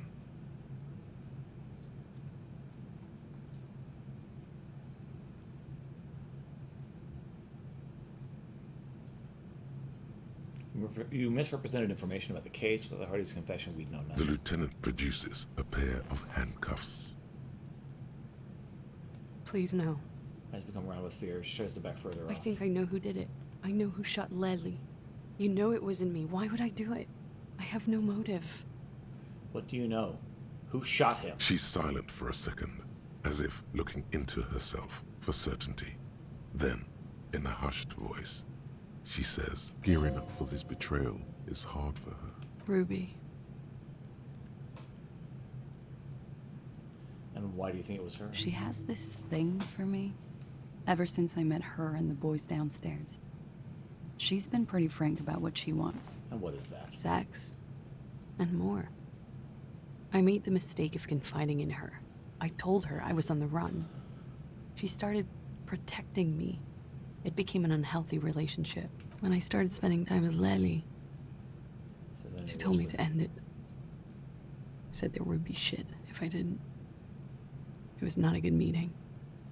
We stopped talking after that, but... I don't understand. What exactly in your relationship made you think she's romantically interested in you? She said she's in love with me. She even asked me to run away with her when I told her I'm a fugitive. She started developing notions about our relationship. And you led her on? Lieutenant narrows his A eyes. little. I was flattered, you know? But then I had to let her off, and it was not easy. I came to regret being friendly with her. We maybe kissed, nothing more. I don't know what to make of I this. know what this sounds like. That's why I didn't want to tell you before. But she knew what had happened when I came downstairs. Somehow, she knew Lely was dead. She wasn't surprised at all. When we came up here, she was calm as a stone, too. She cleaned it all up like she had a plan. This is a familiar theory. You had it too, remember? Could it be that Ruby was covering up after herself? The lynching?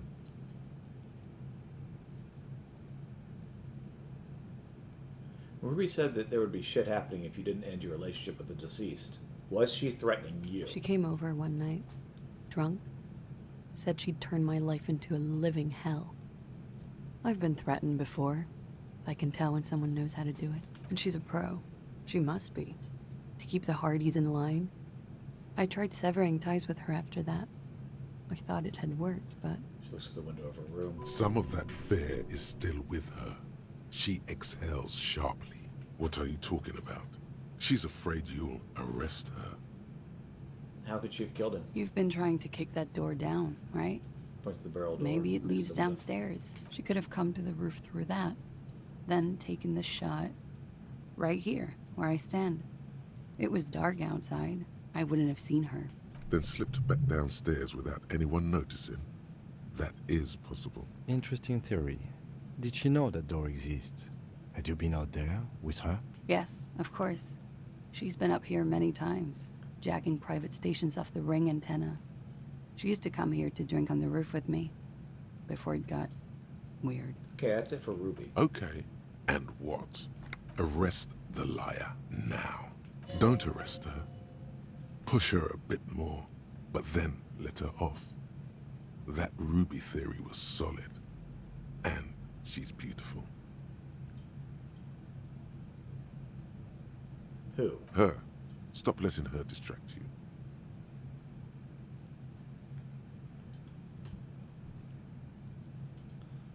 Okay, I'll keep you here, miss, for now. Thank you. Grizzles up a little more. Thank you. You won't regret it. Something tells you, you will. Change the subject for the time She being. slowly lights another cigarette and steadies her breath, as if in the presence of some tiger. You are. This is not the end of this. Go back to those lies you told. Pizza tries off. Unclear in which. Yes, we demand she be punished for deceiving us. We demand her anxiety. We demand her fear. She nods. That's all. Okay. Looks relieved. Subject She for the time slowly. Let's return to this later.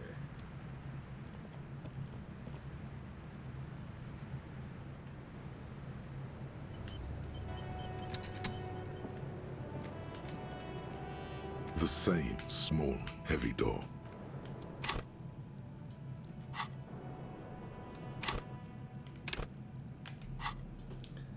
All right.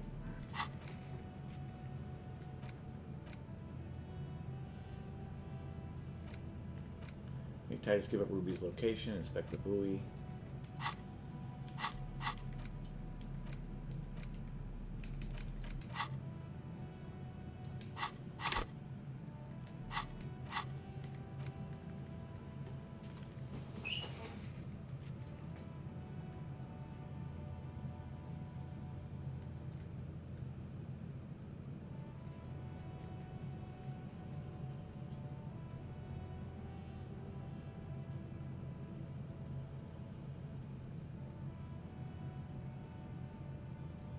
Let's improve our reaction speed.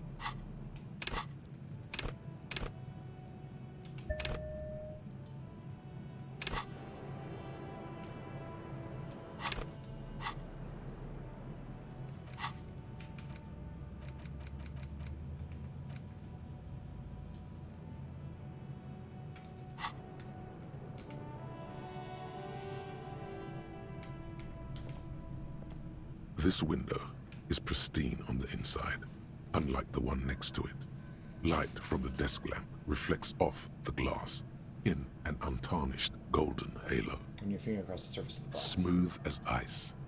There are spots of mud and rain on the outside, even smudges. But the surface of the window is clear from the inside. No chips, no hairline fractures. Following your lead, the lieutenant leans in closer to inspect the surface. This window was recently replaced. Looks like it, yes. What happened here exactly? A vague sense of disappointment fills you. The glass shimmers as if taunting you with its secrets. Tell me again, Cam, what are we looking for here? Ballistics? I'm not exactly sure either, to be honest.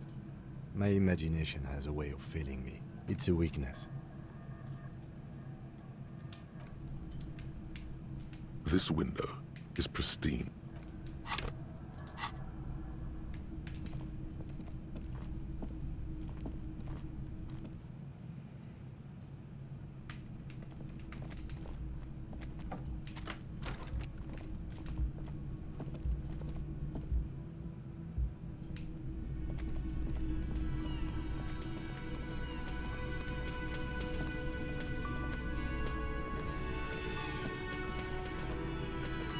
Yes?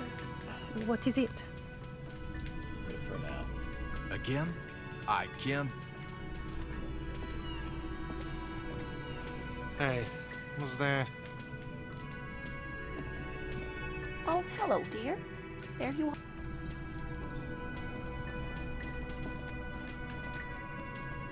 It's you again. What is it?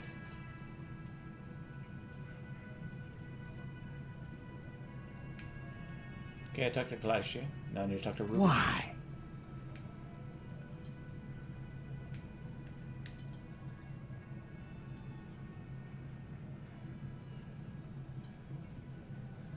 I'm gonna level with you. She's the next link in the chain that leads me to Lely's killer. Sounds like you're making her a suspect in this. Not on my watch, you're not. Ruby's one of us. We're not gonna throw her under your moral intern steamroller. Fuck that shit. And fuck you too, moral There's a glance at Titus. The last syllable leaves his lip. Ruby Big is guy missing. size. If you hide from the police in a murder investigation, you become a suspect. You know how it works, guys. That's nothing. That's just legalese. You don't even have a sound theory. Crosses his arms. I don't want to be rude, but we're trying to get some R&R here. Think you could fuck off now? I think we'll keep sticking around, Titus. You'll be surprised at how quickly a theory presents itself if you keep looking. Present a solid theory why Ruby could have done it. Nothing is happening. The pieces are there, but they remain unconnected. No, we can do this. Sorry, you're not coming up with anything. Try Again, harder. the pieces are there. She could have done it. Somehow. Something else. Walla walla bing bang. It's just not coming together. Still nothing. But that's okay. This doesn't have to turn into some kind of meltdown. You're just a cop, taking your time to present a theory. Right. Puzzleface shouldn't be the cool guy when he fails. I was supposed to be that. Shush. I'm just more level-headed than you. That's my thing. Let's look at this as a learning experience. What are the components you need to implicate Ruby? No. He needs to say, 500 layers and I can't remember the first line. I just want to hear the components of that theory. Smart move. The components are access to the roof, weapon, and motive. Here is what you can do to make it easier. Come on, guys. For starters, you could find out what's behind that mystery door in the kitchen. If it's a secret route, she could have used that to get to the roof. Can't get through the door? You know what would help. Doing a thorough search of this room. Maybe something's hidden. Hey, did someone say something already? No? Yes? Who cares? Upstairs in Clausia's bedroom, the window the bullet came through. Analyze that. There's a spooky building west of this. Take a flashlight with you. Search the basement. There are secrets, magisterial, ancient secrets that may assist you. Say, 500 layers and I can't remember the first line. No, nothing good will come of it. He did the right thing not saying that the last time. Just do what the nice helpful guys said and don't do the bad things. It's that simple. Unless we have more business, we should. I'm going off now.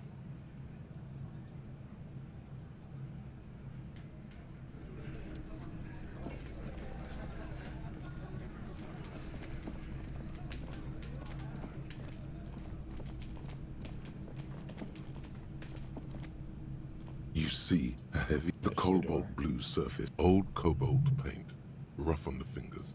It leads to a side building. The door does not budge.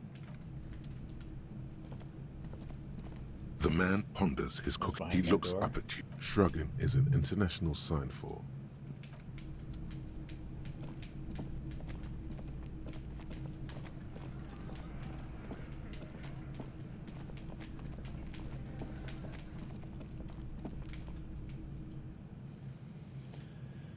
Alright.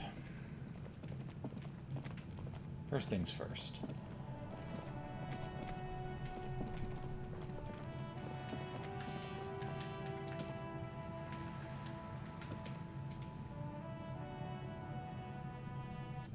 Get to the basement.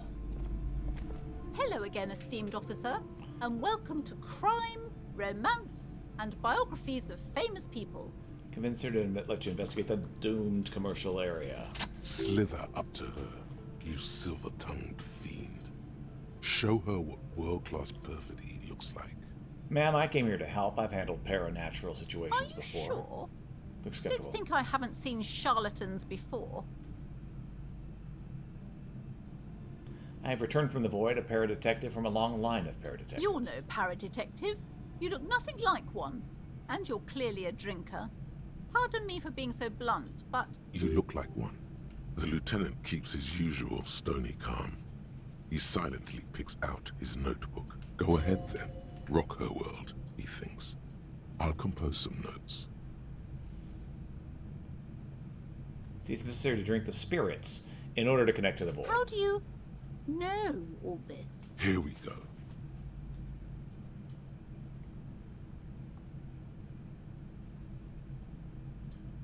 I'm the Void Revenant. I have the powers to debat all the bad energies. I should have realized.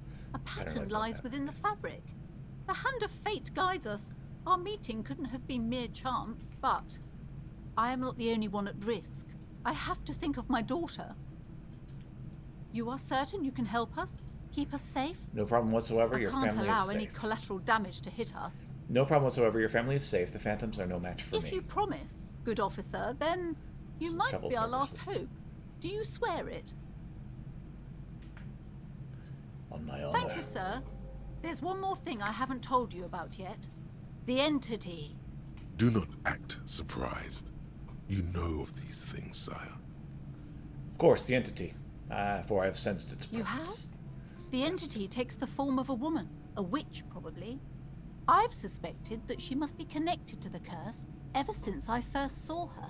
Did you know that she lives inside the chimney? The chimney, the passage between heaven and hell, of course. Yes. That chimney is part of the building's central furnace, and it's enormous. She has barricaded herself behind some metal security curtains. God knows what she's doing there. Some unnatural magic, I assume. She shivers. You should go find the entity and ask what happened to all the companies in the building. What is the source of this curse? Here's the key to the warded door behind the curtains. Take it. Oh, and please do return to me after you've looked round. I'm quite anxious to know what she has to say about the curse. What you discover in there. What you discover? Probably just some office space. Don't be scared. Farewell for now, book peddler.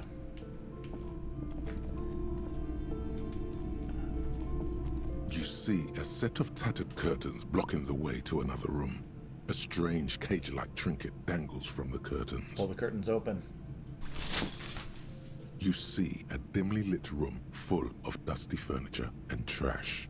A doorway stands in the back, covered in dozens of scary little Seminese wards, your shadow looming over it like an omen. Oh! Skiff, a little terrified. Oh, Skiff for Palaissance. She tries her best to look away, her round face buried in her hands.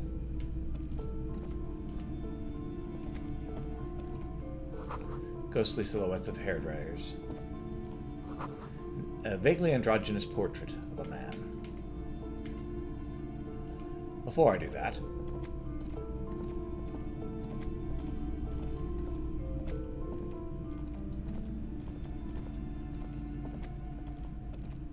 Shelves filled to the brim with crime novels featuring the supposedly stalwart Vespertine detective, Dick Mullen. Who is Dick Mullen? Your attempt to grasp at the answer fails. It seems very close by, pulsating just out of reach. Fair enough. To the doorway. And in fact, this is a perfect time for me to save. So we're going to save